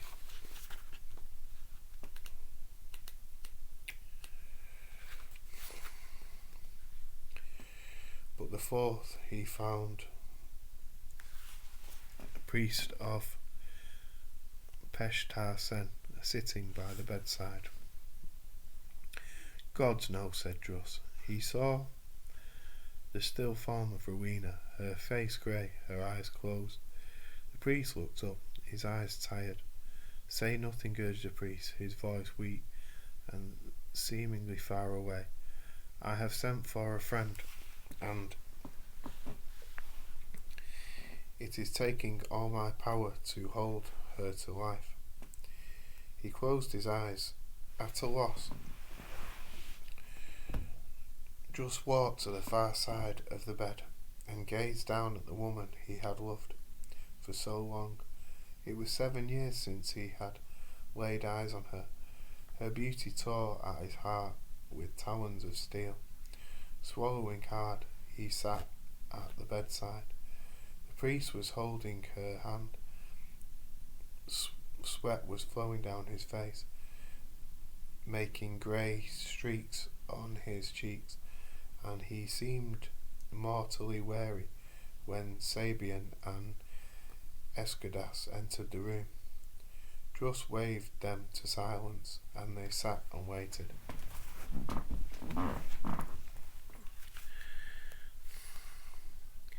It was almost an hour before another man entered, a bald, portly man with a round red face and a comically protruding ears. He was dressed in a long white tunic and carried a large leather bag slung from his shoulder by a long golden embroidered strap. Without a word to the 3 men, he moved to the bedside, placing his fingers against Rowena's neck. The priest of Pastor Sen opened his eyes.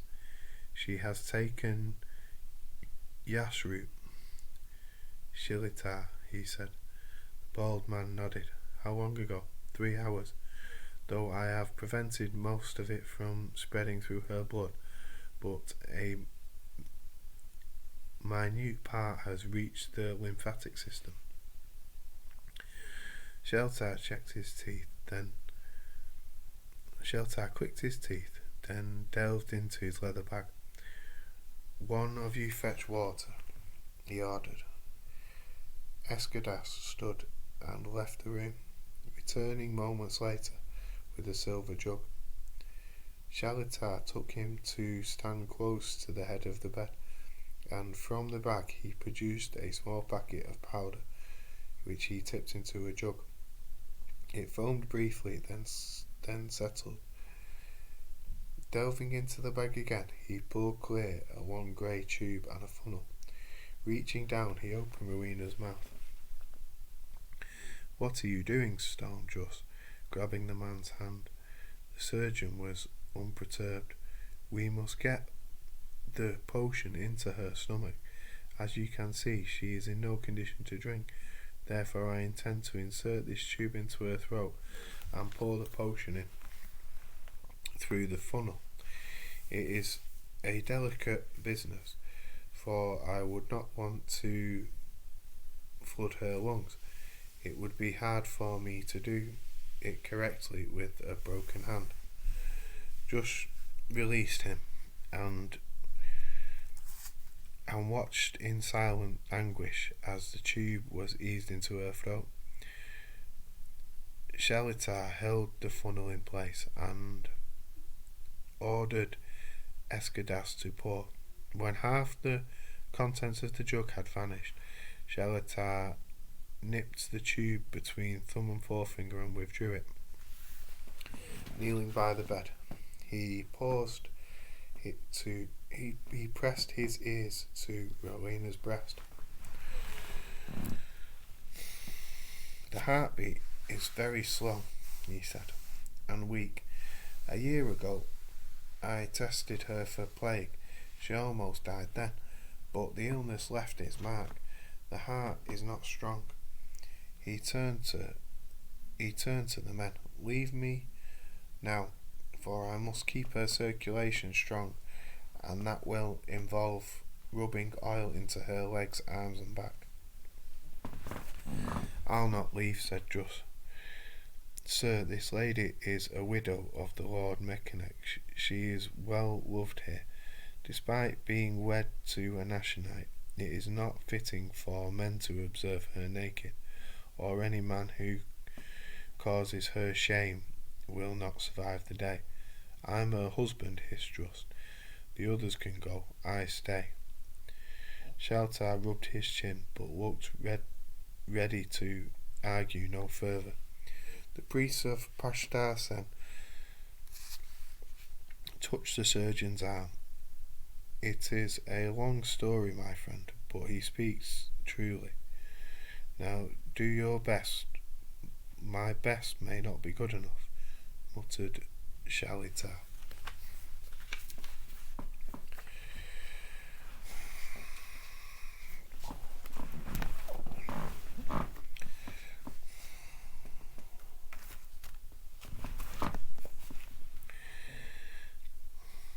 Three.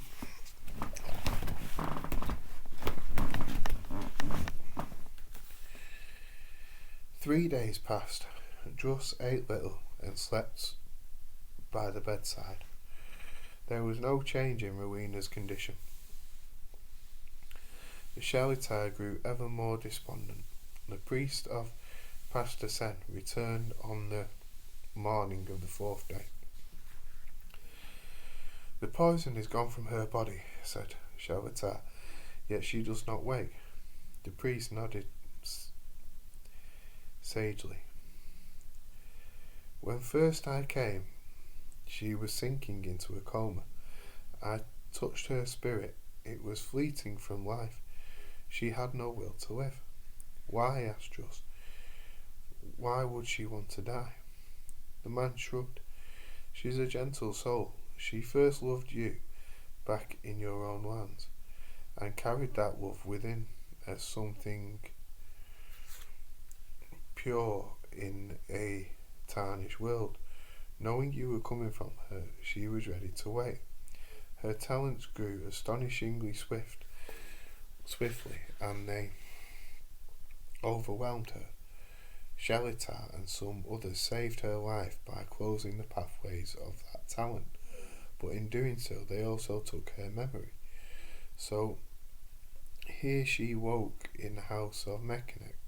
He was a good man, Druss, and he loved her as much as you love her. He nursed her to health, and he won her heart, but he did not tell her his greatest secret, that she had, as a seeress, predicted his death 1 year from the day after he was wed. For several years they lived together, and she succumbed to the plague during her illness, and, as I have said, with no knowledge of her life as a seeress, she asked Mechanic why he had never married her. In his fear at her condition, he believed that marriage would save her. Perhaps he was right. Now we come to the taking of Resha. Mechanic left her a gift. This gift, he said, passing the brooch to Druss.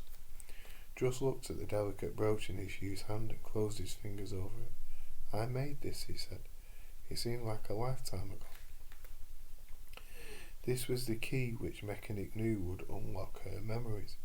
He thought, as I fear men will, that a return of memory would help her assuage her grief at his passing. He believed that if she remembered you, and that if you still loved her, she would have a safe future. His reasoning was flawed, for when she touched the brooch, what struck her most was a terrible guilt. She asked Mechanic to marry her, this thus assuring, as she saw it, his death.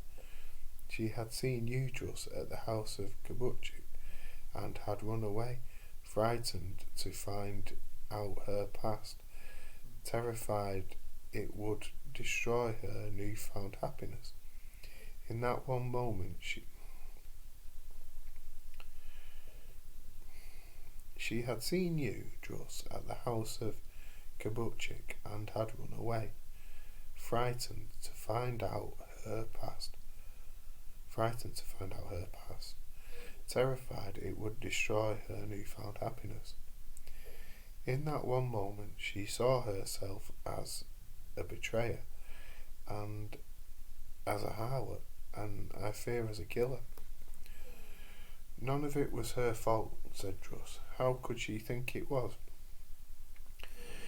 The priest smiled, but it was charecter who spoke.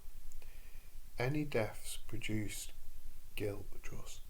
A son dies of plague, and a mother will berate herself for not taking the child away to somewhere safe before the disaster struck.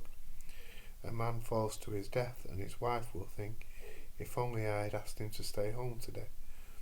It is the nature of good people to draw burdens to themselves. All tragedy could be avoided if only we knew it. Therefore, when it strikes, we blame ourselves. But for Rowena, the weight of guilt was overpowering.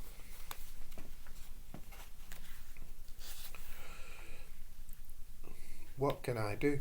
The axeman asked. Nothing. We must just hope she returns. The priest of Pastar Sen seemed about to speak, but instead stood and walked to the window. Druss saw the change in the man. Speak, he said. What were you about to say? It doesn't matter, he said softly. Let me be the judge of that, if it concerns Rowena. The priest sat down and rubbed his tired eyes. She hovers, he said at last, between death and life, her spirit wandering in the valleys of the dead. Perhaps if we could find a sorcerer, we could send his spirit after her to bring her home. He spread his hands. But I do not know where to find such a man or woman, and I don't think we have the time to search. What about your talent? Asked Druss. You seem to know of this place. The man's eyes swung away from Druss's gaze. I do not have the talent, but I do have the talent, but not the courage. It is a terrible place. He forced a smile. I am a coward, Druss. I would die there. It is a place for men of little spirit. It's no place for men of little spirit. Then send me, I'll find her. You would have no chance. We are talking of the realm of dark magic and demons. You would be defenceless against them, Druss. They would overwhelm you. But you could send me there. There is no point. It would be madness. Druss turned to charecter. What will happen to her if we do nothing? She has maybe a day, perhaps two. Already she is fading. Then there are two choices, priest, said Druss, rising and moving to stand before the man. Tell me how I reach the valley. You must die, the priest whispered. A grey mist swirled through. There was no discernible breeze, and strange sounds echoed eerily from all about them. The priest was gone now, and Druss was alone. Alone. Around him shapes moved in the mist, some huge, some low, slithering. Keep to the path, the priest had said. Follow the road.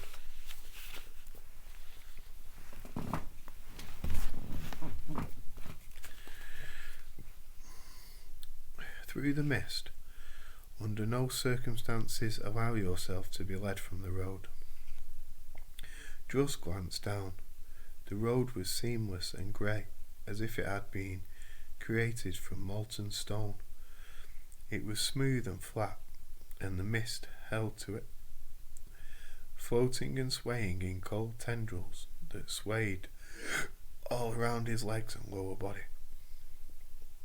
A woman's voice called to him from the side of the road. He paused and glanced to his right. A dark-haired woman, scarce more than a girl, was sitting on a rock with legs apart, her right hand stroking her thigh. She licked her lips and tossed her head. "Come here," she called, "come here." Druss shook his head. "I have other business." She laughed at him. "Here you have other business here." Her laughter rang out as she moved closer to him, but he saw that she did not set foot upon the road. Her eyes were large and golden, but there were no pupils, merely black slits in the gold. When her mouth opened, a forked tongue darted between her lips, which Druss now saw were grey-blue. Her teeth were small and sharp. Ignoring her, he walked on. The old man was sitting in the centre of the road, with his shoulders hunched. Druss paused. "Which way, brother?" asked the old man. "Which way do I go?" "There are so many paths." "There is only one," said Druss. "So many paths," repeated the other man. Again Druss moved on, and behind him he heard the woman's voice speaking to the old man. "Come here, come here." Druss didn't look back, but only moments later he heard the terrible screams. The road moved ever on through the mist, level and straight as a spear. There were others on the road, some walking tall, others shuffling. No one spoke. Druss moved through them silently, scanning the faces, seeking Rowena. A young woman stumbling from the path, falling to her knees. Instantly a scaled hand caught at her cloak, dragging her back. Druss was too far back to help. He cursed and moved on. Many pathways merged with the road, and Druss found himself travelling with a multitude of silent people, young and old. Their faces were blank, their expression preoccupied. Many left the path and wandered through the mist. It seemed to the axeman that he had walked for many days.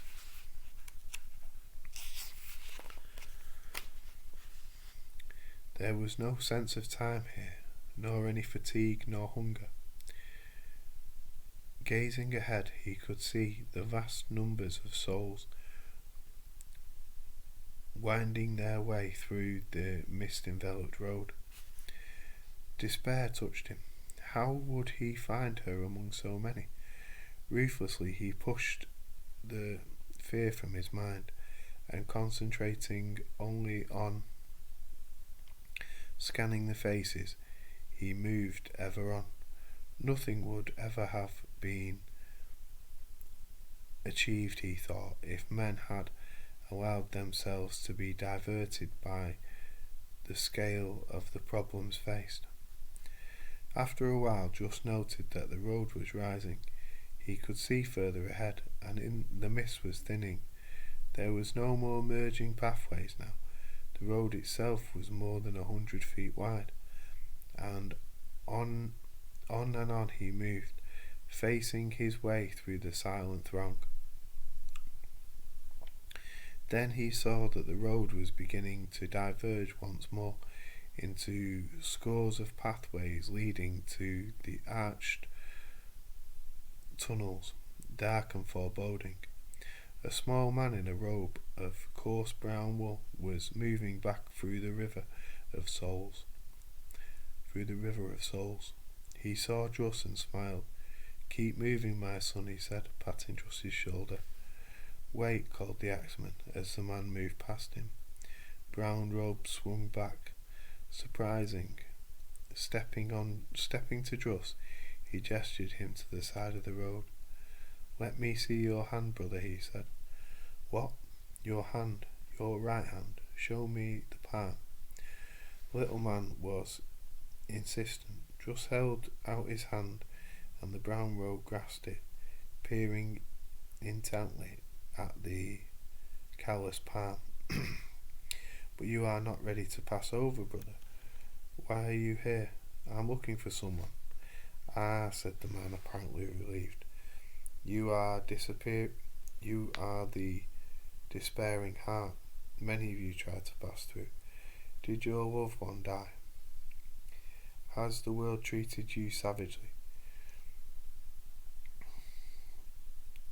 "Whatever the answer, brother, you must return whence you came.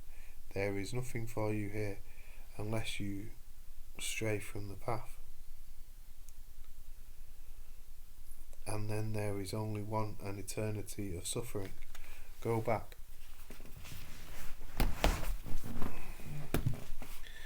"I cannot. My wife is here, and she is alive. Just let me. If she is alive, brother, then she will not have passed the portals before you. No living soul can enter. You do not have the coin." He held out his own hand. Nestling there was a black shadow, circular and insubstantial. "For the ferryman," he said, "and the road to paradise."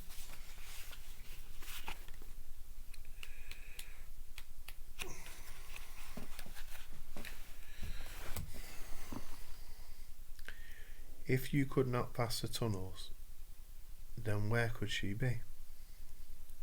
asked Druss. "I do not know, brother. I have never left the path, and I know not what lies beyond, save that it is inhabited by the souls of the damned. Go to the fourth gateway and ask for Brother Domitori. He is the keeper."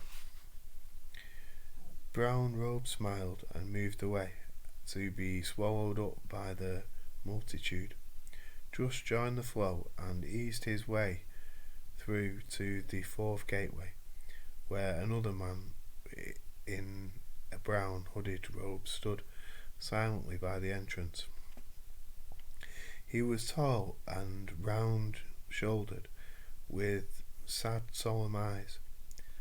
"Are you Brother Domitori?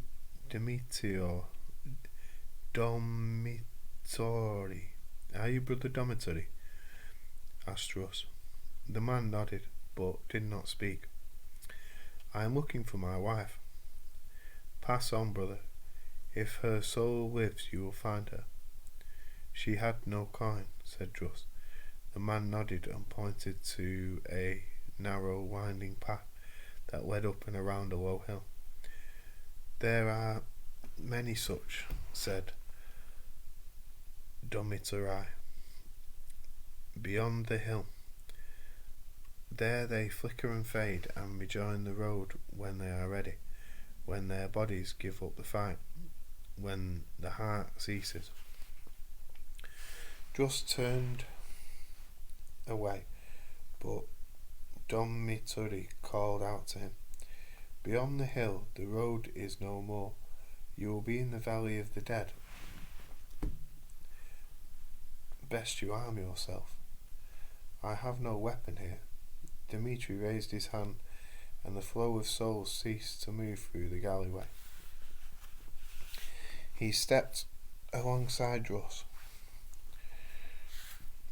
"Bronze and steel have no place here, though you will see what appear to be swords and lances. This is a place of spirit, and a man's spirit can be steel or water, wood or fire.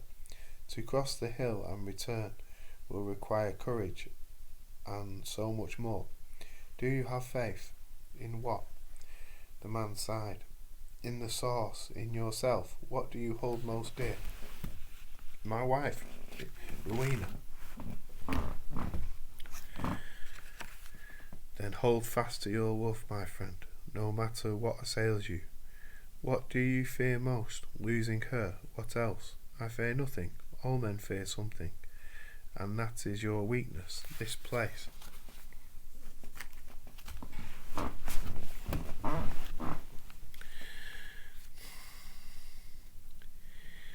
This place of the damned and the dead has an uncanny talent for bringing a man face to face with what he fears.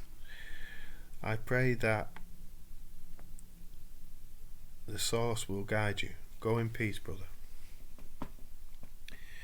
Returning to the gateway, he lifted his hand once more, and the entrance opened. The grim, silent flow of souls continuing without pause. You gutless whoreson, stormed Sabian, I should kill you. The surgeon Charecter stepped between Sabian and the priest.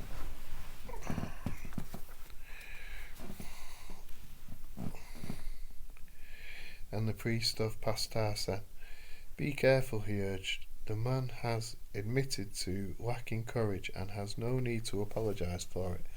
Some men are tall, some short, some brave, others not so brave. That may be true, considered Sabian, but what chance does Druss have in a world of enchantment and sorcery? Tell me that. I don't know, Charecter admitted. No, but he does, said Sabian. I have read of the void. A great many of my tales are centred there. I have spoken to seekers and mystics and have journeyed through the mist. I agree on one point. Without access to the powers of sorcery, a man is finished there. Is that not true, priest? The man nodded but did not look up. He was sitting beside the wide bed upon which lay the still figures of Druss and Rowena. The axeman's face was pale, and he did not seem to be breathing. What will he face there? Insisted Sabian. Come on, man. The horrors of the past, answered the priest, his voice barely audible. By the gods, priest, I tell you this, if he dies you will follow him. Druss had reached the brow of the hill and gazed down into a parched valley. There were trees black and dead, silhouetted against the slate-grey earth, as if sketched there with charcoal. There was a wind, no movement save for a few souls who wandered aimlessly across the face of the valley. A little way down the hill he saw an old woman sitting on the ground with head bowed and shoulders hunched. Druss approached her. I am looking for my wife, he said.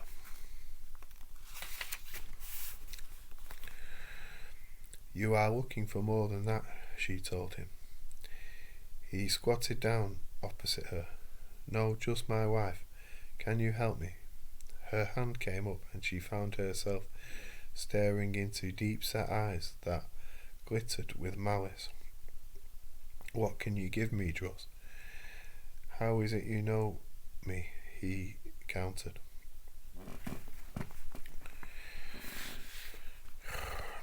The axeman, the silver slayer, the man who fought the chaos beast. Why should I not know you? Now, what can you give me? What do you want? Make me a promise. What promise? You will give me your axe. I do not have it here. I know that, boy, she snapped. But in the world above you will give me your axe. Why do you need it? That is not part of the bargain. But look around you, Druss. How will you begin to find her in time that is left? You can have it, he said. Now, where is she? You must cross the bridge. You will find her there. But the bridge is guarded, Druss, by an awesome warrior. Just tell me where it is. A staff lay beside the old woman, and she used it to lever herself to her feet. Come, she said, and begin to walk towards the low line of hills. As they walked, Druss saw many new souls wandering down into the valley. Why do they come here, he asked. They are weak, she told him, victims of despair, of guilt, of longing, suicides mostly, and they wander here. Their bodies are dying, like Rowena. She is not weak. Of course she is. She is a victim of love, just as you are, and love is the ultimate downfall of man. There is no abiding strength in love, Druss.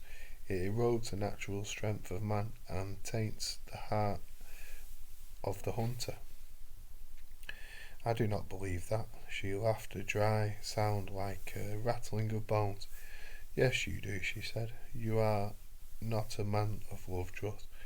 Or was it love that led you to leap onto the deck of the Corsair ship, cutting and killing?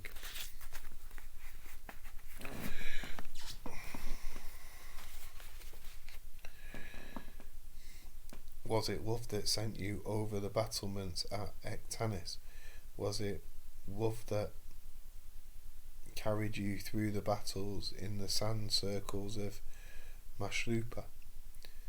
She halted in her stride and turned to face him. Was it? Yes, everything was for Rowena, to help me find her. I love her. It is not true, Druss. It is perceived need. You cannot bear what you are without her, a savage, a killer, a brute. But with her it is a different story. You can leech from her purity, suck it in like fine wine, and then you can see the beauty in a flower, smell the essence of life upon the summer breeze. Without her you see yourself as a creature without worth. And answer me this, Axeman. If it was truly love, would you now wish for her happiness above all else? Aye, I would, and I do. Really? Then when you found that she was happy living with a man who loved her, her life rich and secure, what did you do? Did you try and persuade Gorbin to spare Mechanic? Where is the bridge? He asked. It is not easy to face, is it? She persisted.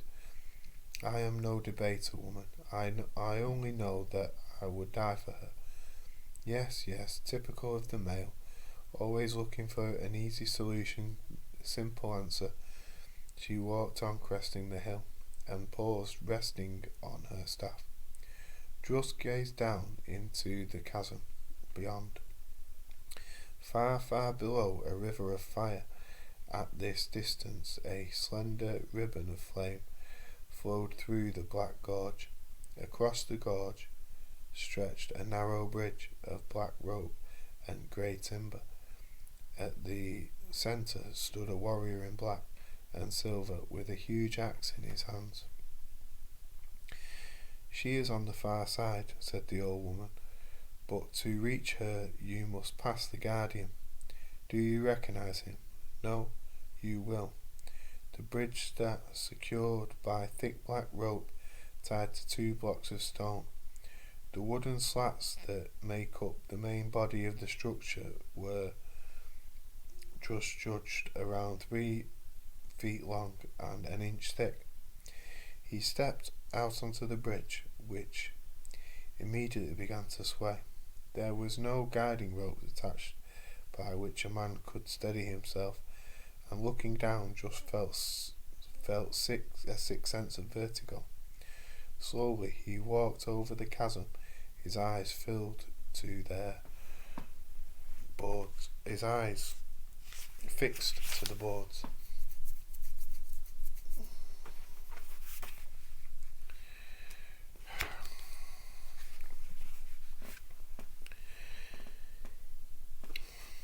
He was halfway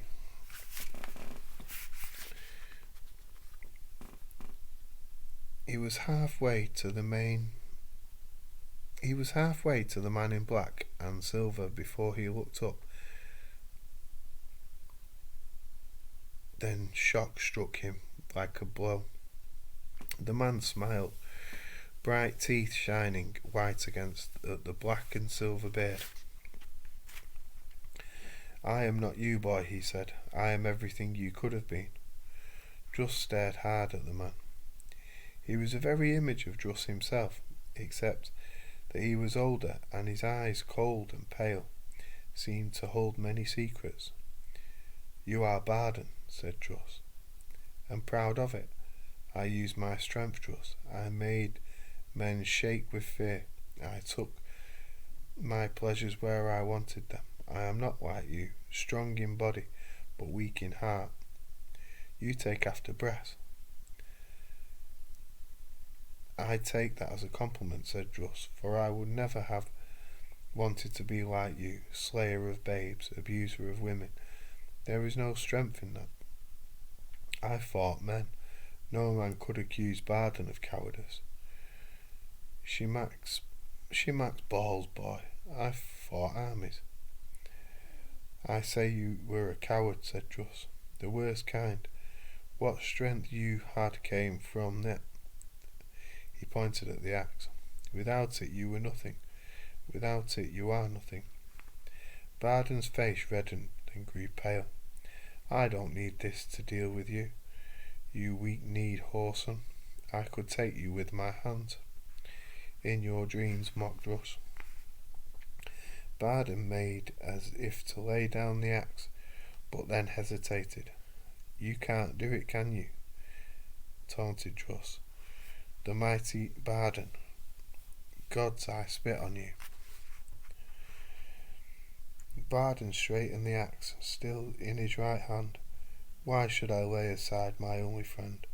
No one else stood by me in those lonely years, and here, even here, he has been my constant aid." "Aid?" countered Druss. "He destroyed you, just as he destroyed Charecter and all others who took him to their hearts. But I don't need to convince you, grandfather. You know it, but you are too weak to acknowledge it." "I'll show you weakness," roared Bardon, leaping forward with axe raised. The bridge swayed perilously, and Druss leapt in under the swinging arch, hammering a ferocious punch to Bardon's chin. As the other man staggered, Druss took one running step and leapt feet first, his boots thudding into Bardon's chest to hurl him back. Bardon lost his grip on the axe, and,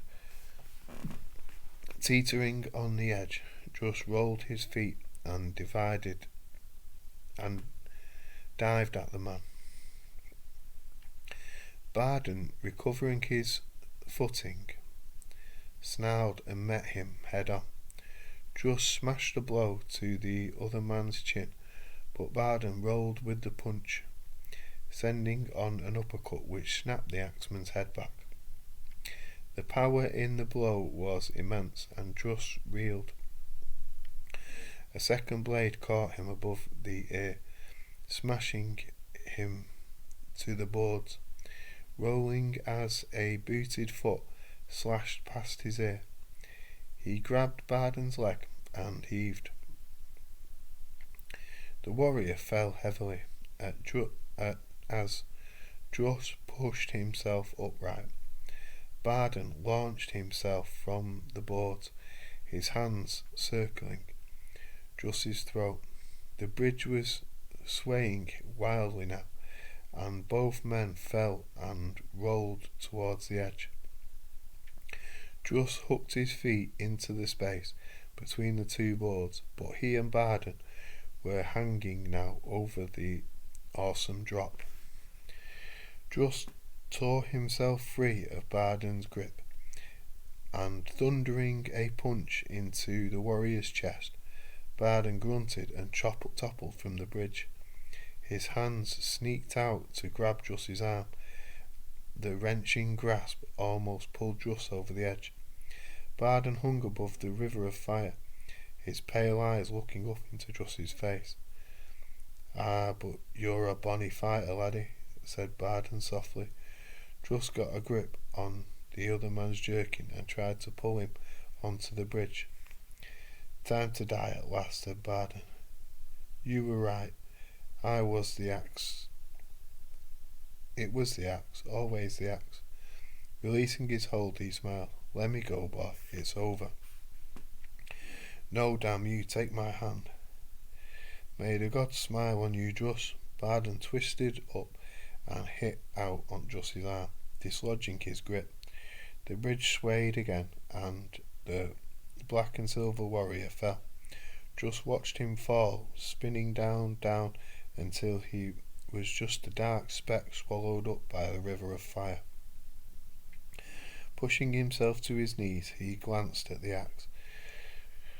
Red smoke swirling from it from the crimson figure. The skin scaled, the head horned at the temples.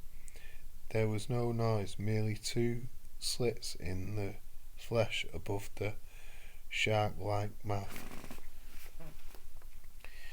You were correct, Druss, said the demon affably. He was weak, as was Charecter and all the others. Only you have the strength to use me.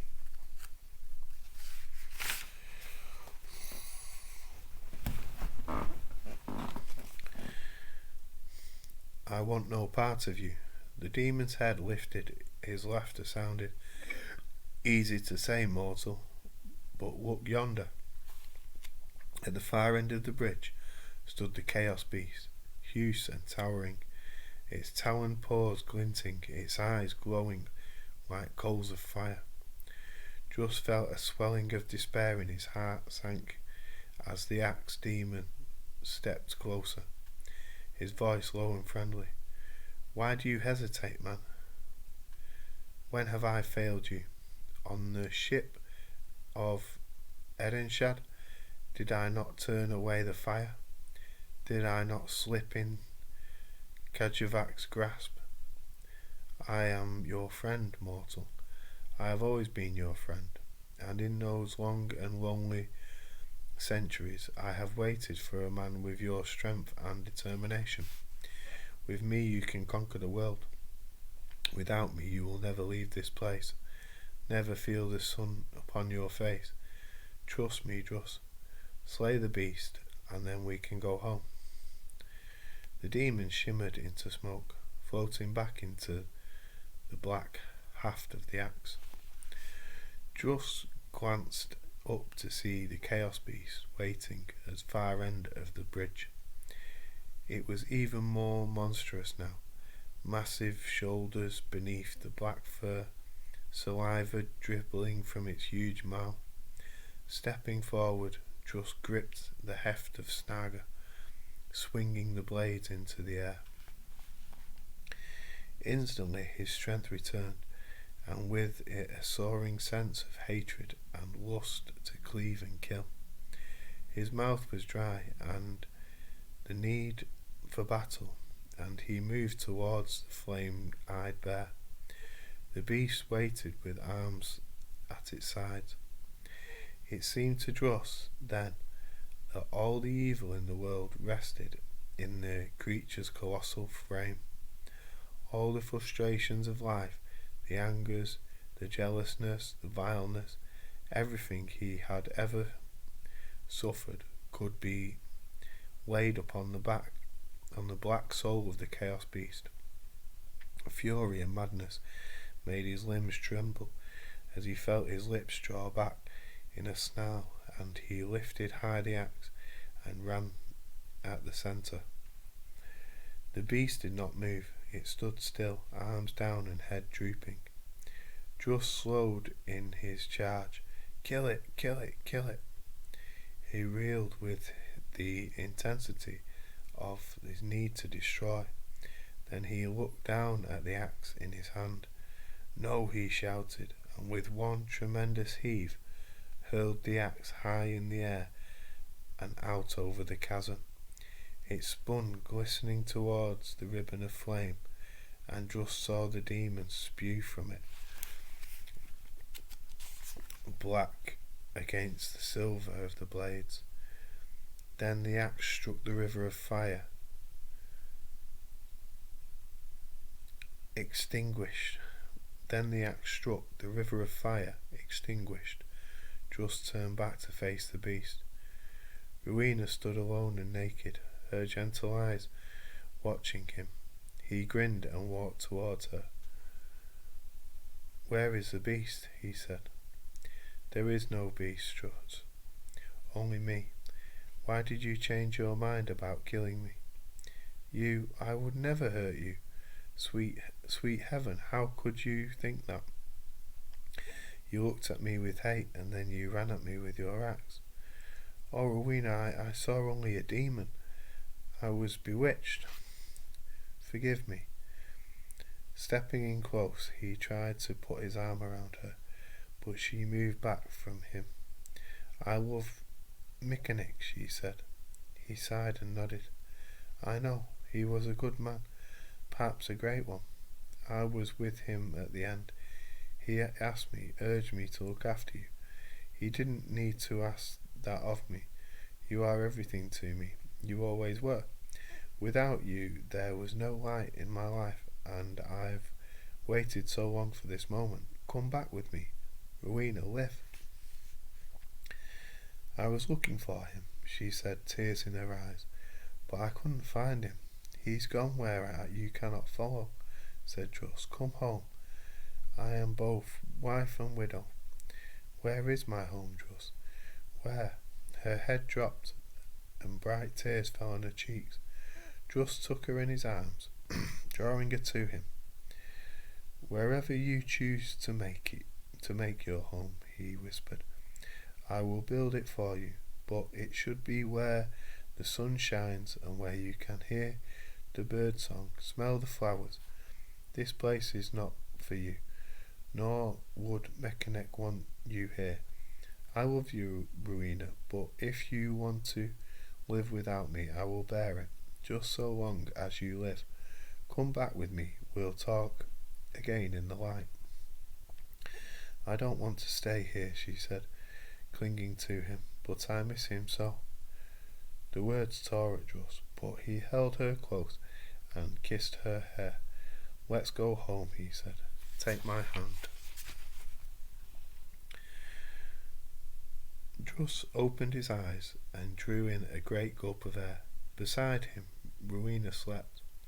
He felt a moment of panic, but then a voice spoke to him. "She is alive?" Druss sat up and saw the old woman sitting in a chair by the bedside. "You want the axe, take it." She chuckled, the sound dry and cold. "Your gratitude is overwhelming, axeman, but no, I do not need Snaga. You exorcised the demon from the weapon, and he is gone, but I shall find him. You did well, boy. All that hatred and lust for death, you overcame it. With a complex creature, what a complex creature is man." "Where are the others?" asked Druss, taking up her staff. She eased herself to her feet. "Your friends are sleeping. They were exhausted, and it took little effort to send them deep into dreams. Good luck to you, Druss. I wish you and your lady well. Take her back to Charnian Mountains. Enjoy her company while you can. Her heart is weak. She will never see the white hair of a human winter, but you will, Druss." She sniffed and stretched, her bones creaking. "What did you want with the demon?"